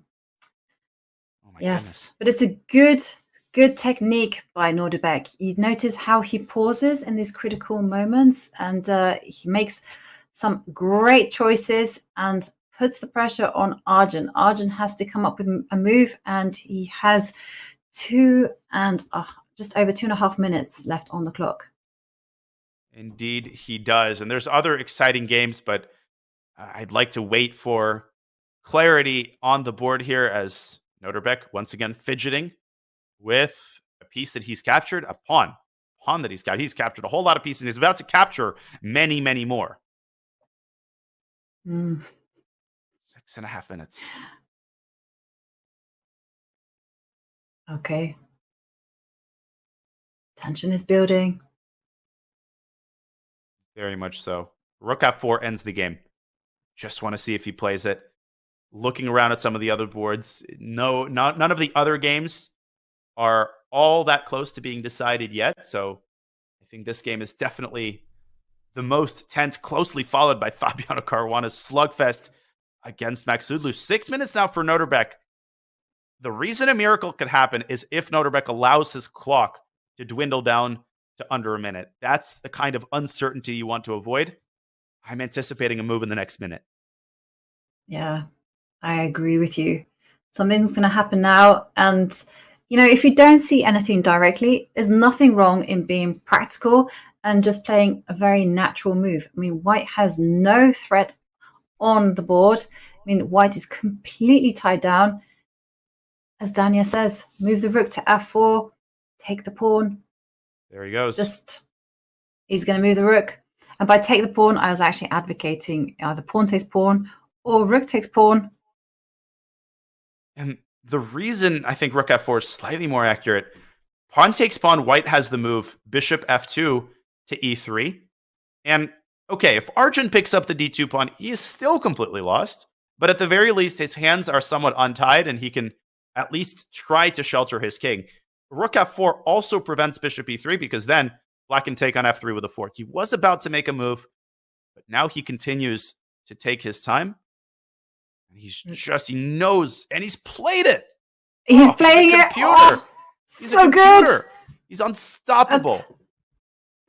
I mean, what a talent. Rook F4. And how can Arjun respond to this move? What can he do? King E2 is the only thing I see. Every single thing seems to lose on the spot. And Arjun, just under 2 minutes and 15 seconds, he has to find a move that does not lose instantly. And that is going to be incredibly difficult. King E2. If you're suggesting King E2, I mean, but really? If the position is crying out for King E2 to be played, you know that it's going all wrong. And Arjun thinking, King focused. E2. Queen takes E5, and Queen B5 is just mate. No, that even hastens the defeat. No, he's going to resign here, I think. There's no moves left. There's no moves left, and Black can just take on E5 on the next move. Yeah. I can't suggest a single move. I thought maybe he can go E6. Why? Why not? Yeah. And 1 minute. I'm just looking at the top computer move. I mean, no way is he going to play this. Top computer move is Queen H1. I'm speechless. Bishop takes A7 is his move. Okay. Okay, and here I would just take on E5. Yes, it makes a lot of sense. And the players are on move 38. So still 2 moves before move 40. And I agree with you, Danya. Take that pawn with the queen. Mm-hmm. Play it simple. Play it safe. Put it in the bank. I mean, anything wins at this point. You can play FE. You can play Queen takes E5. And the reason Queen E5 is the faster win is because it threatens Queen E1 check, which is ultimately the entire reason that White got into this trouble in the first place. It was because he let the D-pawn stay alive and advance to D2. Nodirbek is literally playing one top engine move after another, after another. How do you stop a man like that, who's on a mission like this, who's defeated Magnus Carlsen, who defeats Arjun Erigaisi, dealing him his first blow of the tournament with the black pieces out of an opening that Arjun seemed to be very well prepared in? Yeah. I mean, I have no words. He's just incredible. And he just seems to be having the tournament of his life. And once again, Nodirbek making it look easy. His play has been effortless throughout the tournament. I don't think he's been in trouble one time. Okay, the bishop comes down to E3. Okay, first move that I'm thinking of, give the king a check. Maybe 5. See the way that he plays it. That's it. Instantly. King goes to G1. Where else are you going to go? Rook G8 check and Queen B5 to E2 is the cherry on top. The king is going to get squashed over there in the corner. And Nodirbek is going to take a good couple seconds to double check this Yovi. But this is what a sparkling finale to a sparkling game.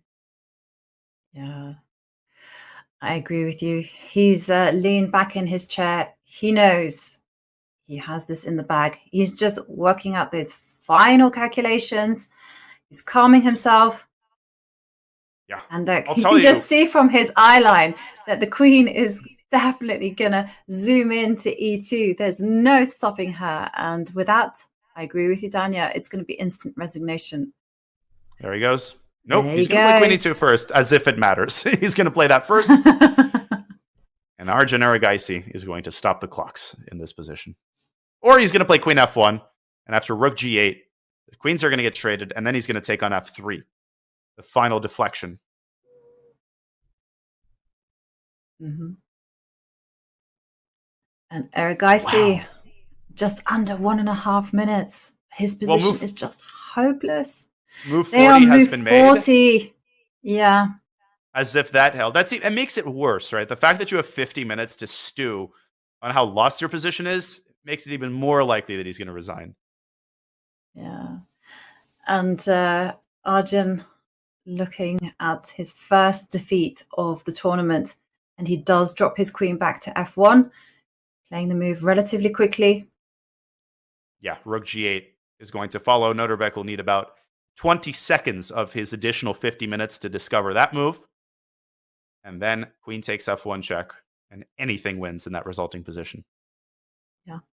And you can actually set up a nice checkmate, right? Yeah. I mean, I could show this on the analysis board. Nodirbek is going to take his time. But after rook g8, king h1, queen f1, rook f. Apparently the best move here is actually bishop h4 to e1. But sufficient is rook takes f3. This is what's going to happen. I don't really know why Arjun is making him prove this. And that's it. Either you allow promotion with mate, or you have to give up the rook with check. And Black hasn't had enough. He also comes back around and wins the bishop as well. Rook g8 is on the board. Yep. We are going to get resignation here. King h1, he continues to play, but rook takes f3 is going to silence the crowd. And just waiting for those closing moments. All right. There's no way. Yeah, I was going to say, there's no way that Nodirbek can go wrong here. I mean, this one is just beautiful. I mean, I was just looking at any fancy kind of ways that Erigaisi can go wrong, and he just can't. There's just no need for any dramatics. Just take the queen. This is so miserable for Arjun. I would resign here on my opponent's turn, just because there's just no question he's going to take the queen. And he's basking in the moment. Let's come back to our bird's eye view. We're going to stay on this camera view because I really don't anticipate this game lasting more than another 10 seconds. There he goes. Queen takes f1. But we want to keep you abreast of the other games. We have some updates in those games. And there we go. He still hasn't stopped the clock. Rook takes f3, Nodirbek. Let's go. And I reckon he might play bishop d1. Bishop I just e1, feel like sorry. You feel the hammer coming down slowly. It's coming down, and it's just like waiting for the moment when it's going to come down. Yeah. Okay. Rook takes f3 is what I would play, but rook takes f3 on the board. And that's it. Now is the moment. The hand is out, and Nodirbek wins again. Oh my goodness. Literally OMG. The man has 5.5 points out of 7. He wins another game. He's now won 2 games with the black pieces. That in and of itself is already an incredibly rare achievement at a tournament of this caliber, as we see the players there amicably discussing the game. But Nodirbek has to be elated, as he's showing zero signs of fatigue. If anything, his play is actually like getting better as the tournament is progressing. Absolutely. I mean, he started the second half just in a complete roll. First he steamrolled Magnus Carlsen, and then draw yesterday. Okay, and today back to business. And with the black pieces, he just seems completely unstoppable. And Arjun and Nodirbek making some moves, pointing to some squares where they could have played. And I like this. It's like the players are just on the same wavelength, just moving their fingers, pointing. Maybe you could have done this. Exactly. And Nodirbek still twiddling. I think the words "but okay" are probably used pretty liberally in these post-game conversations. But a huge congratulations to Nodirbek, with Anish Giri drawing Fabiano Caruana, as we're about to find out, probably not going to win his game. Nodirbek is going to extend his lead to a full point. That is huge. And if he can continue with even 80% of the intensity and spirit with which he's played, he has every chance to score perhaps the greatest tournament victory of his career. Although, let's not forget, he did win the World Rapid. So it's just amazing stuff by Nodirbek. What a time to be alive. Okay, so as we look at the bird's eye view, we've got 3 games ongoing. You called it. It's a bloody day. We've only had 1 draw thus far, and it seems like at least 2 of the games that are remaining are also likely to end decisively. I think Fabiano Caruana's game, Yovi, is the one game that's likeliest to end in a draw. I think it's the likeliest game to end first out of the last 3. Shall we take a deeper dive into Fabi's position? Yeah, absolutely. We haven't visited that one in a while, so it seems to have gone a metamorphosis. Yeah, geez. Currently, Parham is up a pawn. A lot of liquidation happened on the queen side. Black's compensation is really visible to the naked eye. Obviously, you've got the rook on b2. You've got the weak pawn in the center. And I think if Fabi wants a draw, if he wants to force matters, the easiest way to do it here, and this might actually be the most prudent approach, because keeping the queens on the board with this passed pawn angling for b6 can be dangerous. Fabi should take on d4 and then simply centralize the knight on e5. And yes, White's pawn on b5 is very well protected, but I cannot see Parham having any winning chances given the disparity in piece activity. For instance, you can go knight f3, and I wouldn't even trade the knights. I would just maybe go knight d7. Although the eval bar starts to creep up, and maybe it has to do with White's ability to dislodge Black's rook from b2. What do you think, Yovi? Should Fabi go for the trade? No, he's declined it. He's declined it. Oh, okay. Because I was kind of queen b3. It kind of makes sense to kind of keep the queens on the board, especially because out of the two kings, it is White's king that is a little bit more shaky. Gosh, there's just so much to keep track of for both colors. Both rooks are being made contact with by the opposing queen. And if Parham wants to force a draw, he can drop his queen back to d3. At that point, I think Fabi will accept the trade, because in the resulting position, bishop d7 picks up the pawn on b5. And once the pawn is liquidated, you basically have a dead draw. Do you see a way for Parham to keep some winning chances alive? Maybe rook a1, maybe try to get active. That could also backfire after knight to f4. Yeah, I kind of feel that he needs to start mobilizing his pieces and start the big unraveling. And I do like rook a1. Other moves that kind of came to mind were knight f3, but then this allows knight f4, queen d6, but this allows queen e3. Ooh. I think Parham should just call it a day with queen d3. If you start playing with fire when your pieces are this passive, all you're going to get is a potential loss. The eval bar is showing an edge for him, but before we go on break, I just want to show this line. There's a crazy computer idea, which starts with what looks like a blunder, e5, walking right into the deflection, knight takes e5. And now not queen takes e5, which leads to a liquidation and a surefire draw. In fact, Black is the one pushing with the more active queen, but the incredibly calm move, rook d1 to a1, renewing the threat of queen takes e5. And the point of e5 is to open up a direct line of fire to the Black king. All of a sudden, that king starting to feel a little bit uncomfortable, Yovi, but I'm going to make a bold prediction and say that I don't know if there's a way for a human to find this idea. Just don't know. I don't think so. We will see, right? Because Parham is in the tank. He is thinking hard, and he is a tactical player. He's very aggressive. If anyone can find it, he might be one of those. Yeah, that's why players like Parham get invites to these tournaments. I largely think there's a sort of philosophical question here. Parham has already come to terms with the fact that he wants to hold the draw. We might see queen d3 fast. If he's still holding out some ambitions, he might even take 30 minutes in a position like this. You have the luxury of doing that because all three remaining games, ladies and gentlemen, have made move 40. That means 50 minutes have been added to each of their clocks. Things have slowed down. We can take a deep breath. We've got 3 decisive games already. It's been an incredible round 7 here at the 2023 Tata Steel Chess Tournament. And as we have a beautiful view there of Parham Maghsoodloo and Fabiano Caruana deep in the tank, we are going to go on our post-time control break. Do not go anywhere because there will be more breakneck action from the 3 remaining games at the Tata Steel Tournament when we come back very soon. Struggling to improve your game? Chessable is the home for chess improvers. With hundreds of courses by incredible authors like world champion Magnus Carlsen, Christoph Selecki, Andras Toth, everyone's favorite social media troll known as Anish Giri, and so many more, Chessable can help you raise your game to the next level. You getting started on the fundamentals? You should check out everyone's first chess workbook.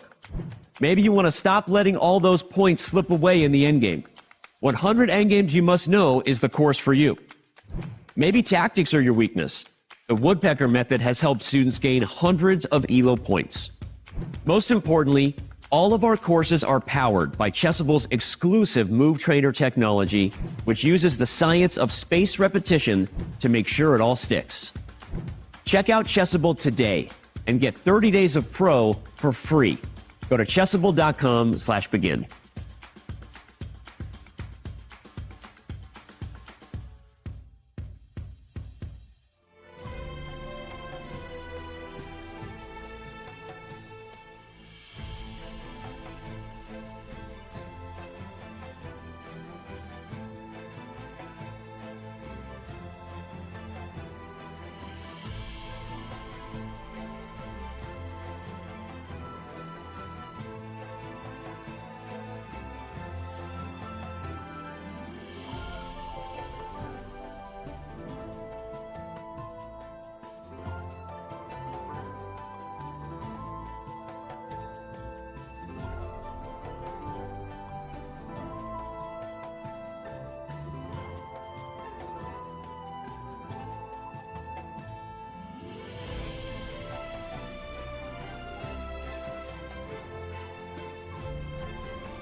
January in Wijk aan Zee, the Netherlands. For this cozy, coastal town, the holiday season isn't over. In fact, the most wonderful time of the year has really just begun. Fabi seems more fresh, and I know he loves Tata Steel, and you could just see the inspiration in Fabi's play. Once again, Wijk aan Zee starts the new year as the center of the chess universe. This year as host of the 85th Tata Steel Chess Tournament. A magnet for the best players in the game, some recognize the Masters field of 2023 as its strongest in recent memory. Of course, it helps when 8-time Tata Steel chess champion Magnus Carlsen is back. Magnus is playing for a win, and he has to start winning fast if he wants to reemerge at the top half of the cross table. The world's #1 looks to further cement his legacy in this event and the game's history. Chasing Magnus will be amongst the best in chess. Several have been crowned champion here before. Some have even shocked the world in doing so. And don't leave out those poised to capture their first Tata title. Anish is taking down the world champion Magnus in absolute shock. Although winter, Tata Steel Chess is also known as the place new stars come to bloom. Magnus won here as a teenager. This year's event has its fair share of young players on the rise, each hoping to follow in Carlsen's footsteps. Nodirbek just playing a modern brilliancy. What a performance. The Dutch refer to Tata Steel as the Wimbledon of chess. For 85 years and running, this tournament continues to be steeped in prestige and legacy, and does so again in this welcoming little Dutch town by the sea. Mijn vrienden, it's the 85th edition of the Tata Steel Chess Tournament. Let's make chess history together.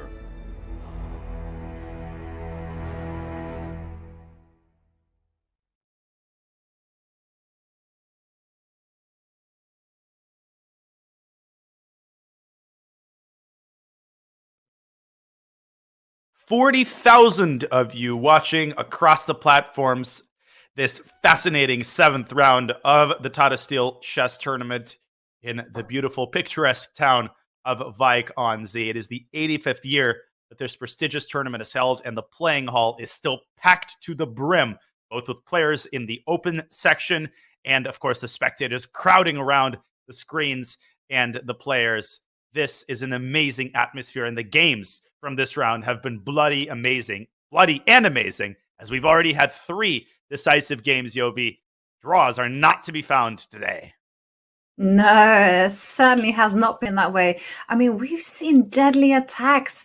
We've seen the world champion repel a ferocious onslaught by Richard Rapport. I mean, it's been so many fireworks on the board. It's been incredible to see. And you know what? I'm kind of hoping that the remaining 3 games also produce that little bit of spark too. They are very likely to do just that, but you're absolutely right. The 2 stories of the round thus far, Nodirbek Abdusattorov wins another game with the black pieces. He is unstoppable. He is bloody amazing. And of course, Magnus Carlsen with a huge win with the white pieces, basically saying, listen, I'm in the bottom half of the tournament cross table. First of all, that's not going to last long. Second of all, there's a lot of chess still left to be played. Magnus wins all 6 remaining games. He is going to win this tournament. And the world champion, for anybody else, I would say that is a total impossibility. For Magnus Carlsen, we have learned through the years of his chess career that nothing is impossible. But we have 3 games left. We are going to delve into them very shortly. But we wanted to address a point that occurred earlier today, and we now have some clarity. Earlier today, we were confused when our first game of the day, when Levon and Anish Giri were able to make a draw before move 30 by agreement. It was not a repetition. They seemed to agree a draw. And we were wondering if the rules didn't expressly forbid that. Apparently, we were not the only ones who were confused. After a short draw in round 4, Fabiano Caruana revealed that the players are, in fact, just as confused. Let's listen in.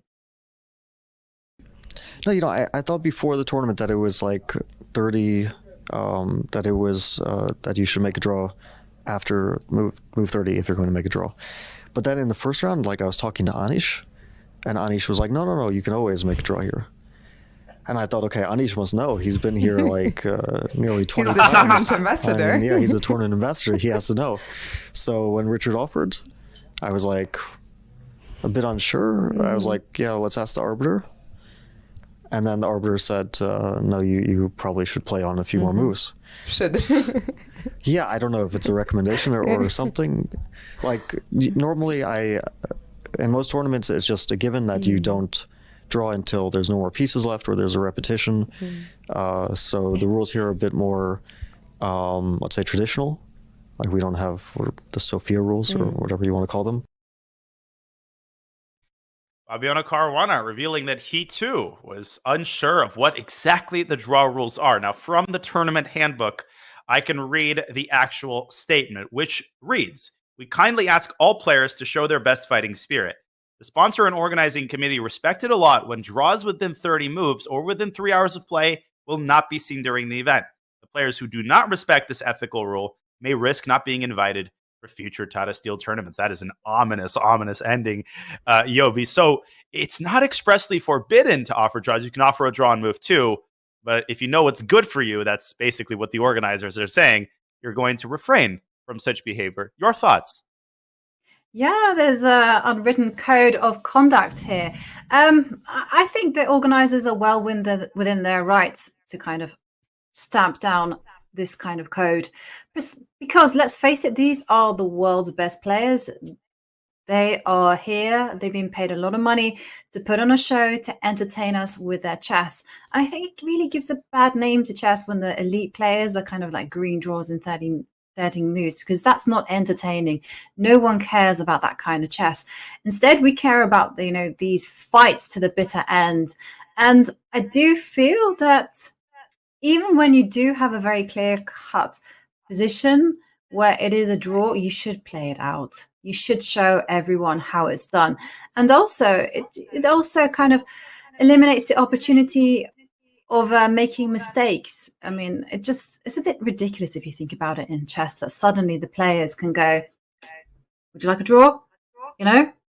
Just kill the game as it stands and just forget about everything. No other sport does that. So I'm kind of in agreement with the organizers. I think high-level chess, it's a little bit different. They have to kind of play to a different tune than other players and the reason I say this is because I don't want to be dismissive of short draws. I've been guilty of taking a short draw, and I know a lot of weaker players, rely on the fact that chess is their living. They have to they have to earn something, and sometimes taking that quick draw will mean that they get a prize. But it's the elite players. The elite players should be setting a moral example, and if the organizers want fighting chess, give them fighting chess. Yeah, I think those are great points. And I have also been guilty many times, even in the last tournament that I played last weekend, of taking a couple short draws. But in my defense, I was not playing Tata Steel. And Tata Steel has a reputation to uphold, right? The reason people keep coming back for 85 years now is because you know for a fact that when you watch Tata Steel, you get a certain brand of chess. You get a certain type of player who plays in the tournament, a very eclectic assortment with the top players, the talented juniors, everybody all in one room. And you get fighting chess, entertaining chess all the way through to the end of this marathon tournament. So I like also the fact that it's not a hard and fast rule. So you give the players the ability to kind of do what they want, but within reasonable limits. And I also like that the organizers allowed Anish Giri and Aronian to agree a draw in this game, because although I agree in principle that you should play out even positions, there are some exceptions to the rule. And today's position was so dry, so equal, that I don't think any chess fans really mind the fact that they agree to draw in that position. But we hope that that remains the exception rather than the rule. And in general, Yovi, I remember when the Sophia rules were revolutionary. It was like, well, are players going to stand behind this? Is this just a quixotic, outlandish rule change? And it's been amazing to see that almost all top tournaments have, in one form or another, adopted no draw rules. It's good to see the chess world adapting to what the fans want, and not necessarily always what the players want. I don't think the players truly protest. Yeah, I kind of think the Sophia rules have really translated very well in high-level chess and these elite tournaments where you're seeing superstars. You know, people are relying on publicity and new sensations to make this event work, to make it as attractive as possible. And let's not forget that this is also a festival, that these players are playing alongside amateur players. It's also alongside the challengers. And so you know, as an amateur, you do want to be playing alongside the world's best. That gives you a very special feeling. And just imagine you sit down, play your game for 5 hours, and within 2 hours, everyone from the top section has gone. They've agreed draws and they've just finished. I mean, it doesn't leave a good impression. So I do think for elite tournaments, I would say no draw offers. That's the end. Yeah. I'll just finish by echoing that point. I guess echoing anything is a dangerous thing to do, given that I've had a little bit of an echo at various points today. But just the idea that you can sort of artificially end the game whenever you want, I agree that philosophically there's just something very weird about it. But I will say that the inherent concept of a draw is not a bad thing. The idea that neither side wins the game is not itself a deterrent or a reason or a downside at all. And I think the people who say we should eliminate draws altogether, that every single game should be decisive, are missing the point completely. The draws can be some of the most interesting games that we have seen. We saw even in this tournament, when a game is played well by both players, the rightful result is often a draw. It's just the idea of the artificial draw, the draw that is agreed and produced artificially by the players, rather than the draw that stems naturally from the course of the game. That's the kind of draw that we should be targeting and avoiding, and the organizers have done a fantastic job of that. Let's switch back to what I would argue is our most exciting of the three remaining games. Yovi Parham Maghsoodloo has found the movie 5. He has me to thank, because I said he couldn't do it. Yeah, your face, commentator. You put it in the atmosphere, and he heard the universe telling him, just sacrifice back the pawn, open up the potential of the bishop. Actually, I was listening to a very interesting point by, incidentally, Fabiano Caruana and his second Christian, and they were talking about how in blitz and rapid chess, it's so common just to give up material in order just to get some piece activity. And I mean, the case in point for them was actually Magnus Carlsen's A5 move when he faced off against Anish Giri. And I thought that was very interesting, that it's a reflection of chess speeding up that has enabled players to find these kind of very dramatic moves. They don't care so much about material. It's just about initiating chaos. And I love what Parham's done. As you've indicated, that was such a cool line. What makes it particularly impressive is that he is risking. You know, he's giving up his material advantage. He could have scored a nice, warm draw and, you know, basically gone to eat dinner with Queen D3 would have been a good result. But he finds the energy to keep the game going. So before we update you on our two remaining games, I'd like to predict or try to predict how this game is likely to go. Now, as we were discussing earlier, if we bring up an analysis board, knight takes c5 is clearly the principled move. And here, as we pointed out, the dangerous response is rook to a1. Now, the knight hangs. What happens if the knight moves back to g6? Well, the problem is that after bishop d3, Yovi, suddenly black is extremely tied down. The heavy pieces are just kind of sitting there doing nothing, and white is already threatening to run the h-pawn up the board. And if black continues to weaken himself, before you know it, that's it. You're already checkmated. That's how quickly black's king could go from impervious to checkmated. Oh, well, that was an incredible line, actually. Just like that. That was a bit too quick. Yeah. 0 to 100. It was. But I mean, it just goes to show the danger in the position. And I mean, it's actually not such a ridiculous line, because if you were to go back to the position with the knight on g6 and the bishop on d3, you can kind of see a scenario where if you make just a nothing kind of move, I don't really know what, but I'm just thinking that bishop takes knight is actually in the air. Bishop takes knight. Well, first Check. of all, if you try to pin the bishop, Oh. then definitely bishop takes knight. Yeah. I can't So- find an empty move. That's black Okay. is in Zugzwang, like almost. Okay, it may be like, okay, just to highlight my point, bishop c8, no one's going to play bishop c8 or bishop, yeah, okay, then you can kind of go bishop bishop to, bishop c8, and then bishop takes knight, and you obviously don't want to take with the king, but if you take with the pawn, then you have rook e7, same idea back. That's a great observation, especially because the queen makes contact with the rook, so queen g8 is out of the question.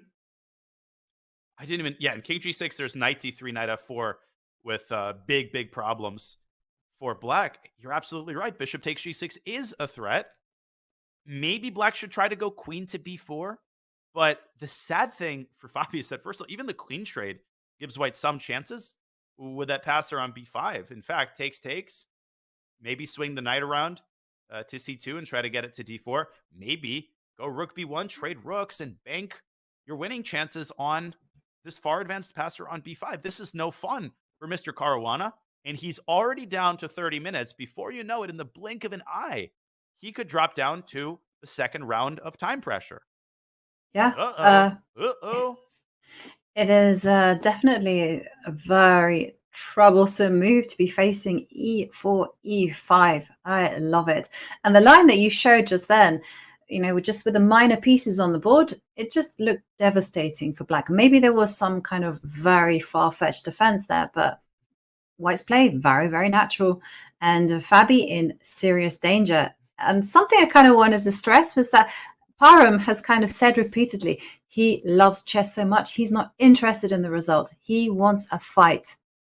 And a fight is what he's getting.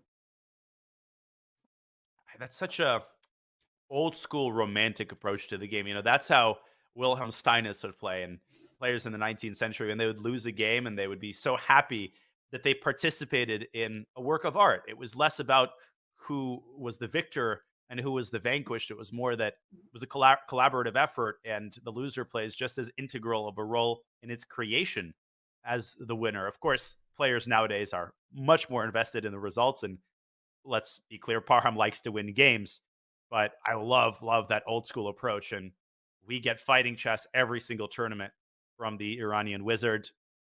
Fabiano Caruana will have to play very accurately if he wants to wheel his way out of this incredibly dangerous situation. Let's go back to the bird's eye view. We have two other games, both of them with queens off the board. And not much has changed in the Prague game in like the last 2 hours. It's like you're the same position like forever. Like Ferris Bueller's Day Off, right? Same position. Keeps happening again and again. Wait. Is it Ferris Bueller's Day Off or Groundhog Day? Groundhog. No, I think they both do. I don't know. Ferris Bueller's Day Off. I'm trying to, because it's one of my favorite movies. I'm trying to remember. Oh, no. Okay, then I was just kidding. It was Groundhog Day. Let's bank for the safe one. I haven't actually seen another Ferris one. Yeah, Bueller's. Groundhog Day is the one that if you want to stress anything that repeats itself, you go Groundhog Day. Groundhog Day. Yes. Tani Phil. Yeah. Groundhog Day. Yeah, I'm not very good with films actually. I don't watch too many. Okay. Tisk. Yeah, so that one looks, it's just a question of whether fortresses exist, isn't it, when it comes to Prague's game against Jordan. Jordan is just doing the Gandalf approach, I love that scene from Lord of the Rings where Gandalf is fighting the Balrog and he says, "Thou shalt not pass." That's exactly what Jordan is doing, living on the back row, trying to establish the blockade against Praggnanandhaa's pieces. And And I actually think that there's too many avenues for Praggnanandhaa to attack. I mean, just look at Jordan's. They're just like all congregating there on the queen side, and the king side is also entirely up for grabs as well. So nope, don't like that game. And okay, well, we see actually in the Fabiano position that knight takes pawn has been played. So now we're going to see whether Parham is actually going to find the critical rook a1 to put Fabi under a lot of pressure. Rook A1 is not a certainty, but I cannot imagine Parham getting this far, swimming 99% of the way to shore and then turning back and going to the island. That would be queen takes e5. So we will keep a close eye on that game. Between the two others that we have left, I agree. The Prague game is largely going to be decided by the question of whether inroads can be made, probably on the king side. And I think the answer might be yes, if he moves his bishop away and then swings his rook over to g1. To your question about whether fortresses exist, well, Magnus Carlsen might still be in the playing hall, and we know what he thinks about that question. Jordan is in for a long, miserable defensive grind. I'd like to go a little bit deeper into our other game between Vincent Keymer and Ding Liren. Vincent has been squeezing an endgame advantage for a very long time. The position has continued to transform, and unfortunately for Vincent, it feels like it's continued to transform largely in Ding's favor. Although he's still up a pawn, is Vincent Keymer. His rook is on an ideal defensive square. It's less active than Black's rook, but it's, of course, controlling the second rank. And I think he's just made a lovely move. King g2 to h3. You're taught to go to the center in the endgame. These players, they violate rules more often than they follow him. And Vincent taking the side route, trying to get to h4 and ultimately infiltrate g5. Still, Yobi, I think one thing is very clear. Ding Liren is far from being out of the woods. He's in danger, right? He has to simply blockade the white king, and he just has to find, again, we're going to talk about fortresses, a way to hold the pawn structure intact and to also restrain the white rook. And the one thing that I would always suggest when you're playing a rook ending and you're on the defending side is that you must keep your rook active. Don't go passive with your rook. If you have to make a choice between active king and active rook, 9 times out of 10, please choose to go active with your rook. Active with the rook, active with the king, often more important than material. The most important point. I agree with you completely. Now, in the name of piece activity, Black's most natural move is to play king f5. We could pull up an analysis board. If you don't do that, then you run the risk of getting your king pushed away with king h4 to g5 and then f5 check. I think Vincent has cooked up a genius attacking idea. After king f5, he might be preparing to play the move b2, b4. What is the point of b4? Well, you are doing what's called a deep freeze. You're using one pawn to restrict 2 or more of your opponent's pawns. And on the next move, you're threatening to swing the rook over to c2 and force Black's rook into permanent passivity. Now, you might say, well, doesn't this help Black create a passed pawn? Well, the problem here is that after bc, bc, even a simple approach like rook c2 is pretty likely to bear fruit. You also should consider to get behind the passed pawn with rook to a2. Ding has to calculate all of this. Perhaps rook a2 is a little bit too passive due to king e4. But, Yovi, I think something like this is what he's planning. And I'll finish by saying that the purpose of dragging Black's king out to f5 is that later down the line, if White can get a rook to the 7th rank, that will come with far greater effect because the king will no longer be able to support this pawn. Black will have to move the king back, and White's king will immediately pounce on the opportunity. So he's setting himself up for what may seem like a distant future, but we know how quickly things can change in these rook endgames. Yeah, I agree with you 100%. I actually think that moving the king up is probably very risky on account of your last point. If a white rook does find itself on the 7th row, I mean, it's going to be dilemma all round. And yeah, it's a tough endgame for Ding to hold. I mean, even if you were to kind of play in the most direct style, which is simply to put the rook on c2, attacking the pawn, and even if you were to kind of see like moves like c5, and then White would destabilize this pawn by playing b4, it's not an easy position to handle. I'm just thinking after pawn takes pawn, pawn takes pawn. And here things could quickly go wrong. For instance, after rook to d4, you've got your idea of planting a rook on c7. And how do you defend those pawns on f7 and g7 without, losing everything or losing the b6 pawn? You can't. Here you're lost because if you drop back, as you're saying, you'll lose the b pawn. If you lose the f pawn, then White is a 4-on-2, and 4-on-2 basically means 2 passed pawns. And even if Black gets 1 passed pawn on the other side, it can be easily restrained by putting the rook on b7. I think that's a wonderful idea to start with rook c2 and then invert the move order with b4. I would just urge the viewers to not put too much stock into the eval bar, because actually playing these rook end games like a computer, unless you're Magnus Carlsen, is virtually impossible. So it's really all about creating practical problems and causing your opponent's clock to dwindle down. Ding Liren's clock is down to 38 minutes. I have seen this happen so often, where you make move 40, you take a deep breath, that's it. I'm out of the woods. And then by move 43, you're in time pressure again. Story of my life. That's why I don't like these classical time controls.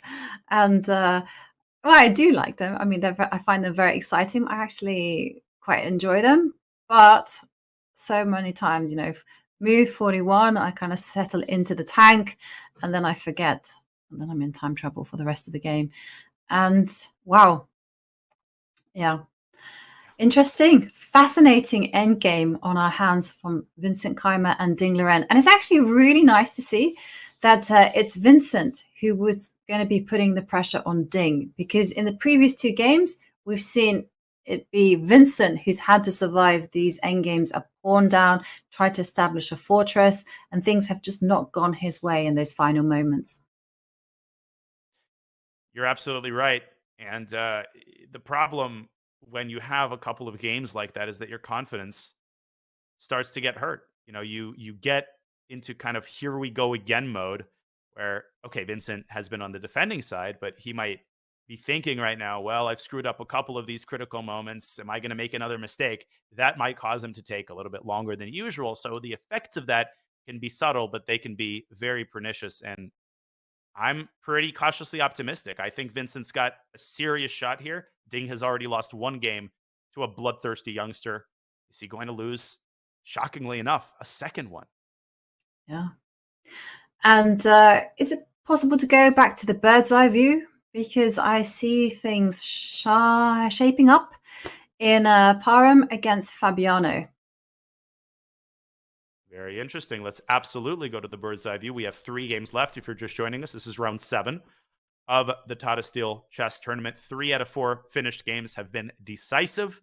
Most impressively, Nodirbek's win with the black pieces. What is happening? Oh, Maghsoodloo did not find rook a1. Uh-oh. And again, I jinxed him. But actually, the more I look at this, this is understandable, actually. Because, you know, if the queens get traded off, then this bishop ending is just completely winning. Mm-hmm. And, you know, that's something that will provide Parham with a lot of inspiration. But it feels like he's better, despite what the evaluation bar is saying. This is a slap back in the middle. Sat there. I just love how the evaluation bar is always like, no, 0.0. It's a draw.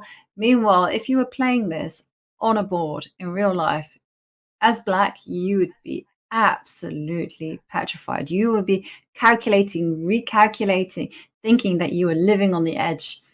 And Parham, deep in thought. He's got some tempting candidate moves here. You pointed out, the moment the queens are off the board, the pawn promotes. So queen e2 is, to me, the most logical move. The problem is that black is never in a million years going to yield to white's desires. Black is going to drop the queen back to b4. This seems like a fork, but it's easily parried with bishop e4. So unfortunately, white essentially has to tread water with a move like queen e3. And black doesn't have to do anything. Just go, whatever, g6, h5, and shuffle your king between g7 and h7. White doesn't even hypothetically have any way to make progress. And the reason why is just because there's no safe spot to put this king. Let's say black goes g6. All it takes is a sloppy move like bishop e2. And, well, let's just say this is not going to lead to a desirable result for white. I don't see a way around this COV. If you could somehow get your bishop to f3, maybe you've got some... Even then, black just takes on f3, and white's queen can never really leave its rather passive post. So I think Fabi is just a couple of moves away from holding the game here. Finally, b7 looks very tempting, but after queen e3 check, king h1, queen back to e1, white obviously cannot promote. And if white leaves the pawn, then black takes it. Parham would have to repeat moves with king g1, and I think this is probably how the game is likely to end. Yeah. It's a little bit unfortunate, right? Because I can see a construction which would give white a safe home for the king. So the construction that I would be looking at just setting up is, first of all, I would give my king an opening on the dark squares. I would be playing h3. I know I can appreciate it's very slow and that there are two players playing the game, one attacking, one defending. But somehow, if I can manage to get the queen to c7, give my king that hiding hole on h2, and then the bishop could kind of snake its way around and try to challenge its counterpart. Even in some scenarios, give it up. Put it on c4 or something and just say, hey, where are you going? Let me get b7 in. Yeah, it's like part of these types of ideas where you close off the only diagonal through which black can access white's king. There's checks on e5 and f4 and g3. And if you put your queen on the ideal square, then the king is going to be temporarily safe. My worry, though, is even if you accomplish all of that, you're going to have to move the bishop eventually, and black can target the g2 pawn as a result. So, Fabi, if you had 5 minutes in this position in a blitz game, I'd say that there are very serious practical chances to induce a blunder. But given that he's got 25 minutes and then another 15 minutes coming in 17 moves, I think Maghsoodloo, he didn't quite manage rook a1. Still, so admirably took his time. He found e5, and he came oh so close to producing serious winning chances. Yeah, definitely. And also, we have to kind of talk about how Parham was invited to the tournament, because when the original participants were announced, it was Jan Krzysztof Duda who was meant to be playing the tournament, and Maghsoodloo has actually stepped in at the very last minute to play in such an elite tournament. So whilst the others all have had months and months to prepare, he's kind of just been thrown in at the deep end. And a lot of these players, he's playing for the first time in a classical game. So I like that. It adds a kind of freshness to the mix. And we've seen that he's played great chess so far. Yeah, that's my favorite thing about these tournaments is that, yeah, you can pay attention to who's winning the tournament, but the point of watching tournaments like these isn't just, oh, you're going to look at the cross table after the game. It's also just to appreciate the process, and it's to appreciate the players who might not have the biggest chance to win the tournament or finish in the top three. But just hearing the name Tata Steel, this is what it connotes, game after game with entertaining action where even the draws are almost just as interesting as the decisive game. Okay, shall we take a look once again at the bird's eye view? I would guess that this game is likeliest to finish first out of the three remaining. Prague's position still hasn't changed, Yovi. It's like moving so slowly. It will liven up towards the end. I predict there's going to be lots of kind of very slow moves. White's just making slow gains into the position, and then suddenly black will just crack, and that's the end of that game. I mean, I just feel that White's position is just so overwhelming. He has complete domination over the queen side and then the king side as well. I mean, black can't hold everything. I don't see it happening for Jordan van Foreest. And the crushing thing about these types of defensive tasks is that it's not like there's a limit to how many moves White can play. White can try a little bit on the queen side and then a little bit on the king side and rook to g1 and knight to b4, and eventually something is going to crack. And let's not forget, we're 5 hours into the round, and the worst is still ahead of him. Yeah. The critical moment is yet to come. And the worst thing is that you can see it coming. Because the pawn structure is so clear. I mean, and White's plan is just so obvious. I mean, and all you can do is just wait for the inevitable. Yeah, there's just not much that black can do. When you can't defend actively, when you don't have a single chance to win the game, psychologically, that produces such a strong effect on you. Now, I've pulled up the game. It's very hard to analyze these positions concretely because the value of each particular move is greatly diminished. It's all about the general direction in which the game goes. So let's see if we can approximately predict what White's best winning chance is here. Let's start with a neutral move. Let's say Black plays bishop back to d8, trying to target White's only weakness. How would you respond to that? Do you think bishop e1 is the most expeditious way to play? Actually, capturing on h4 isn't a threat for the time being because you can just move the rook over to h1. So it does give White some time to do a move. And the first thing I would be looking at is, does Black have any significant entry points on the B line? I mean, does the White rook have to be on a1? If it doesn't have to be on a1, I'm just going to move my rook to g1 and get going. Very much so. The reason it would stay on a1, I would imagine, is to support knight cb4. So let's try the concrete move, knight c to b4. Okay, now if you move maybe you have to move your knight to b8, because if you take it, then I take back, right? You go king d7. Let me push that pawn up to a6. And I feel like we're eventually going to get a situation like this. The question is, can White use pressure on the other side of the board to overextend Black's defensive forces? Or did I do something that you wouldn't advise with a6? It wasn't a6 actually, because I kind of want to keep as many pieces on the board. It was the knight trade that I wasn't so sure about, because one of my big things in chess is that every move has a consequence, and the bishop going back to e8 does have the consequence that the white knight can now jump into e5, which I didn't spot until now. And so you would consider that move immediately? Yeah, that's the first move I would consider after once I kind of shook off this obsession that I had with the rook. And okay, so the king has to step forward, but now it does feel that Black is kind of creaking a little bit, because the rook can swing over to g1 and then can go to g6 and start. I guess I'll meet that. I'll meet that with bishop f6. Can I float a different idea? What about the move rook to a4? I know I'm obsessed with this knight b4 idea, but I think in this version, it might be better, because knight b4, I'll take it and go a6, bishop a5, and I'll try to toss your king away from its defense of the c6 pawn. Yeah, looks good. Let's go for it. So that, I mean, thing is there's not that much Black can do, so they take that pawn off h4, and then once you go knight to, I think you just have to. Oh God!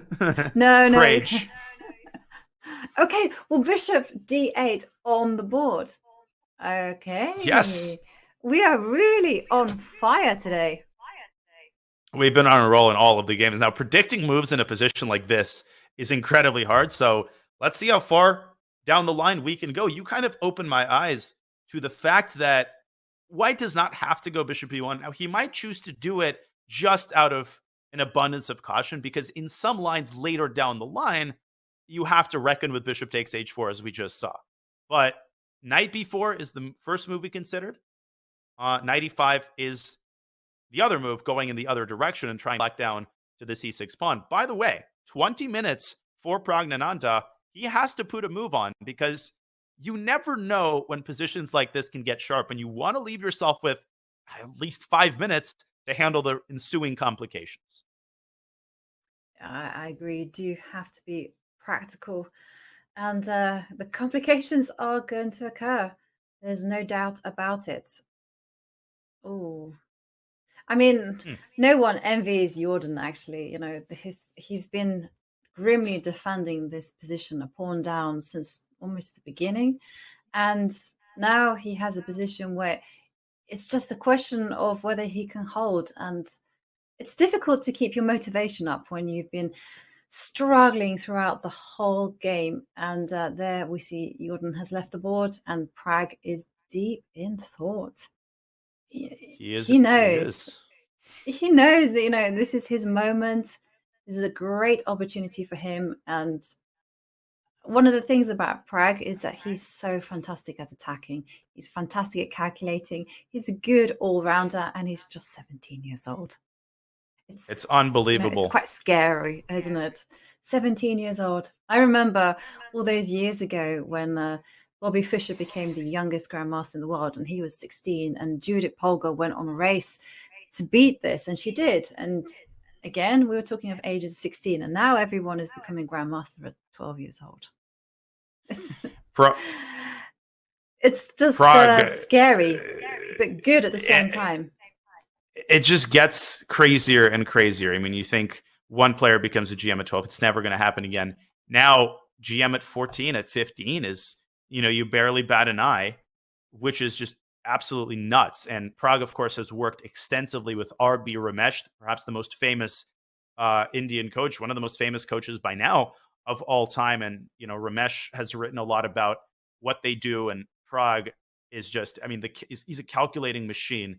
And that doesn't happen overnight. That's not only the product of immense talent, which of course he has in abundance. It's also the product of just diligent work over the course of many, many years of, sweaty calculating sessions. But in this position, it's not really about calculation. It is about understanding, about pursuing the right conceptual plan. And with 18 minutes on the clock, Pragg still has a lot of work to do. And we're going to swing back to the bird's eye view here for just a hot second.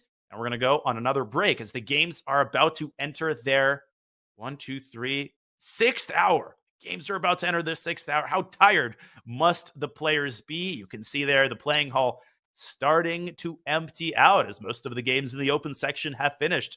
But that area near the players, that is not emptying out at all. If anything, it's becoming even more packed. Ladies and gentlemen, you're watching round 7 of the Tata Steel Chess Tournament 2023.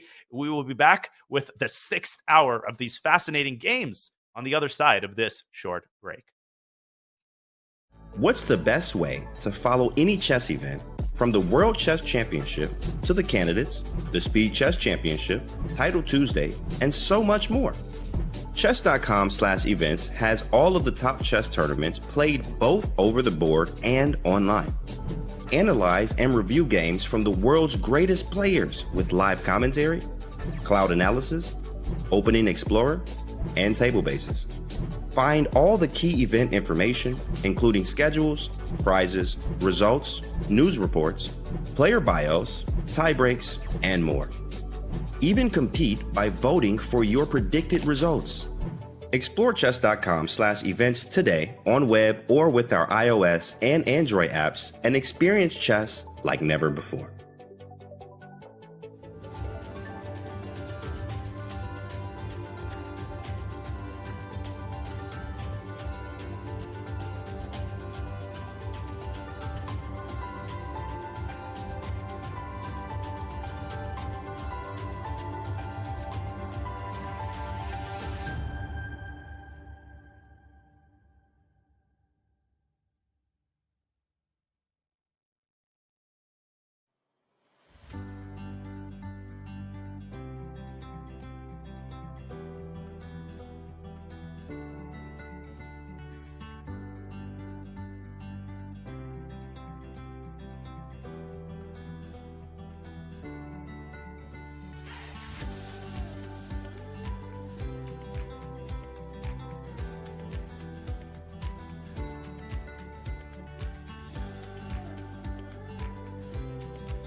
Welcome back to Tata Steel Round 7. What breakneck action today as the games have officially entered their 6th hour. It is 7 p.m.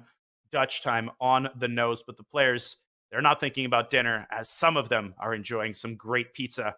Others are still sitting hunched over the board. There is Ding Liren. He is struggling to hold a very difficult rook endgame against the young German phenom, the protege of Peter Lecko, Grandmaster Vincent Keymer.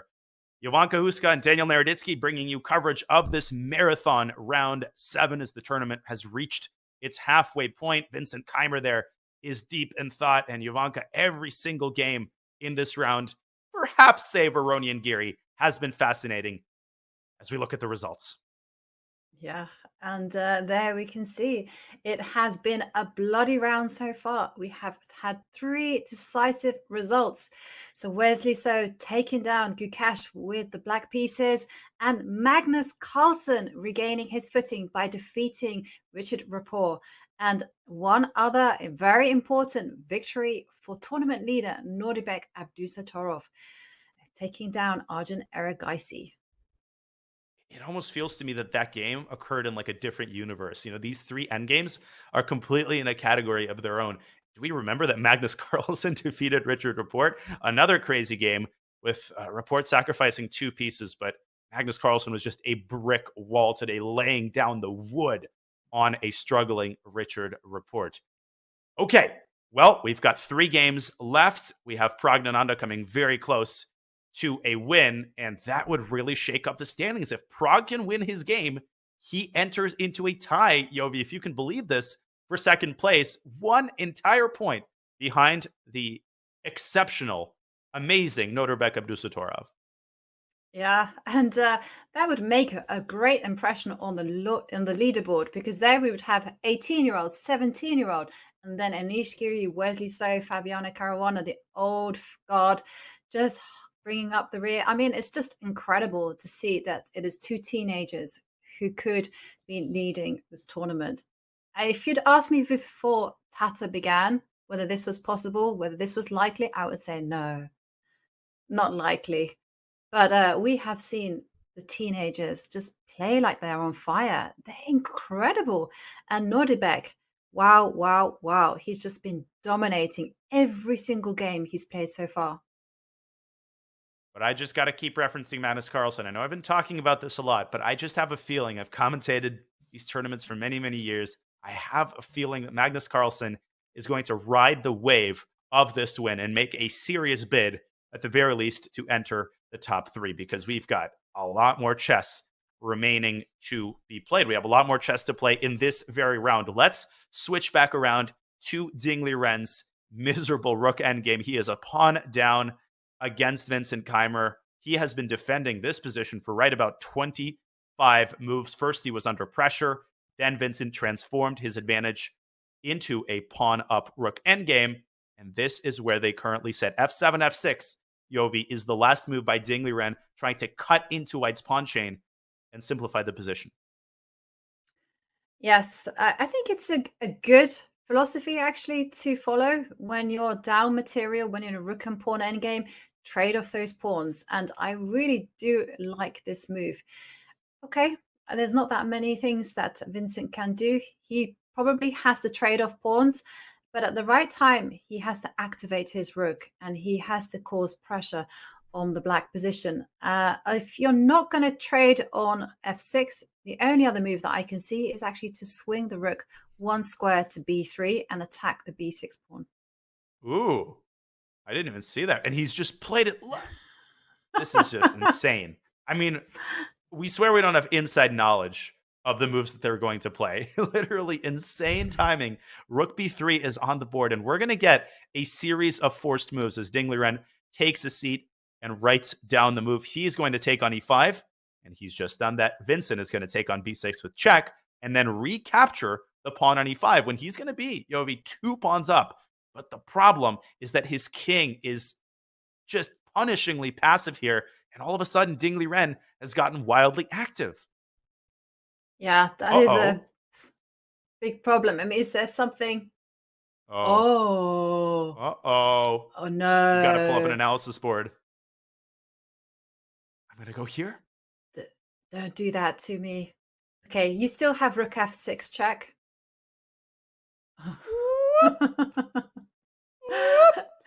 And then one of the biggest tragicomedies on the planet happens, and you're like, no, makes all the endgame manuals as to what not to do. No. Oh my gosh. So what is I going to do about it? Because rook d2 sets up the mating net. Now, you can meet. You wanted rook f6 check, I suppose. Yeah. I'll take this little nugget over there. And then an interesting kind of scenario occurs, because after rook takes pawn, you can actually step forward, play rook b5 check, grab the h5, and it's a race. Oh my gosh, why might I be losing here? Yeah, I probably have managed to wrangle that, because you do have ideas of just blocking the rook's coordination. I was kind of hoping that 2 pawns would be fast, but they're not very good, are they? Well, to your point, I think that exactly happens. If you try to get behind the pawn, the typical wisdom is that you wait for black to promote, and then you use your connected passwords. The problem is this classic rook b3 check and rook c3 trick, and black simply wins. Now, Vincent is definitely not going to get a situation where he risks losing the game. Although, Yovi, I'm sure you can second me on this. I've seen so many of these games where you think you can't lose, you're playing for 2 results, and then you just get too ambitious. You allow a certain imbalance, and whenever there's a passed pawn in a rook endgame, there are winning chances. Doesn't matter how many extra pawns the opposing side has. So let's rewind back to king f5. I think rook b3, as tempting as it was a serious mistake. I think Vincent might have either missed or underestimated the idea of rook to d2. Yeah, I agree with you. I think it was very tempting, but ultimately in the end game, teamwork makes the dream work, and you just have to remember that at all costs. And yeah, on the subject of rook and pawn endings, I have seen so many, and I've also commented on so many rook and pawn endings where one side has been a pawn up, but they've artificially played the position, or they've contorted themselves in such a way that it's actually the defender who manages to turn it all around and win. And we just saw a great example of that. It's not like White did anything foolish in the line that we just examined. It's just that it's so easy to underestimate the counterplay. Vincent missed rook d2. He's got 12 minutes suddenly for 10 moves. I think Ding is as close as he has been in the last 30 moves to, let's say, at the very least, holding half a point. And speaking of Ding, we had a very insightful interview with him. Not we, he was interviewed right before the tournament. I wasn't there. But let's listen in to Ding's insights coming into Tata Steel. Yeah, I feel good. I feel excited to get back here. I remember the first time I was there, I was helping Wang Hao. Sometimes I got some snacks or drinks here in the bar in the playing hall. So it's it's very special feeling. When I play in a very strong tournament, I always want to try my best and did not hide anything. Yes, it's totally changed the not only my games but also the games itself, I must say. Now the engines can completely evaluate the positions, very correctly evaluate the positions. It means if we want to beat the opponent with the same level, we need to work hard and to try to save the very small advantages.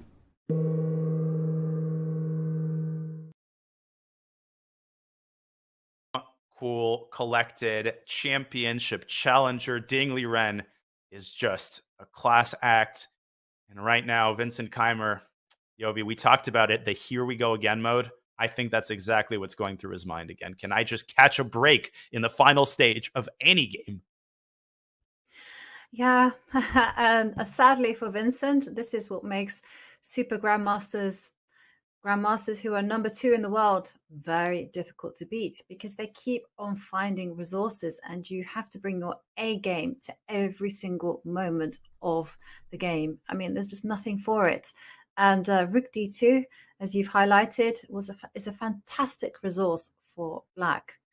It's all about coordinating your forces, about creating chances. And Having said that, I think Vincent still knows that he is within the realms of saving the game, even if he takes a little bit of risk to get there. Yeah, I mean, we analyzed the line where White is on the cusp of losing, where White actually loses, but that is a little bit of hyperbole. Let's be real. I don't think Vincent is going to allow it to get nearly that far. Now, the one last thing I'll say, and then perhaps we could take a look at Prague's game. We've got a lot of exciting developments in that game as well. White could start with the move rook to b5, but the issue is that Black could execute the same second rank mating net idea with the rook from c2. So rook b5, rook c1, I don't really think changes the nature of the position, but whatever he does, Vincent is going to have to make a decision quickly. He's now down to 9 minutes and 40 seconds, and we will keep you abreast of the developments in this game, but I'm going to bet a silver dollar that we're going to have a peaceful result in Keymer Ding. Well, let's go back to our bird's eye view. We still have 3 games left. We still do. And take a look at the bird's eye position of Praggnanandhaa against Jordan van Foreest. I'm just admiring that pawn structure. Isn't that a sight to behold? And just to have a look at that knight sitting there on f7. Now, presumably, things happened in the way that we expected them to. And as you pointed out during the break, Prague literally melding 2 ideas in one, and actually a very creative tactical way. Here's what happened.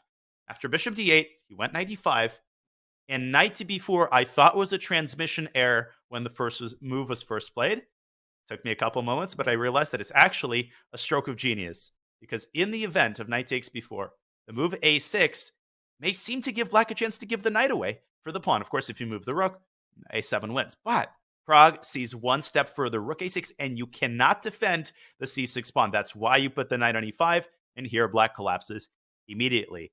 Jordan had no choice but to drop back to d8, a depressing move. In comes the knight, around it goes to d6, tying Jordan down even further.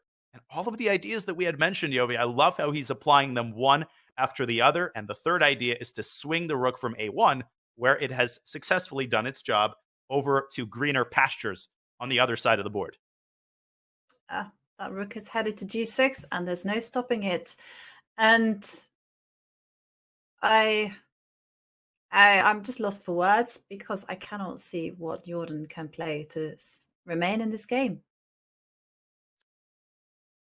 Yeah, he's tied down. I think a good illustrative line is bishop takes h4, in which case I think White just goes knight d6, and you could play knight takes f5. You could even play knight takes d5 and knight b5. I wouldn't venture that far. Your old idea, rook h1. I mean, literally anything here leads to the immediate collapse of Black's kingside, and with it, of course, the game. Bishop f6, there's a beautiful idea here. Rook to g6, and then if Black pushes, you have knight takes g7, just massacring the whole kingside. And I feel like the game is very likely to end in exactly this kind of way. Now, apparently, if we go back to the current board, the only move, and Yovi, this is not an easy move to see, knight b8 back to d7 in order to control the e5 square and to prepare to meet rook g6 with knight d to f8. Man. Yeah, it's not pretty, but I guess it's sufficient. But I mean, here we're talking about just surviving, as in just extending the game by a few moves. I feel like the only chance here for Jordan might be to try to extract as much time off of Prague's clock as possible, get him into time pressure before move 60. Otherwise, you're just staring down the barrel of the most miserable endgame I've ever seen. You just got to sympathize with Jordan. We've all been there. Those games when you seem to defend interminably and you don't catch a single break, and you know that your opponent is going to keep you in his clutches for the foreseeable future. How do you motivate yourself in these situations? Well, it's one of the hardest things to do, Yovi, and it's what makes people like Magnus so impressive, because he handles these situations amazingly from both the attacking side, but equally so from the defending side. Yeah, it's not an easy task, and maybe I think now that you've shown me the move, I think it is findable. It is findable to have this kind of situation where all the pieces protect each other, and you just sit there, hold tight, hope for the best. Like you said, at some point, Jordan will make a mistake and he will crack. And there we can see Jordan's face while he concentrates and he tries to come up with a move. And in the meantime, can we take a look at the bird's eye to see how things are developing in the other two games? Because it feels like we're edging towards a result very soon. I'm predicting in the next few minutes somehow that some of the games will just fizzle out. And one of them that I'd like to kind of revisit is the game between Fabi and Parham. Yeah, I'm actually surprised that game is still going. And if I had to predict, I'd say that is going to be the next game to finish on the same page, in the sense that we are getting a lot more clarity in all three of the remaining games. Things haven't really changed in the Parham game. He goes for your idea. He tucks the king away on h2, but unfortunately, there are just too many things to keep track of for white, and it's just not feasible for Parham to ever get this queen onto a square where it can properly support the pawn. What has happened in the last couple of moves? They're starting to repeat.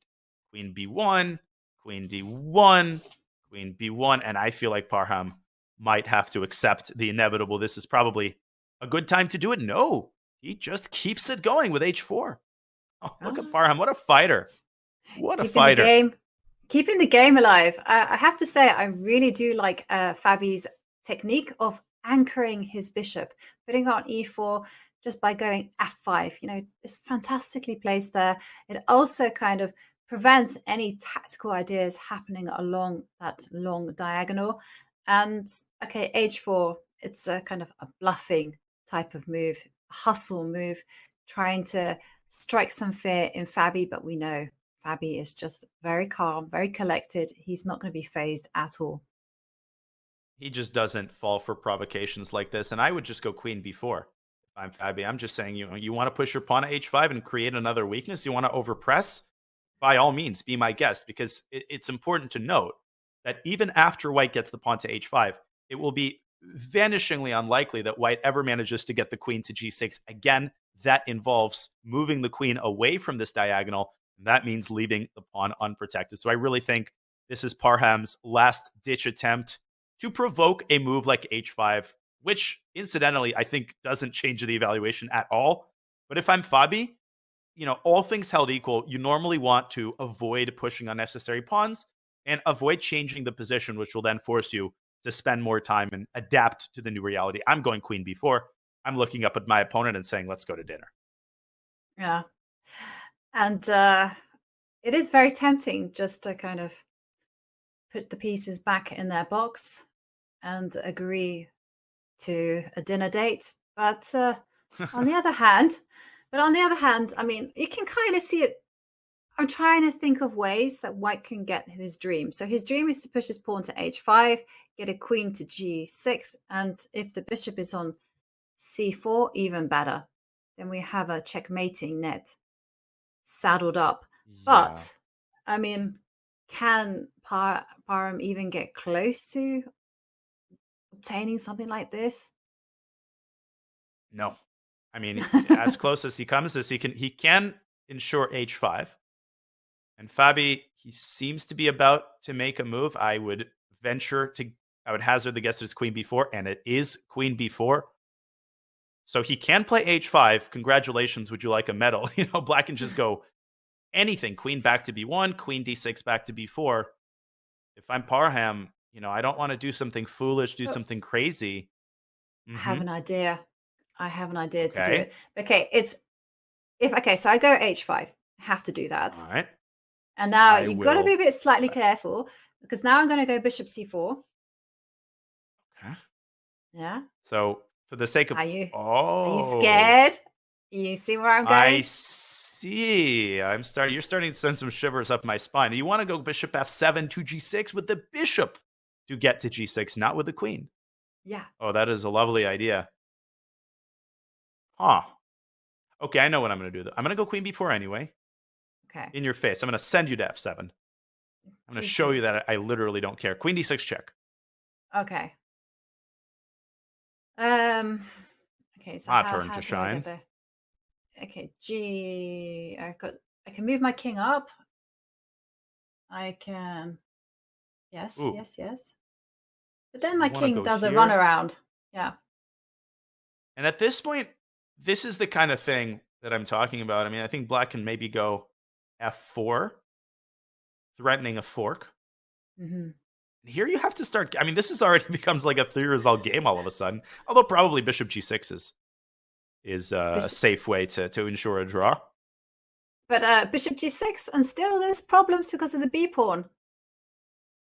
Yeah, there are. So maybe black is best advised to...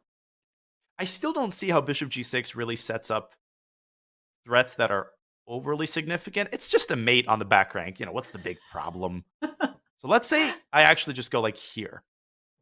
Okay. Check, I'll go back. And now the queen has to slide somewhere, probably to... Yeah, that's right. Put it on a2. And But the a2 thing is, is a8 is protected. covered. Oh. And you can't get it to c8 because c2 is covered and d2 is covered. Somehow black's pieces are building a wall, a defensive wall, that's preventing white from infiltrating. Oh, very nice. Crazy.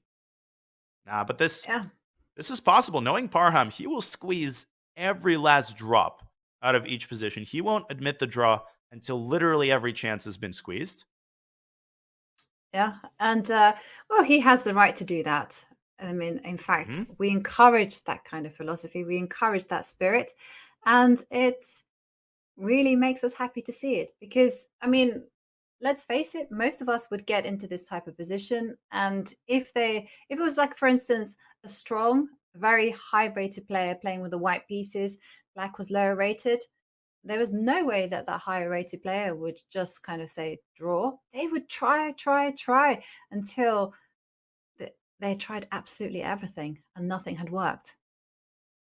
That's exactly right. And this isn't for show, I think, is the important thing to emphasize. It's not like he's sitting there and thinking about, well, are the organizers going to appreciate it that I play Parham? It's truly thinking about each and every way to tighten the screws and make Fabi's job as hard as possible. Unfortunately, there's no magic in chess. There is, but not in a position where you only have a queen and a bishop and a pawn that you are unfortunately obligated to protect at all times. So this is really a question of when the game will end in a draw, not whether the game will end in a draw. And we have more clarity in some of the other games. Let's rush back to our bird's eye view because it seems to me that in both of the games, we are following the kind of path that we laid out. You can see Ding Liren has indeed maneuvered his rook to the second rank and set up this deadly idea of g5 and g4. That is going to force Vincent's hand. It's going to force Vincent to give up at the very least a pawn of his own. I think Ding is knocking on the door of a draw. In fact, I'm going to echo what I said earlier, Yovi, where I'm starting, if I had that against Ding, I would start to get really concerned if I'm Vincent, because you don't want to give black that passed c-pawn, and you certainly don't want to get checkmated. No, you certainly don't. I think it's now time to backpedal furiously and just accept the draw because, like you said, the threat of checkmate is looming strong and you just don't want to handle that. I mean, look at the white king. It should not be there on h3. It was a good idea many moons ago, but now, terrible piece. Just shows how chess is fickle. I try to put less of an emphasis on body language ever since that well-known interview with Fabi, where he actually offered constructive criticism to me and other commentators that there often tends to be an overemphasis on body language in chess commentary, where you claim that you know exactly what the players think. And I started to understand that I did tend to do that a lot. In this particular instance, though, after 5.5 hours, I think body language is a lot more direct. You have much less of an ability to temper your emotions. Everything is written on your face. And it just seems to me Vincent is just fed up with playing excellent games. And then in hour 4 or hour 5, things just seem to go haywire. Yeah. And I have to say, I agree with you there.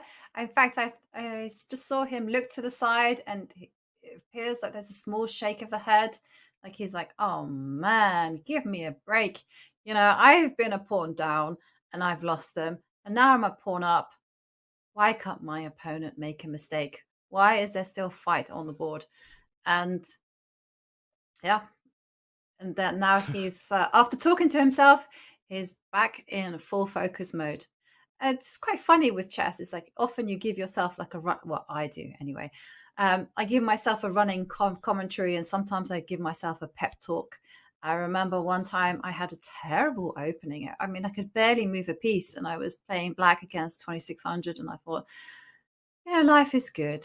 Look outside. You're in sunny Norway. Look at the mountains. Enjoy the fact that you're alive. And so I just sat there and I just started smiling, and then I went back into full focus mode, and I discovered that there was one move to survive in the position, and in fact it set a trap and he fell right into it. So I was very happy. That's incredible, and it's just a wholesome way to look at it. I think I do something similar, especially at the US Championship, which is in the St. Louis Chess Club. The players have the right to come out into the balcony. The weather is often good when it doesn't storm and pour. So especially if I have a difficult position, I'll do something kind of similar, I think, in spirit, where I'll walk out, I'll see the pedestrians milling about on the sidewalk and the cars driving into the parking lot. And I'll just remind myself, like, there are people still living their lives who don't really care how I'm going to do against Alexander Onishuk in this game. There are people still working in the restaurants and walking to and from Starbucks and working on their homework assignments and, paying off their bills. It just gives you, I think, a nice sense of perspective, because sometimes when you get really stressed, it's very easy to just start catastrophizing, to borrow your word from yesterday, and imagine things as kind of a life or death scenario that can really, really put you on the fast track to a disastrous blunder. Speaking of disastrous, I was going to say disastrous. Yeah, go ahead. Someone is threatening a checkmate in 2, but of course Vincent has spotted it and played the only saving move, which was to advance his pawn to g4, and now the king goes to safety on g3. But still, it gave us that. He gave us a little bit of a scare, but I think Vincent's game is going to end very shortly. We will bring you that when it does. But I think the more meat on the bone is still in Prag's game. Somehow, Jordan van Foreest hasn't lost yet. In fact, he's holding things together for the time being. So let's switch to that game, and let's try to determine if he's got any realistic chances to exploit Prag's time pressure and keep things going in the right direction. What do you make of this? Looks like he's completely and utterly paralyzed. It looks like Jordan can't move. But to be fair, I mean, this is an improvement if we on the position that we saw maybe 10 moves ago, where it just looked terrible. I mean, it just looked like black's pieces were not doing anything. At least here, they're all together. They form a pretty pattern. And it's not entirely clear how White's rook is actually going to start attacking some pawns. Unless he's kind of trying to move down the board with a rook to g1 or somewhere and then attack the f-pawn from in front. That could be an idea, but it kind of feels like a step backward away from the goal. There's one tactical idea that I would draw people's attention to. Well, 2 concepts. First of all, black is virtually in Zugzwang. It's incredibly hard to find a move. But let's say that black, finds a way to tread water. This might be the only way to do it. There's a couple of interesting ideas. One of them is to drop the knight back to d3 and then move it toward f4. Maneuver the knight around, trade off black's only piece that stands between him and, apocalypse. And after knight takes f4, ef, bishop f8, I don't think White needs to do anything complicated. I think White just comes around and starts eating up the kingside pawns and then dragging the rook forward to h8. Black is not going to survive this for very long. So I think the only chance, and this chance is only going to be on this move, because after knight d3, it's no longer possible. I think Jordan has to seek active counterplay. Well, active counterplay in quotes, insofar as you can do that with the move f5, f4. And in the event of a6, you take it, and now you continue treading water with bishop f8. It's losing, of course, but, it's not the easiest thing in the world, and he's played f4, and we continue our hot streak. We've done well, haven't we, in the endgame? We've got nearly every single plan, every single idea. And I'm feeling quite chuffed with myself. Me too. Well, it's hour 5.5, 6.5. So, got to give ourselves some credit. Got to give Jordan some credit for finding F4 after 5.5 hours of defending. Yeah. And what's also neat about it is that it sets up a tactical trick that, of course, Praggnanandhaa will not fall into. You cannot capture that pawn because of the fork, knight takes F4. Yeah. And that would be all over. That would be such a cruel turnaround. But yeah, you've got to keep your pawn structure intact. So I suspect that we're going to see something else. Maybe your idea can still come into play again of knight d3. Yes, although there the difference is that after fe, king takes e3, I guess I can, since we have the analysis board up, takes, black has the additional resource, rook to b7. And another tragic turn of events would be knight f4, rook d3 check, rook b3, followed by rook takes d3 check. And, the same tactic with knight f4 strikes again. So here, white would most likely have to go back to b4, no damage done. But Jordan looks up at his opponent after going rook c7 and asking, hey, Pragg, what you got? Let me tell you what you got. He got 8 minutes on the clock for 8 moves. And this game isn't going to win itself. Black is not going to collapse voluntarily. White is going to have to find one more tactic. He's going to have to make one more push in order to break the last line of Black's defenses. And I don't see anything off the top of my head, Yobi, amazingly. I'll be honest with you. I think Jordan has some serious practical chances all of a sudden. Yeah, I see a few ideas actually. So I like this kind of situation. I like your move a6. Why not tie the rook down? And he's done it. And yes, he has. Say, for instance, after pawn takes pawn, mm-hmm. king takes pawn, and you start waiting. I think white should be advised to wait as well. And maybe wait by playing bishop f2. And you might be asking, like, why? But, okay, now I'm going to go bishop g3. Why? Bishop f4. Oh, my gosh. The staircase. Are you going to g5? I am going to go to g5. But then maybe you go to bishop f8. And... wait a second. I'm going to go Oh, no, I've trapped my own rook. Oh dear. you can do all sorts of shenanigans like a7 and knight takes c6. That idea, by the way, was missed by Pragg a little bit earlier. That would have won the game, I think, on the spot. You could still do it as a desperate measure, but yeah, this gets very messy. So maybe in this position. No, you can't do that either here because knight takes c6, rook takes, and then a7, rook stops the pawn from behind. Hang on a second. How about you put the bishop on f2? Okay, let's rewind it back to f2. Let's go back. Bishop f2, and now you just run with the king to d2. Okay. And then c3, get it all the way up to a5. That's bang, where bang, I'm bang, headed. dancing. Well, the moment you get it up to a5, I'm going to go here. Yeah. And but I can, will you dare? No. No. This coward over here says no. No, this wise person over here will not go king b6. No, but I will probably get my king to a4. I think I might not step up to a5 just yet. And By the way, yeah. So sorry to interrupt you. I just wanted to put it in that Keymer and Ding have drawn, as predicted. Okay. So yes, that is official. Please continue. And okay, so we still have the games. Param, Maghsoodloo, and Fabiano Caruana still playing, and of course this one. How to break this one down? It must be possible. It must be. We don't believe in fortresses in these parts. What is the secret ingredient? How do you make that last push? Well, first of all, I think it's not that easy for Jordan to find the move bishop f8. We talk about how difficult it is just to sit around and do nothing, especially when you have the feeling that your opponent is this close to winning. But Jordan is helped by the fact that there's just no other moves. He can't move his knight, can't move his king, can't move his rook.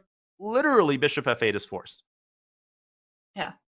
There's nothing for it, right? You just got to Indeed. play it. And well, if Jordan draws this, then it really will be goalkeeper's glory, as you mentioned yesterday. You know, he's expected to lose this game now for many, many, many moves, and he's still alive. He's still fighting, and yeah, still some technique to be done. Still some work ahead for Praggnanandhaa. It might be expedient for Prague to wait until move 60 to try to just shuffle the pieces back and forth, avoiding repetition, of course, to get those extra 15 minutes, because 750 in a situation where you're trying to break through a fortress like this is not a lot of time. And it's so easy just to make one untoward pawn advance, play a7 at the wrong time, and suddenly, you know, the tables turn. So we will let Jordan figure out whether he wants to sit around with bishop f8. Hint, he does. Spoiler alert. And he will. And we go back to our bird's eye view where we have only 2 games left. The Jordan game that we just looked at and the Fabi game, which should end, Yovi, any second. Fabi is just going for active defense, advancing his pawn to f4 and trying to force the result of the game. And this is what I was talking about. Parham's king is a little bit uncomfortable there on h3. Shall we run to that game? Yeah, definitely. Because I'm getting that feeling of deja vu again. Whoa. No, Didn't Jordan we come up with blundered. this? No. We have to go back to the Jordan game. Oh! He just blundered horribly. Oh, Oh my gosh. Sorry to, you know, go back and forth here, but Jordan has just played a shocking move. He's played rook c7 to c8, simply allowing the pawn to advance to a7. And after rook a8, there is the simple tactic, knight takes c6. Maybe Jordan was banking on the move knight to f8, but everything wins. There's even knight b8 check. Yeah. Oh no. Am I missing anything? No, you're not missing anything. a7 has to be played. And the shocking And thing, maybe his whole idea is actually to sit with the rook on c8 and now move bishop f8. Could that still hold? but I can still play the move knight takes c6. And this maybe is what he missed. Fatigue. Fatigue is the worst enemy of anybody in a situation like this. Okay, we rewind back to the live game. Prague with no hesitation. That was a pure fatigue moment right there, Yovi. He would not have played this move. Not even close after 2 hours of fighting. Yeah. And of course, we have to remember that Jordan has been under tremendous psychological pressure. It's so difficult to be on the verge of defeat. Remember, he's been calculating every single one of Prague's moves. He's been on the defensive the whole game. And it's unsurprising that in the 6th hour, he's just cracked. This is like the definition of cracked, right? Bishop f8, it was the only move, and that would be a very interesting position to analyze. I am positive that Prague had a way to break through, but bishop f8 might have offered Jordan the best chances that he's had to draw this game, really in the last 30 moves, because he has been struggling ever since he was forced to give away the b-pawn in the opening. You can see him grabbing his head there. What am I thinking? Says Jordan to himself, and he might resign now, like right now. I mean, there's no point in continuing. Knight takes c6 is unstoppable. It is unstoppable, sadly. And heartbreaking scenes. But yeah, he's gonna move, and but there we're he's gonna seeing take pawn e3. takes pawn. I mean, even knight takes c6 ends the game immediately. That's a beautiful move. Oh, wait. Yes. You're very sharp, Danya. I didn't see knight f4 check. It's just that I forced myself to keep calculating. And Prague didn't do it. It doesn't matter. But knight b8 check would have ended it here. It does, yeah. Yeah, he took. That's also good enough. Knight d8.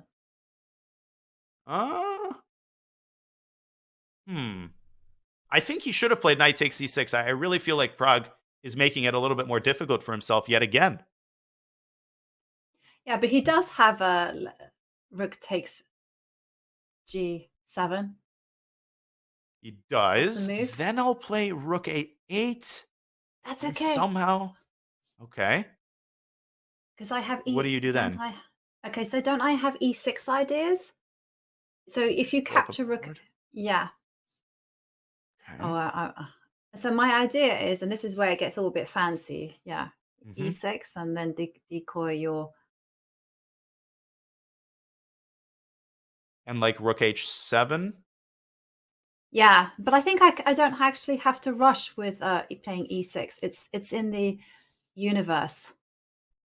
And there's, I guess, the idea of taking on e7 and going knight takes c6 with a fork. The problem is it's hard to get my knight off at the right moment. But actually, Yogi, I think if you play e6 here, this might be a better version, because after knight takes c6, there is knight takes c6. And this, I think, is game over, because rook takes, white promotes. Knight b8 is a threat. And if king takes c6, takes here. And the simple rook a6 and bishop g3 just sets up a situation in which obviously black is totally paralyzed and c6 is coming. And the fact that Pragg is taking his time here, the fact that he's not grabbing the pawn on g7 just yet, tells me that he's going to see e6. He has to deliver, and e6 will end the game on the spot. It was a very convincing line that you showed us. The thing is that there are quite a few tempting continuations. And when you're spoilt for choice, that is when things tend to go wrong. E6, rook takes pawn. Both win. But one is easier than the other. The only reason Pragg wouldn't play e6 is, again, fatigue, because this is a move, the kind of move that I think he eats for breakfast, the kind of move he might even find in an online blitz game. And with 5 minutes on the clock, he absolutely should wrap this game up right now. Don't keep letting your opponent back in the game. Don't mess with the gods of chess. Go e6 and go eat some dinner. Okay. How much time? 4.5 minutes on the clock. 15 minutes added in 4 moves, but I don't think we're going to make it that far. He's got plenty of time, and he's doing the right thing. It's a critical moment, and take your time. And there you can see they've been given an extra 50 minutes until move 60. So Pragg has how many moves? 1, 2, 3, 4. 4 more moves. 4 more moves. Okay. Including this one. I would be shocked if he doesn't play e6, and he doesn't play it. This one's good enough as well. Knight b8 is a threat. Huh. So let's think and about now this he's for a going to go second. e6. Now he's going to go e6. Then I'll go king c8, though. And suddenly, again, it's not so simple. This is shocking to me. I think the win is just to go knight b8. Yes. So, or bishop a5 first. He's chosen the most complicated path, but this should be good enough. Yeah. Okay. So rook a7, knight b8, then you take the knight, and then you come back around, and you eliminate the sort of linchpin pawn. Once c6 is gone, the whole position collapses, and white should be able to promote either the c pawn or the e pawn in the resulting position. There's knight b8 check. Yeah, this is over. I just like how Pragg has like full board vision. We were kind of like focused on e6, and he's like, no, look at this. I can just put my knight on a6 and my bishop on a5. A direction I had totally forgotten these two pieces could go. Knight b8, and once the stronghold on c6 falls, that is it. Black's position will no longer be able to be saved. And this is a super impressive idea by Pragg. Bishop a5, knight b8. It's just that, you know, he missed the relatively straightforward idea and found the high-level grandmaster idea. But this is definitely good enough. And we're entering that stage after Pragg takes on d8. That will be move 60. It'll give him another 15 minutes where, at this point, Jordan might simply refuse to continue the struggle, which at this point has become futile. Yeah. The result is not in question. There goes Pragg. He's not going to hesitate. He is going to take d8. And he does. There it is. By the way, our other game also very likely to end any second now. I've been saying that for quite a while. But I think Parham has reached the end of his winning attempts. Okay. Shall we go back to our bird's eye view real fast? Yes, let's do that, because things are definitely nearing their conclusion right now. And there we can see actually the playing hall, how empty it looks. It was full of the crowds enjoying chess, and now just the arbiters remain.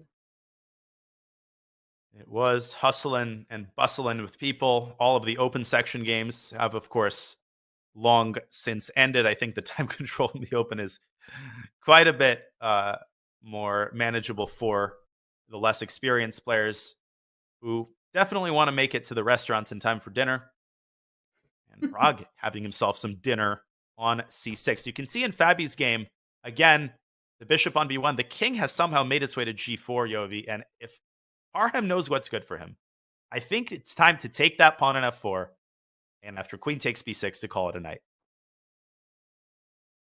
Yes. That would be one way of looking at it. Yeah, exactly. But there's another way of looking at it, saying, hang on a second, there's one piece that could be mobilized, and that's the bishop on f1. It could be improved. There's still some life left. I was thinking put the bishop on c4. Go, woohoo! You never know. One day it might find itself lined up with a queen. Yeah, those light squares on the king side. You never know. And 5 minutes for both players now for 6 moves. Bishop c4, g6. I'd be terrified of losing to someone like Fabi here with a white. Take on f4. I think the time has come.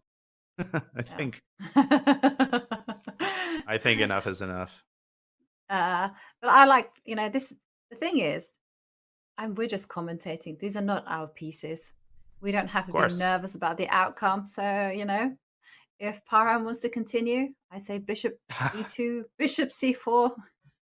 Come on. I'm nervous on his behalf, because once you get into the zone of thinking you can never lose and you can just make these attempts forever, before you know it, with 4.5 minutes, it's unpredictable, right? You meet with a move like g6, suddenly you don't have the time to figure out the only response. So my guess is that Parham is going to take another minute or two. He can even draw the game with 2 seconds. But if he goes under 2 minutes, then he's definitely taking on f4. Mm-hmm. Yeah. D7, I agree with queen you. D7. Yeah. Queen d7 is quite a nice move. But knowing Parham, I think the bishop will probably go to e2. Better safe than sorry. Bishop to e2. That's not an easy move to make. Now 3 minutes and 50 seconds for the Iranian Grandmaster. This is getting a little bit tense again. Oh my God, Parham is just like huffing and puffing and grabbing. I mean, you're drawing Fabiano Caruana. It's not the worst result in the world. Yeah. But somehow these grandmasters, they really want to win, and they want to exert every single ounce of energy that they have. And, I like the fact that he's huffing and puffing when he's playing Fabi. I like the fact that Fabi has had to defend with everything that he's got in order to secure the draw. And what are we going to see? He's reaching out for Queen b2. Oh, queen b2. Still trying. Okay. Yeah, I didn't see this one. Okay, now But this is consequences.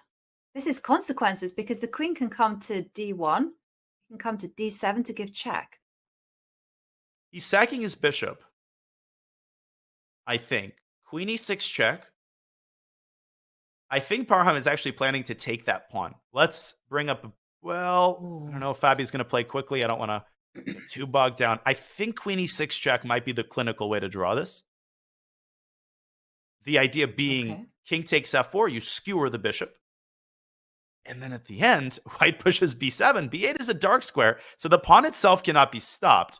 But what black can do is just deliver a series of endless checks to the white king, ultimately forcing white to repeat the moves. Yeah.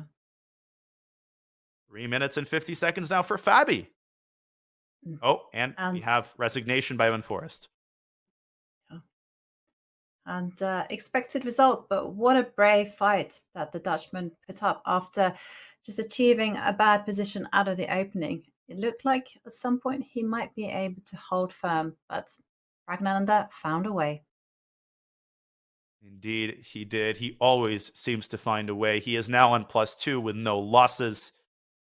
A tour de force put together by Praggnanandhaa through the first half of the tournament, but of course he's got the second half to play.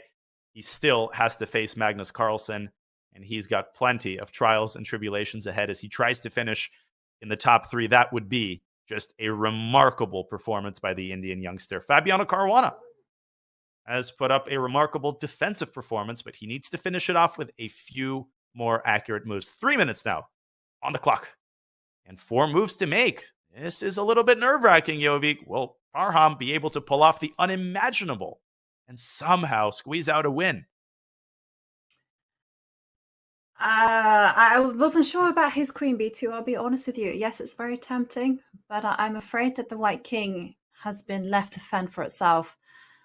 And there's so many checks on the board. I mean, you kind of mentioned one way how to secure a draw by perpetual check. I'm also looking at moves like the queen going down to d1. Yeah. It's very, D1. very tense. Bishop b2 is what he's planning. Don't take on f4 and give up the bishop with check. That's the best way to lose.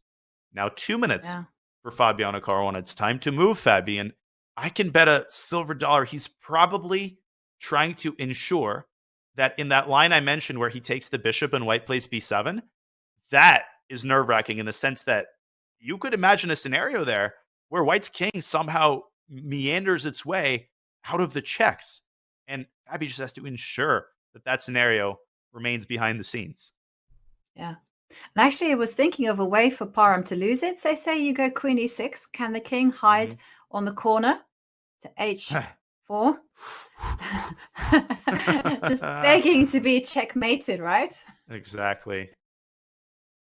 Yeah, because bishop f5 there threatens a very... Whoa. Right, that was not an intentional arrow. Queen e7 mate would be one of those diagonal mates where the bishop controls one diagonal, the queen controls the other. 1 minute. And there you go. It's queen e6. Okay, you have to take the pawn. What's funny... Parham has said he's in for the penny, he's in for the pound. Yeah. King h4 would get mated in 3, by the way. I just saw queen e1 and queen g3 mate. Yeah. Parham, please take the pawn. Don't you And the dare. same goes for king f3 here. as well. King f3 would get checkmated by queen e3 and queen g3. So there's no point in thinking about this. You got to take that pawn. Yeah, he's in too deep. And is there any chance that he missed the move queen f5 check, that he forgot the bishop is hanging? I don't think so. But it's disturbing me just a little bit that he's thinking. Maybe he's already thinking about offering a draw. This might be a pretty good moment to do that. Yeah. Now, I just want to show one line. King f4, which he's going to play. If he misses mate, I'm retiring from commentary. King g3, queen f1, b7, queen e1 check. And after queen f2, you actually have to be very careful. Because if you give this check, then you lose after queen f4. And the king tucks away on h2. This is the way to lose. But black can draw with queen b4 or with the simple check on c3 followed by queen c7. Yeah. Okay, back to the live board. Yeah, this is... Okay. This should end within a couple minutes. It definitely should do that. I mean, is there any chance that the white king can try to hide in the open? The king moves not to g3, but to e3. Yeah, king e3 is a very interesting possibility. I'll take, you'll go b7, I'll check you from the rear. And then you're saying, like, make a mad dash toward the center? Yeah, more or less. I was like, use the pawn on b7 as a shield. Because after all, the would be- bishop and queen don't coordinate so well together. I mean, by that, I mean that they're not going to coordinate on the dark squares. They're only going to have full control over the light squares. It would be consistent with Parham's winning attempts in this game. Every time he seems to reach a dead end, he finds some way to keep the game going. But I think even someone as intent on fighting as Parham should take the wise, pragmatic route and just drop the king back to g3 and allow the perpetual. Yeah. Oh, 1 minute. tense moment. 1 minute. The players have got 3 moves left to the magic move 60, upon which they will be getting some additional time added. It's interesting that Parham has decided to garb himself in formal attire. Usually he's got that puffer jacket that he takes with him to every tournament, but today he's looking pretty dapper. And I so think is Fabi. that puffer jacket that he traditionally wears is not allowed. Isn't there a kind of smart dress code? Wasn't he wearing it yesterday? I don't remember. I think he might have been, but the rounds are starting to clear in my head. He has been wearing it, apparently, yeah. And he's got to make a move in the next 30 seconds. He does. King. Oh, E3. look God, at he that. just King does not want the draw. He just doesn't. Okay. Okay, Fabi, now take the bishop. You have to do that. And just let that pawn get to b7 and then do some check-in. Okay, he does that. B7, Queen E1 check. And Mr. Perpetual is going to pay us a nice little visit here. Move 59. So 2 moves until time control. And then we've got another 15 minutes added to the clock. So I could see Parham taking all 15 minutes and, trying to find something that isn't there. But it depends on his frame of mind. It depends on how tired he is and, how much he wants Fabi to suffer. I think it's safe to say that this... Yeah, so go ahead. I was just going to say, personally, I quite like seeing Fabi grovel for a draw. I mean, not because I don't like Fabi, it's because I've been in his situation so many times. So say I'm playing a grandmaster, I get this position. They're like, no, you have to prove to me you know how to draw. And often these super grandmasters don't get that kind of treatment. They just get the opponent saying draw, and they go, yeah, okay, I didn't have to prove anything. And I just love the fact that Fabi now has to check accurately. And yes, it's a draw, but Fabi has had to fight. Oh, he most certainly has, and he has to continue to fight. Folks, as they make move 60, we are going to leave the players on camera. We're going to take most probably our final break as this final game of round 7 winds down. We hope you've been enjoying our coverage of the Tata Steel chess tournament. The final game enters its 7th hour, and we will take our final break. We will have more Tata Steel coverage for you on the other side of this short break.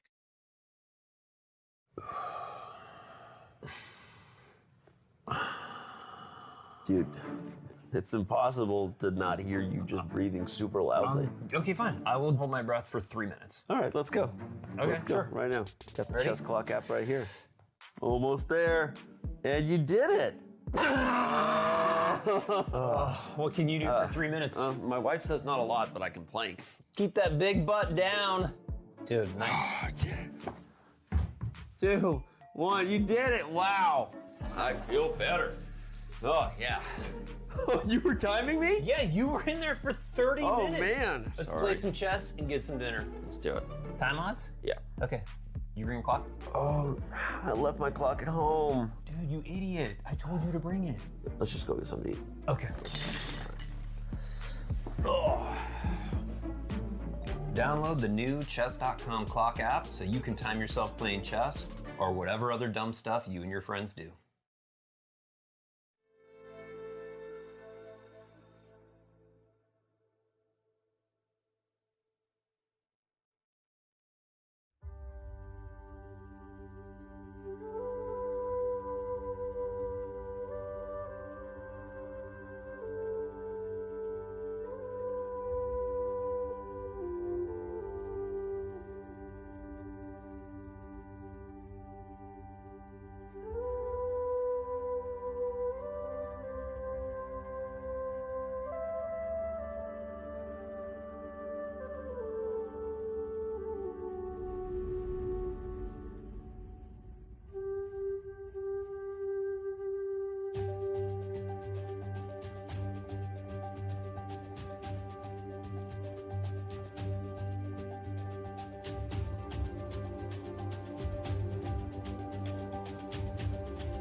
We're back. It's the final game here in round 7 of the Tata Steel chess tournament. And the concerned expression on the face of Iranian GM Parham Maghsoodloo, who has been trying to win the game for about 50 moves, and the unimaginable is about to happen. He has pressed and pressed and pressed, and he's overpressed. Oh my goodness, Jovanka. He is trying hard to lose this game, and I think he might have just succeeded. No way. I think so. I mean, we were just kind of commenting there in the run-up to the opening that Parham only had one move to maintain the balance, and that was just to retreat the king to c4 and just repeat the position. This loses. All black has to do is actually check. But does it lose like outright? I feel like there's no question that if black gives the right check right now, black is the only one who can win. Do you feel that it's hopeless if black gives the check on e3? According to the computer, it's like minus 2.5. OMG. And yeah, listen, I'm not gonna put on that, smart aleck commentator, I said this was a possibility and now he's doing it. But this is always a possibility. When you get into that frame of mind where you're playing without risk, it's a 2-result game. You can lose any position in chess. We're too experienced. We're experienced enough to know that literally any position can be lost. Anything can be overpressed. And we've seen even the strongest GMs in the world. Even Magnus Carlsen has had experiences like this. And what tends to happen, Yovi, is that you start to panic. The moment you sense that you are suddenly at risk for losing the game, you panic, and then you lose all objectivity. You make an impatient move, and that's exactly what just happened. We saw it in the body language. King to c4 was the only move to maintain a clean draw, and he said he's gone forward to b6. So why do you think queen e3 is the critical check to deliver here? Yeah, so the queen e3 forces the king to move to c7, and from there on, the queen can come to c5 and start grabbing some squares away from the white king. And remember, the white king cannot travel on light squares. It cannot allow this bishop on b1 to join in the attack. And so, yeah, as you've highlighted, king d7 would be a gross mistake. And so if you step back, where do you want to go with your king? Well, I probably have to go to d8. I mean, I think the human move is king to b8, but this loses because black can now drag his bishop back, target the pawn, and that's it. I mean, now black is up a bishop, and we'll find some way to win this pawn. And this is the problem. Yeah, he's done it. He's found it. And the queen will come to d6. And after the king goes to e8.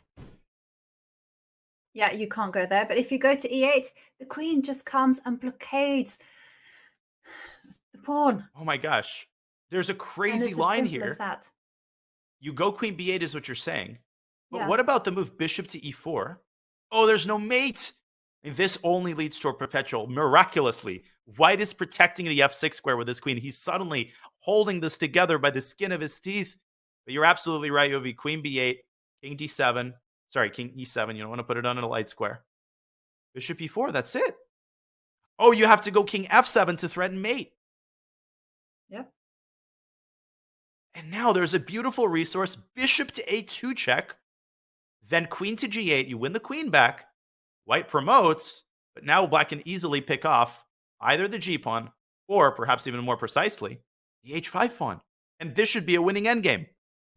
Yeah. And we will Can be you in believe for this? the long haul. We are No, definitely in for the long haul. And We are yeah, definitely Fabi has played queen e3. Oh my gosh. Can you believe this? I'm kind of a bit staggered actually, because I did not dream of this happening. And the king has planted itself on c7, and Parham, he just wanted to win so much.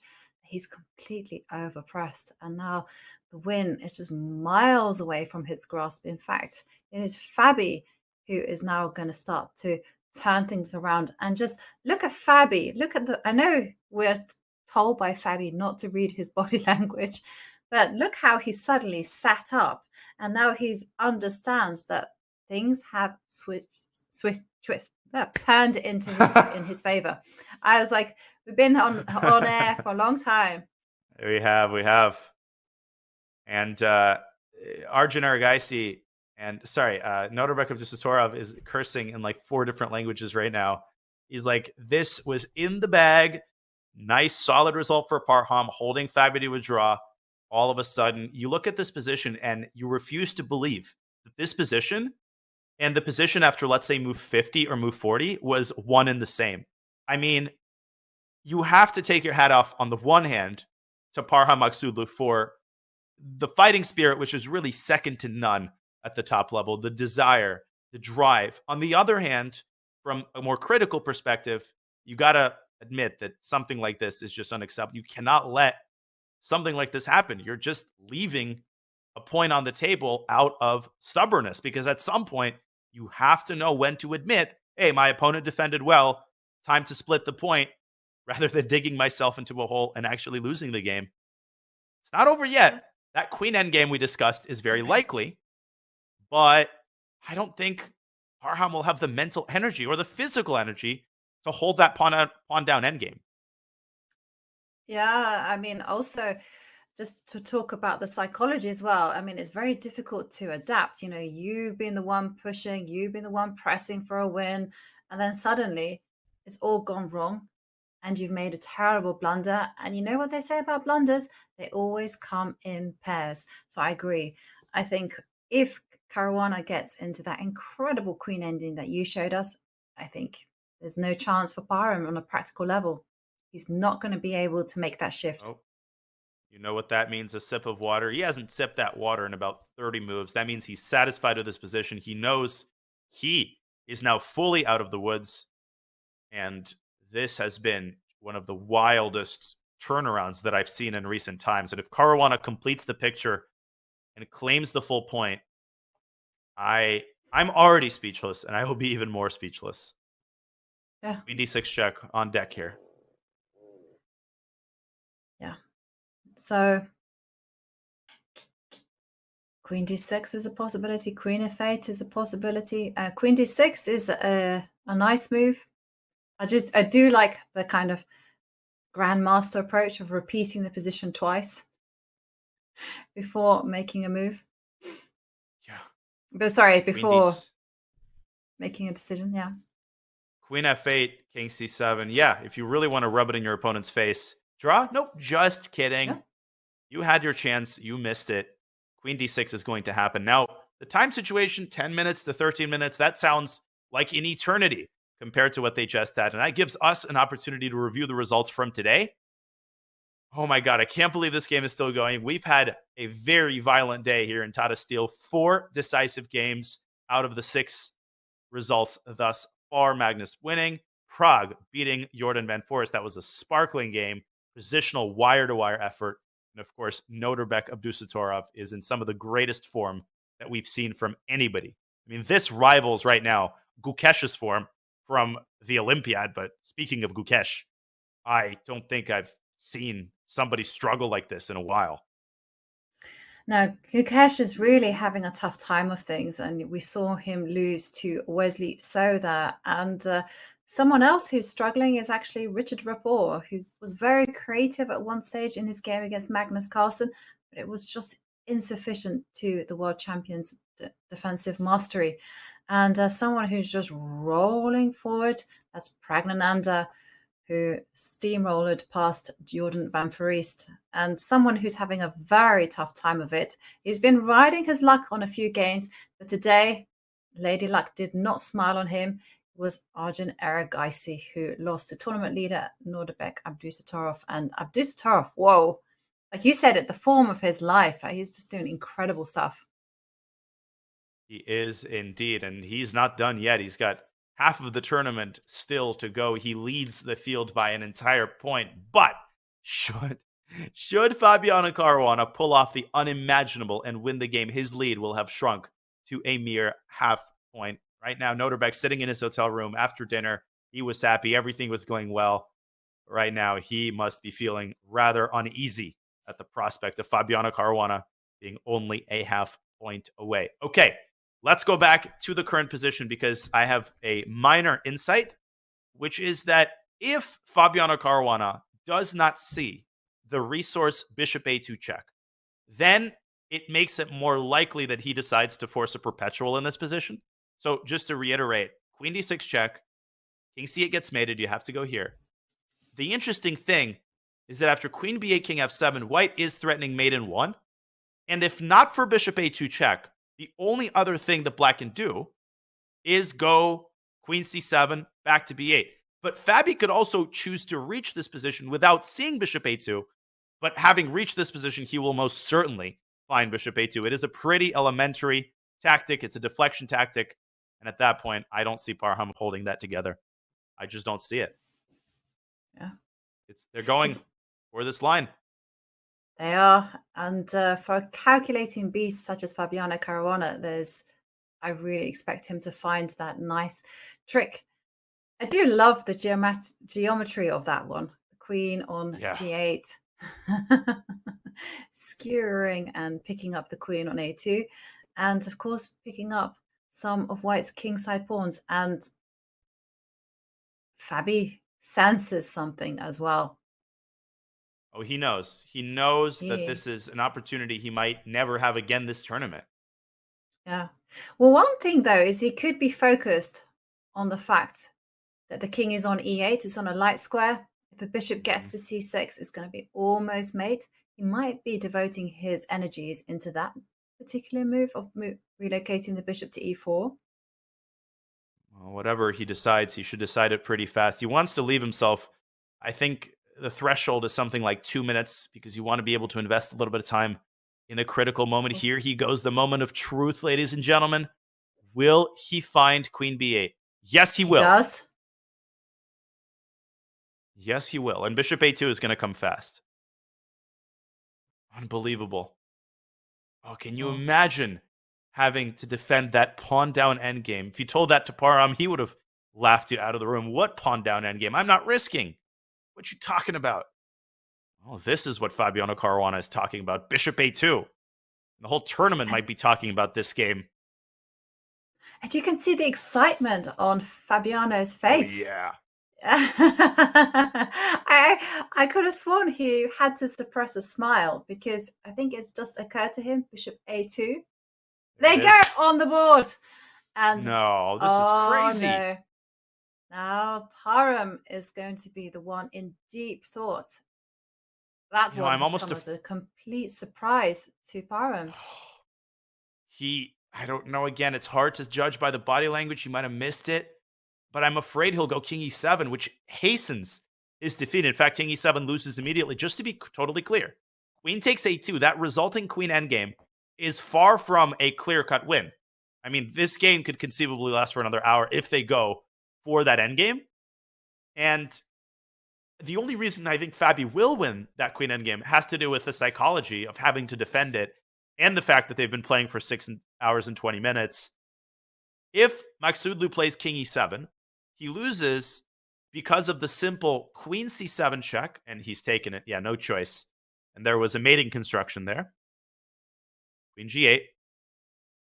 King e7. Take the queen. Parham promotes.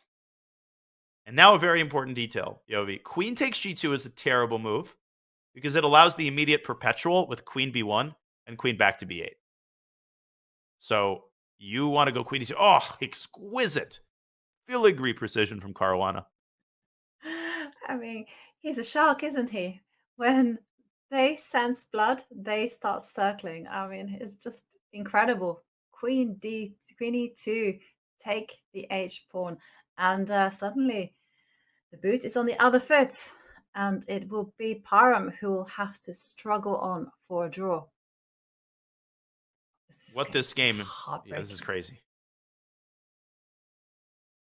Whew. What this game is showing is that this kind of stuff, I think some people in the chat might relate to this. I remember the time, I had a game like this where I was pressing for 60 moves, but, if something happens to you, it probably also happens at a super grandmaster level. Obviously, it happens at a different caliber in the sense that Parham didn't blunder anything in one move. It was a slow process. First, he sacrificed the bishop. That was very ill-advised. He was already towing the line, and then going who knows where with his king, allowing Black to orchestrate this combination. Now, oh, what a miserable, miserable existence he is going to lead for the next however many moves his defensive effort lasts. Oh, my lands. And Fabi's the happiest person on earth right now. Yeah. I mean, no, it's very difficult to shake off the ghosts from the past, because Parham is just going to be thinking, why did I do this to myself? This is totally self-inflicted. And then as the game draws on, he'll be thinking, I could be at the pizza place right now. And instead, he's having to just defend, cling on with all his might to any form of hope for a draw. And Fabi is going to get a new burst of energy. He'll be feeling relentless. We'll spell out, this endgame in just a moment, but I just wanted to remind everybody before we do, as Parham decides where he wants to put his king, the best move appears to be king f8, at least trying to keep Black's pawns at arm's length. But Parham Maghsoodloo was a last-second replacement for the one and only Jan Krzysztof Duda, who was not able to participate. And obviously Parham jumped at the opportunity to participate in this historic 85th edition of Tata Steel with really one of the most interesting and intriguing fields in the last decade or so of Tata. But how do we think Jan Krzysztof would have done in this field? I think he would have had a chance to win the tournament. I mean, Jan Krzysztof in good form is like Nodirbek in good form. He can win several games in a row, even against the top guys. Yeah, absolutely. When he plays really well, it's like a work of art. He's always fighting for the initiative. He's always generating some kind of counterplay. Never count him out. His style is just a pleasure to watch. And I agree with you. If he'd been on form, I think he can do very well. When he's not on form, he tends to be kind of a little bit streaky and a bit emotional about his losses. But yeah, it's difficult to say. It is. He had a very, very difficult Madrid candidates. I was sort of expecting more from him there, but you can also remember his sparkling victory at the World Cup. But Parham Maghsoodloo, he's acquitted himself very, very well thus far. This game is going to be an incredibly tough pill to swallow if he does not manage to save this endgame. Okay, so he's down to 11 minutes. The worst thing that he can do is allow his clock to dwindle to a minute or two, because there's no way that he's going to avoid allowing an accidental queen trade or something of the sort if he doesn't leave himself with a little bit of time. Yeah. He has to be practical, and so far so good. He's navigated that thorny issue of where to put the king, putting it on the best square. I thought that was very courageous, actually. I wasn't quite sure whether he would put himself on such a row. But now after queen takes pawn, the game will continue for a long, long time. Very long time. And I mean, White has a couple of decisions that he can make. The first of which is where he wants to keep his pawn. You have a choice between keeping it on its initial square or trying to bring it up to a well-defended square on g3. Black's winning attempt is actually very straightforward here. Black doesn't have a choice of plans. Obviously, if you can trade queens, you should. For example, king e8 would be a blunder because it would enable the queen to move back to the 8th rank. Should White play the correct move, first I would start by bringing the queen to the best square on the board, and then finding the right moment to start pushing your pawns. I mean, you're going to go h5, then you're going to go g5, and you're going to get a position very reminiscent of Abdusattorov Carlsen. Queen and pawn against queen, except the fact that the pawn is on the H file rather than the B file, it changes a lot. And I'm not going to pretend that I know anything about those types of endgames. I know literally zilch. Yeah, they're very, very complicated, those queen and pawn endings. And one thing we did learn from that particular endgame was that the defending king must not be on the first, second, or third row. And there we see Queen f1 for a second. Ooh, I thought, oh, you're allowing a trade, but it's okay. It's all working out for There's a funny Maghsoodloo. line. The event of queen f6. White is just going to chase the pawn all the way down. Bang, bang, bang, bang. And black can go f3, but obviously the h-pawn is easily restrained by white's king. Fabi is definitely not going to yield a draw out of pity.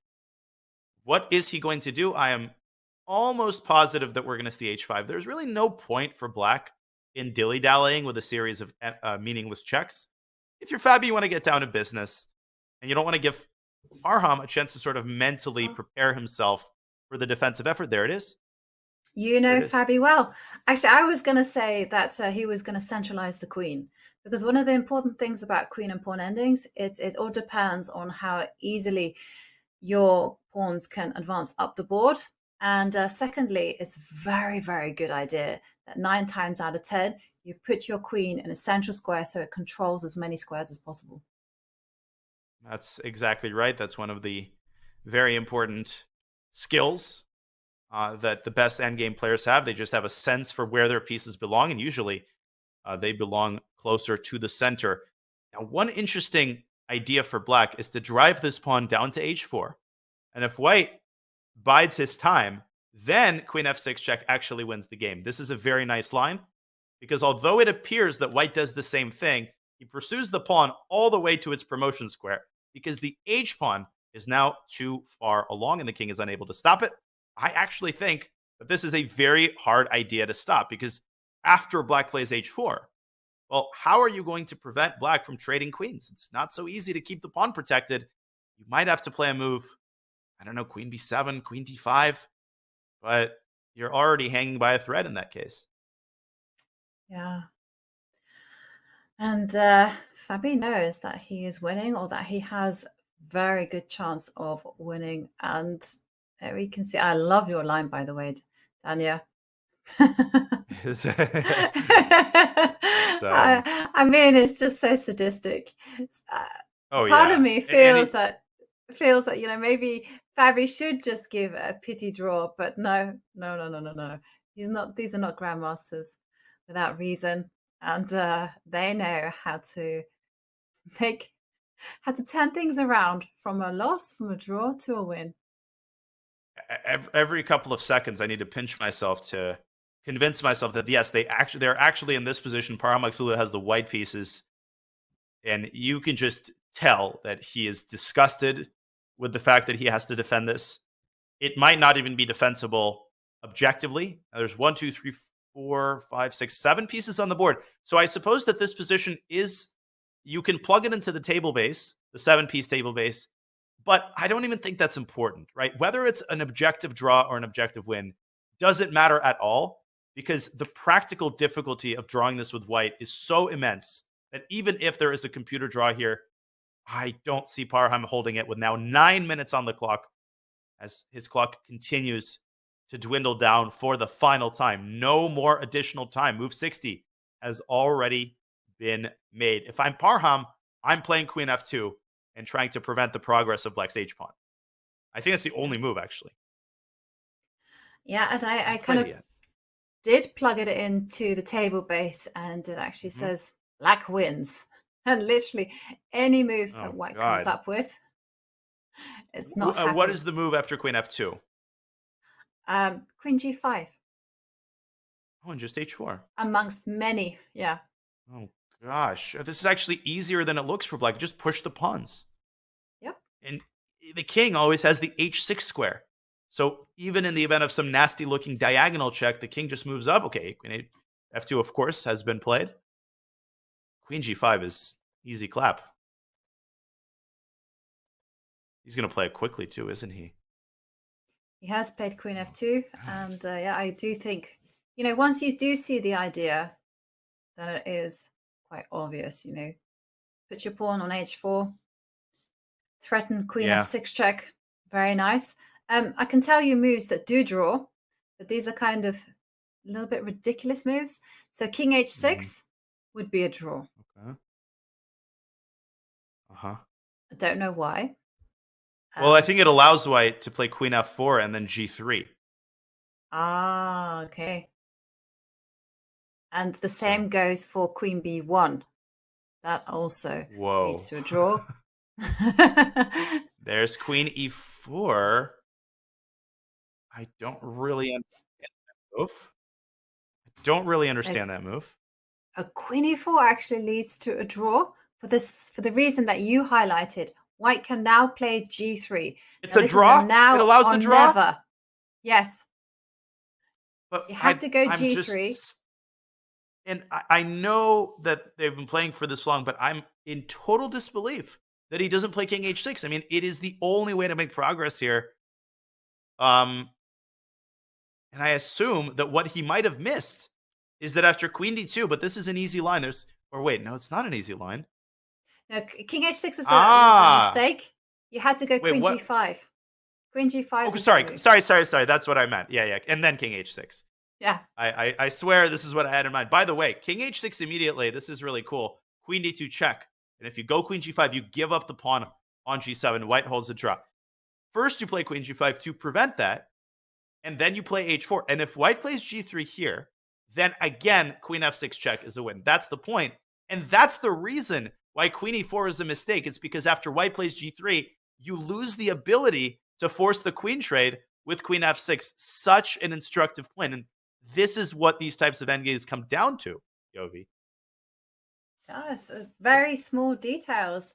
And it's actually incredibly instructive because until you pointed out this plan of going h4, trading off into this king and pawn ending, I did not have any signposts on how to win this. I thought that black would have to take the very snail-like approach of just creeping forward with his pawns, with the king, trying to come as slowly as they could, and the game would last another 100 moves. But queen g5 followed by h4, so instructive. Yeah, and you have to always keep tabs on your opponent's main defensive ideas. And one thing that we have kept tabs on is the transformation of this playing hall. These players are maybe the last two people together with the arbiters in the playing hall, which is converted from a massive gym. Let's take a look at a time lapse of this incredible process at work.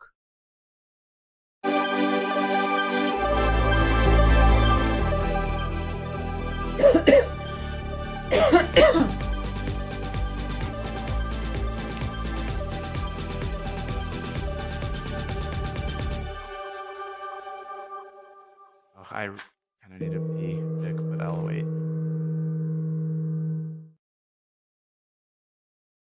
Okay, well, a very, very nice video there. The gym in Wijk aan Zee there just aren't that many meeting spaces, so it's actually pretty impressive that you've got a space like that to accommodate all of the players and all of the fans and all of the players in the open section. We've talked about it many times. Wijk aan Zee, Tata Steel, it's not just a super tournament, it's a festival, and the atmosphere is what really caters to the kind of chess that we regularly see. Yovi, you talked about this yesterday. You've been to Wijk aan Zee, right? I've actually never been. And much to my embarrassment, I actually thought that Wijk aan Zee was far up in the north. And because everyone who I know who has gone to Wijk aan Zee has always said, oh, it's so windy, it's beautiful, but it can be bitingly cold. So in my mind, I just went, it's up there by Groningen. So imagine my shock when I found out it was only 30 miles from Amsterdam. I never knew. Yeah, you think of it as this sort of exotic, village somewhere in the nestled away in the mountains that you have to get to for hours. I had a tournament like that in a town called Forni di Sopra, but that was Italy. You had to fly into Venice and then take a train for like 4 hours and then a taxi. And then I had another tournament in Benasque, Spain. This is a very well-known open tournament. Benasque is just impossible to get you. It's in the Pyrenees Mountains. You have to take a plane to Barcelona, and a 4-hour bus through the mountains to the nearest city, and then a 1-hour taxi from that city to the Benasque, which is a village of 2,000 or so. Not fun. Wouldn't recommend, although the village itself is beautiful. Wijk aan Zee, you just take a train from Amsterdam to Beverwijk, and then you take like a 5-minute taxi. That's all there is to it. Yeah. And I've heard it's quite a popular beach resort. And in the summer, there are tents on the beach that you can rent out and stay. It's really only, I guess it's one of the only cities that's when you name it, you immediately, most people actually think of the chess tournament. I guess Gibraltar is another place like that in a chess context. Just the cities and the countries which are sort of specifically known for a certain chess tournament. Yeah. When it comes to cities that I kind of really associate with just chess, it's like Scheveningen. That's actually a place in I think it's by Den Haag, The Hague. Huh. I didn't know that. Scheveningen. Yeah. Het is groot. Vondelpark is een prachtig schaakfestival. Yeah. These are not sounds that I am used to making as a native English speaker. Very unusual. Yeah. And Groningen. Groningen. Yes, and Nice. Parham, 3 minutes to find the only saving move, which is to play G3. I think as we were watching that video and talking about Wijk, I think I've understood why Fabi wants to provoke G3 and what's taking Parham so long. It's the fact that after G3 is played, I think Fabi is just planning to either go back to G6 or go back to E6, and then he will be threatening the trick that we were discussing earlier where he forces the queen trade and then advances the pawn to F4. So in Parham's mind, he might actually not want to play G3 because when the pawn sits on G2, you don't quite have that queen trade idea. Oh, King F7, he didn't do it. He did not do it. And okay, now H4. this is now a loss for H4 is one good move. Other moves that win apparently are just to move the queen to B1 to D3. I mean, this is so complicated. And any king move, on the other hand, will draw. Yeah. King H6. Doesn't quite. King H6, I think, allows queen D2 check. No, he's going to go H4. That was why he played Queen E4. I would be stunned if he didn't play H4. And after H4, which he's about to play, there it is. Now all queen trades are going to be winning for black again, for the reason we are now well acquainted with. Because when the pawns are on F4 and H4, you are threatening both H3 and F3, and the white king is in the worst possible spot. It's behind the pawns. 2.5 minutes, Yovi. I think this game is starting to come to an end, and not to the end that we thought it would come to. No, most certainly not. I mean, this is the beauty of chess. Expect the unexpected. And Parham, 2.5 minutes. But do remember that he does get a 30-second increment bonus time after every move. So it's not too critical in terms of clock timings. 2 minutes. The remaining. Queen. He's taking long thinks here. I mean, he's now dwindled down beyond 2 minutes. And I would say queen B2, put the queen on a square where it's not susceptible to a queen trade. But then Fabi, he'll toss the king away and start pushing his G-pawn. I mean, the winning strategy here is so straightforward, much like it was in Nodirbek Carlsen. Be careful with queen B2 has the hidden threat of queen takes G7 checkmate. There he So, goes. what did he play? Queen to D2. Okay, same thing. Okay, so I think he wants to play queen to G5. Yeah.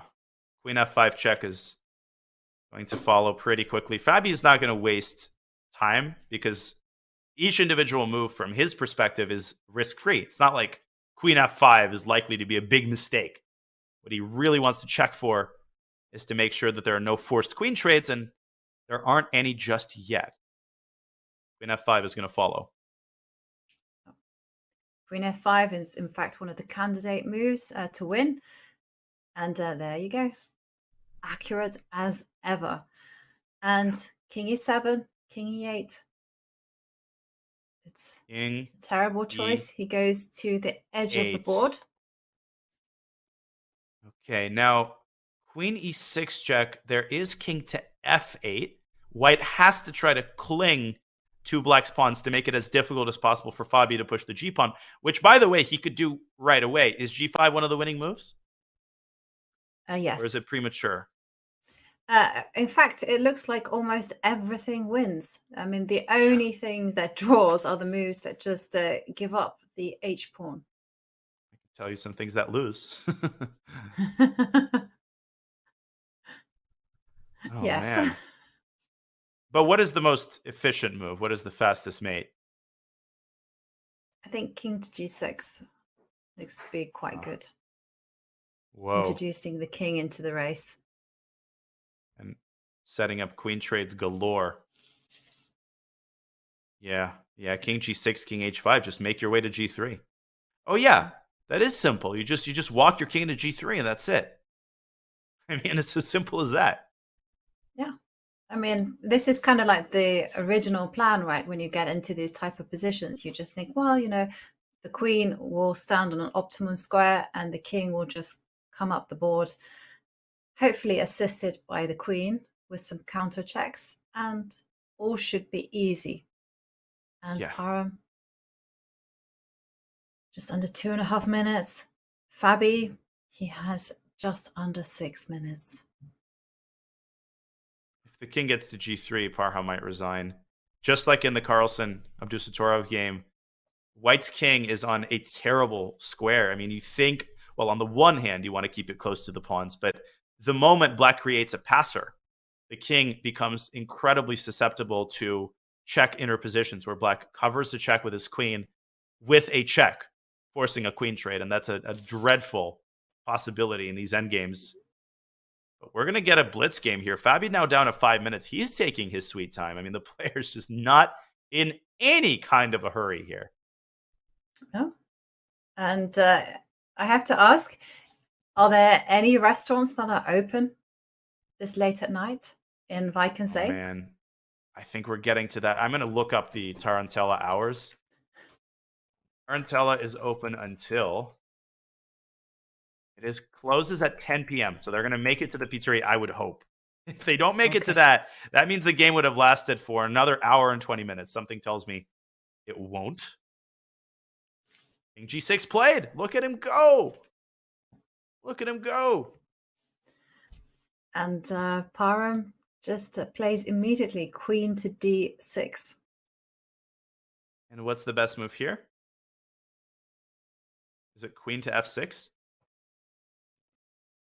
Yeah. No. Basically, anything goes. As long as you don't put your queen on e6, it's all going to win. King and G5, you know why? King h5. Yeah. Well, queen f6, I'll play queen to d5. And somehow there's no way to force the queen trade there. I guess you just go king h6 in that position and start pushing your g-pawn. That's the point. Wow. Down to 4 minutes now is Fabi. Careful now. Here he goes. What's he going to do? I think he will step up with his king to g5. But then I have, queen d2 check. Maybe. Yeah, and then you can kind of move.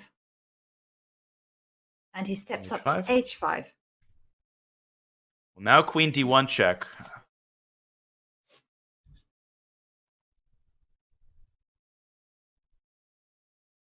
Yep.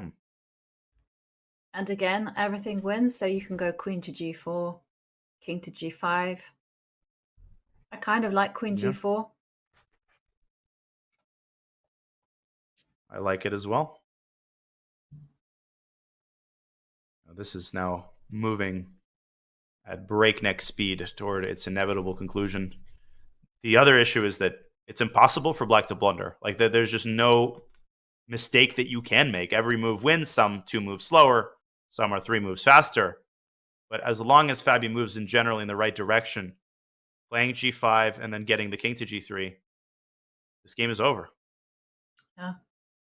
Slow and steady wins the race. 78th move. 6 hours and 42 minutes of gameplay today. How long do you think this game will last? Do you think it will move 100? No, I don't think we're going to make 100 moves. I would estimate another 15 minutes or so. Okay.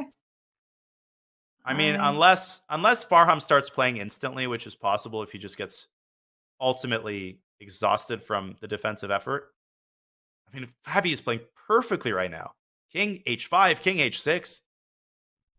Building Queen up time on the d6 clock. check. Queen Yeah. d6, that's not a problem. I mean, he can repeat the position once and then, of course, intercept that check with his queen. You know what? I think he Yeah. will break 100. It's possible. I mean, I think queen to d2 is going to happen, and then Fabi will finally set his g-pawn in motion with g5. I mean, you have to take the plunge at some point. Yeah. You can't win the game unless you either get the king to g3 or create a passed pawn with your pawns. 1 And, minute for Parham. Yeah, and one move that he cannot play is he cannot give a check on d6 because that would be intercepted with a counter check by the queen blocking it on g6. So don't do that. That would accelerate the result of the game. Yes, it would. Okay, well, queen to d2 check. Yep. And g5 is likely to follow. Yeah, immediately. Fabi just knows what the winning approach is, and he's not hesitating at all, which I like. I think just thinking for the sake of thinking is of no use here when moves are so risk-free. Yeah. When everything wins, you might as well just play. I mean, the most important things that in these queen endings to always remember is maximize your queen's potential, put her on in the center. Secondly, think about king safety. Always have a home to hide your king. And thirdly is try and think about the path that the path of your passed pawn. And so in this case, it's just about, g4, the king getting to g3, and then just pushing that pawn to its destination. Yeah, Parham missing that last opportunity. Crazy that he still had a draw as late as move 74. I mean, you think about it, it's so hard to win a chess game. Even after he messed up to this extent, he still had that one final chance to stem the bleeding. And now he's got 20 seconds. So to add to his lost position, he's got no time. And it's so easy to blunder a queen trade here. Queen d4. Okay. I would step up with my king almost instantly. King h5. Yep. And if king h5, whoops, it didn't. Well, I guess we can play. We have the analysis board open. King h5, check on d1. Oh, and just g4. Yep. Oh, but this is child's play. Queen h8, check, king g4. And the king is in. Yeah, the king is in, and that's it. Queen c3, queen e4 check, and eventually just going to lose the second pawn. Yeah. And once the pawn is captured, that I would say is the threshold, what I would call the resignation threshold. In Parham's mind, he probably already has this in his mind. Like, when am I going to resign? I'm going to resign when XYZ happens. And I think XYZ is losing the G pawn. I agree. Okay. Happy. Time. We're on the same page. Okay. Queen d4. So the moves that do squander away the win are, and I don't think you would play this, it'd be queen f1, just breaking the connection between the king and queen queen a5, and of course h3. Those are the only losing moves, and drawing moves. Anything that loses basically involves putting your queen in a square it should not go to. Yeah, there he goes. Oh. He's reaching for it. King h5. Yes. There we go. Okay, Parham with his last seconds on his last legs. Just an unbelievable game. And chess is such a ridiculous game, honestly. Like, you don't have any other sport or endeavor where you have this type of game, just this type of arc. Couldn't script this better in Hollywood. Yeah. I mean, one of the unfortunate things about chess is that sometimes you just can't come back from an error. In most other sports, you get given the chance to try and try again. And the players are on their second score sheets. Yeah, and that's a sign that this game is not going to end anytime soon. So what's the move here? Is it just g4? Yeah, so you can G4 will win. Also, you have some random moves like Queen H7 will also win, but the one that I like the most is Queen to F4, offering up a queen trade and also creating a bridge for the king to travel to G4. And if the queen goes to D7, you lose the second pawn. So that's out of the question. And there's nothing else that can be done. Yeah, Queen F4 looks great. Fabi, though, I mean, he's down to 3 minutes. Again, like I said, he should keep a little bit of time on his clock just in case something unexpected happens to calculate a pawn endgame. You don't want to play on increment here if you're on the winning side. I think he's going to go G4. That would be my guess. But I like your move as well. Queen F4 is very clinical. Yeah. Well, basically, most moves will win. And it's a good choice. G4, Queen F4. I think G4 also creates the G5 square, which can be used as a checking point for the queen and cuts off the white queen from all sorts of defensive squares. Here he goes. He's been about to make a move for like 2.5 minutes now. There he goes. G4 on the board.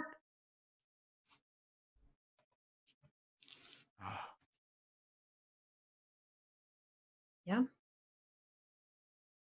I gotta say, Caruana's technique, apart from Queen E4, which is a totally forgivable mistake, has been exquisite and something we take for granted, but not something that everybody would have been able to achieve after 7 hours of chess. Absolutely, I agree with you. I mean, he's just done everything perfectly, from advancing the pawn to H4 and then just maximizing the queen. 2 seconds. The king on H6. Oh! Sorry, I just noticed that he had 2 seconds on his clock. Oh, and that loses on the spot, H3. No, after H3, you might resign. And Fabi, oh no, why King G5? I don't understand. Why not H3? Well, he's setting up a check, right? Yeah.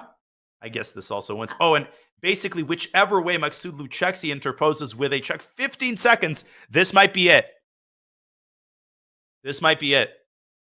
10, 9, 8, 7, 4, 3, 2, 1. Move! He puts it. Oh. With 2 seconds, he played that move. With 2. And that's the best move. It's the only way to avoid the queen trade. So Parham's just not giving up. But it's really just a question of when Fabi wants to play H3. He could play it now, and after GH, he could pick up the pawn like that. But I wouldn't advise that to him. I don't like King G5. I think that was a one-move trap. I think you should move the king back to H5 and just push the pawn down to H3. I think that's what he should do. And that's actually the top table-based recommendation. Just move the king to the side, but instead he gives a check. Okay. Still good. Obviously does not ruin anything. All right. Yeah. So King E5, Yeah. I guess. King E5, yeah. And he lets go of the piece. And I'm here checking this table base because when it comes to positions where there are so few pieces on the board, the computers have just simply worked everything out. They can sit there by sheer maths and just work out that every single move will lead to a certain conclusion. And luckily for us, I have it here up on my screen, and I can see that basically Black can almost play anything here and will lead to a win.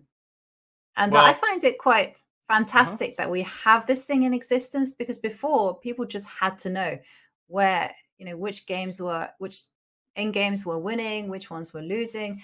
And now with so few pieces on the board, been done for us. There's just so many things that we take for granted in the chess world today. So many tools that allow us to enjoy the games more fully, to benefit from the experience, and to watch in a more deliberate manner.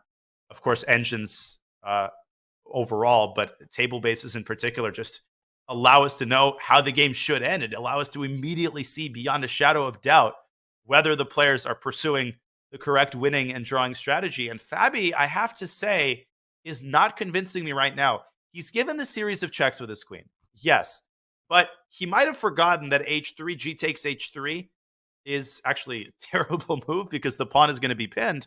And if he moves the queen too far away, then he's allowing White's king to get active. So Fabi had the opportunity to go h3 and end it immediately. He rushes with a couple of checks. Now he's taking his time again. I don't think the game is totally over.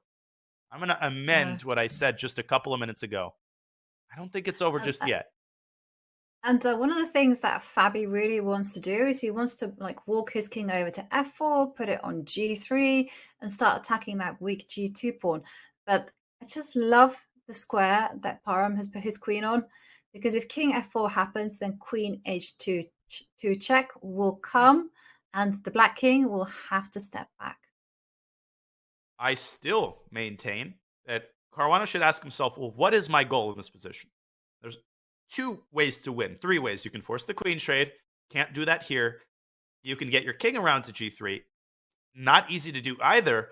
The third method is what I think he should pursue. Step away to h5. Get the king off of the checking zone of White's queen, and then just go h3. And the proximity of White's king to the queen is what makes White's position so hopeless. Just the abundance of threats that force White to contort himself and allow the h-pawn to promote. 40 seconds for Fabi. He's taken 2.5 minutes on this move, and he's not seeing it. Oh my gosh, are we going to get another miracle? I think maybe we might see something, because now this has become a real scramble. And Fabi, well, he finds the correct idea, queen to d2. And in fact, the table base was simply recommending that the best check was to actually put the queen on b2, with the queen to kind of keep some kind of maximum checking distance. And now the king is going to be asked a question. Where is it going to go? And it's moved to e4. And once again, the best technique is simply to give checks furthest away from the king. So you want to go queen b2, drive the king away. Huh. Very interesting. Well, Fabi's got 16 seconds now to figure it out. Queen f4 check. King d3. And Parham has sensed it and has started to respond instantly, which I like. Oh my gosh. Now queen c5 is not a threat because of queen f5. How do you make that last bit of progress? Maybe you go h3 and then g3. Maybe you break through. But Fabi's not going to do that in time pressure. h3 was a winning attempt according to the table base, and queen f5 check also doesn't spoil the win. So still plenty to play for, but h3, the computer does confirm, was the way forward. Well, one way to lose here would be to go king e2 and allow the queen to sneak into c2. That actually loses the queen. Parham correctly shifts his king down one square to d2. And how is Fabi going to proceed? Is he going to go g3? That's a very committal move, Yovi, but that might be the way to set up, or is that not the move? No, that is not the move. It's not the move. Your move h3 is still very much in play. Anything that play it. Any other moves are the kind of queen checks that don't change the equilibrium too much. So you're looking at queen f4, maybe queen f5 check, but h3 is the winning attempt. And he's played a move. Oh no, apology. He has played a move, queen d5 check. So he continues to give these checks, but what is the target square for his queen? I don't know if he knows exactly what he's aiming for here. King e2. Still h3 probably wins. No. Gosh. Not now, apparently. Not anymore. Oh my gosh. He has to go back to your original plan of actually putting the king on h5 and setting it up. I think he's trying to win this by forcing a queen trade rather than by creating a passed pawn. I think he's afraid to play h3. He's afraid that the king is too close to the pawn, that his king is going to get too exposed. And again, Fabi, under a minute here, he's basically playing on increment. it's not so easy to build up a big time surplus here, because at this point, every check requires some thought. You got to be careful not to repeat moves 3 times at this point. Yeah. Oh my gosh. And, when it comes to queen and pawn endings, it's just impossible to calculate. You just have to visualize the position that you are steering for. And okay, he gives a check on a2. Very good. Obviously, king d3 is literally forced. All other moves lost the queen. And back he goes to b3. He's spotted the right idea. King d2 is forced. Yep. I would imagine. And is it time for h3? No. Apparently not. I'm very much worried that he will play h3. What is the move here? Leads to a draw because of queen c5 gosh. check. Oh, I didn't see that. Oh, you're going to get perpetualed. Oh my god. Are you kidding me? So good moves are just to give a few checks and just to kind of set up that construction so that when h3 comes, the king is safely covered from any checks. Okay. And now it's Fabi who's under a minute. It's Fabi who has to make those quick decisions. 45 seconds or whatever, it sounds like a lot. Oh, you got time to calculate. But when you're in the heat of the moment, when you're Fabi, that time, it evaporates so quickly. I've been in so many of these situations where you must be winning, but you're suddenly playing on increment, and you're like mesmerized by your clock ticking down, and your fingers turn into thumbs. Your brain just kind of shuts down. And Fabi has made zero progress in the last X number of moves. Yeah. And in fact, gained he's 0 been time. Forcing. Yeah, I was going to say he's been forcing Parham to play only moves to remain in the game. And okay, he's given a few checks. The king has to move somewhere, d2, c2. As long as it doesn't move to e2, that should be fine. Okay, or move to e2. Well, it did. That was fine. Yeah, I guess as long as king d4 there would have blundered the queen to queen a7. But he's not going to do that. No, he's not going to do that. So interesting enough, he has to put his queen back onto the 5th row. He has to achieve that with check. And then he has to do that very critical h3 pawn breakthrough. He's going to play h3 eventually. The real question is when and which passed pawn is he going to emerge with? Is he going to play with a g pawn, or is he going to play with the h pawn? And it's just very hard to say how exactly where your queen should be, where your king should be. 30 seconds again for Fabi. And again, he's playing with his last seconds. Okay, g3, h3, there we go. Oh, this is a draw. This is a draw. Is it a draw now? Is it? Yes. Okay, and you have pawn takes pawn. No. Oh my god, and you can get mated here, Yovi. I've seen people get mated. If queen takes h3, imagine if black's king is on g3 and white's queen lands on f2. You've seen blitz games like that. I guess Fabi will give a check on f3, but then the king can stay on e1. No. Yep. Don't tell me we're going to get another turnaround. We've already gotten one. We're going to get the natural result, Danya. the result that could have happened many moves ago.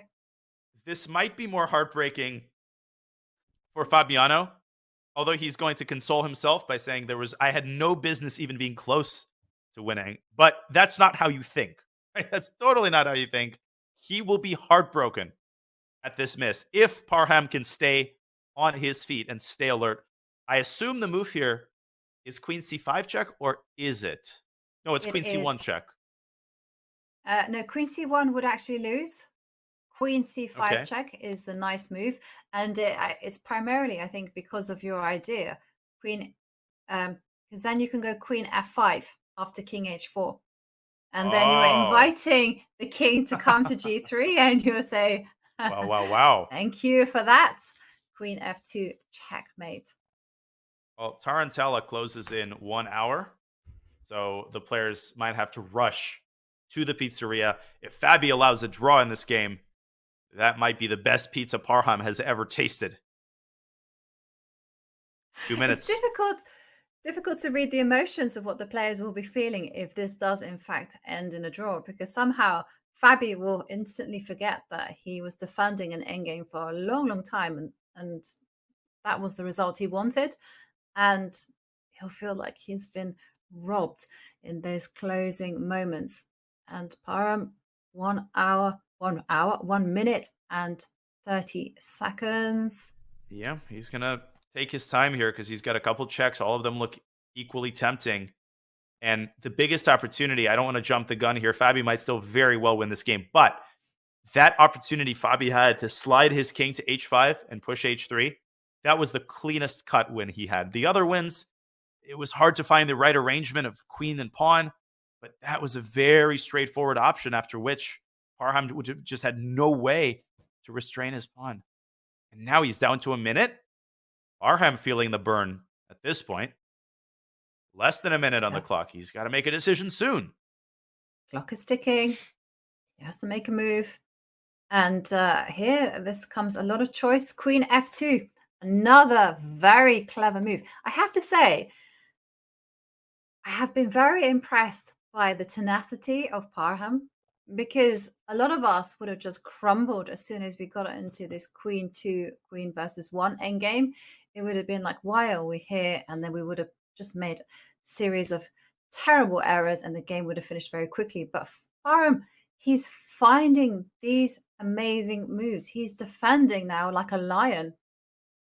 15 seconds for Fabi. Crumbled and crumbled aggressively, wouldn't we all? 10 seconds and he's made a move. In h7. Oh my gosh. Now all we need right now is for one of the players to lose on time. That's what we're missing. Fabi. No, but listen, queen e3 check and king f2 is just a dead draw. Parham is like 2 moves away. When White gets the king to g2, at that point, Fabi can just offer a draw, because even a queen trade would lead to a drawn pawn endgame at that point. All Parham has to do is slide the queen over and shift his king in front of the pawn. No, this is crazy. Here he goes. Absolutely. I don't know why queen g3 and not queen e3 check, but okay. It's fine. It's okay. Yep. It's still within the realms of a draw. This is all still good. And okay. And remember, moves like queen h4 can be met with king f2. Oh, and that's it. It's a dead draw because, queen lands on f4, you take it, and you go king f2. Almost all queen trades at this point lead to a draw. Fabi almost has nothing to play for at this point. I don't even see any traps. Just king e1. Literally just shuffle your king between e1 and e2. Parham does it immediately. Yeah. Unreal. He doesn't flinch, does he? I mean, in that particular moment, the path to the draw wasn't that great. He had to retreat the king or step it forward to e3. Parham sees it so quickly. And Fabi just cannot believe that he's messed it up. That was, that was the opportunity of a lifetime there. But I really do think that this result is as fair as it gets. I'm totally on the same page with you. How did Parham do this after a blunder of that magnitude? How do you just hunker down and hold an endgame like this? There's going to be a draw for here very shortly. Are we going to reach a move 100? It's going to be close. King h5. You're close. And just king e1. I mean, there's just not a single move that Caruana has here. King e1 off for draw. There it is. Look at that look. Like, all right, I want to make it to Tarantella, boy. Caruana going to play queen h4, and Parham's going to play king f2. They cannot agree a draw move 99, because I predicted that this game would pass 100 moves. And oh, no. Don't snatch away my victory and the closing seconds of the game, please. I think you're safe. No, I think he'll at least try queen h4. Okay. No, he just goes back. He might repeat moves. Unreal. You did it, Yovi. It's a move 100. At the very least, Fabi will make a move. He won't resign. He might go queen f4. Okay, but then that's an elementary draw after queen f4 because it just simply trade off queens, and the white king has opposition, and it's there on the board. Oh, and Parham my breathes a lands. sigh of relief. What an adventure the pair have taken us on. No, but this is just absolutely crazy. The tenacity, the verve, the resistance after 6 hours and a crushing, soul-crushing series of blunders to just come back like that. It wasn't perfect. Parham had the opportunity to play g3. And as the players inevitably, there will be stalemate on the board. Move 106. You called it. And this game has lasted 7 hours and 9 minutes. Definitely the longest game, I think, of the tournament thus far. What a marathon. And the players still have enough left in the tank to exchange their brief thoughts about the game. I would be running toward that pizzeria. Yeah. Unreal. I mean, what a roller coaster. I mean, but I have to say, it's been a very instructive game from start to finish. I mean, we saw Parham put Fabiano under pressure, and at the end, he overpressed. And then we had this fascinating queen and pawn ending where we all learned that the winning technique was actually to put the pawn on h4 and move the king up the board. I mean, it was just fascinating. Well, that is going to make it to some of the textbooks, but it's time to draw some conclusions as the players continue to discuss the endgame. Let's review today's results. We have had 4 decisive games. I would have bet my entire savings Maghsoodloo was going to lose, but no, that game ends peacefully. Aronian and Keymer both draw Ding Liren. Great defensive effort. We've been through Nodirbek's amazing win. Rapport and Foreest lose to Carlsen and Praggnanandhaa, respectively. And that funnels us directly into the standings. Nodirbek of Abdusattorov could not be happier at Parham Maghsoodloo's incredible defensive effort, Yovi. Yeah, I mean, it has kept some of the leads intact. So you have Nodirbek with 5.5 points out of 7. Fabiano Caruana, Anish Giri, Wesley So, and Praggnanandhaa. It's crowded at the top. All have 4.5 points.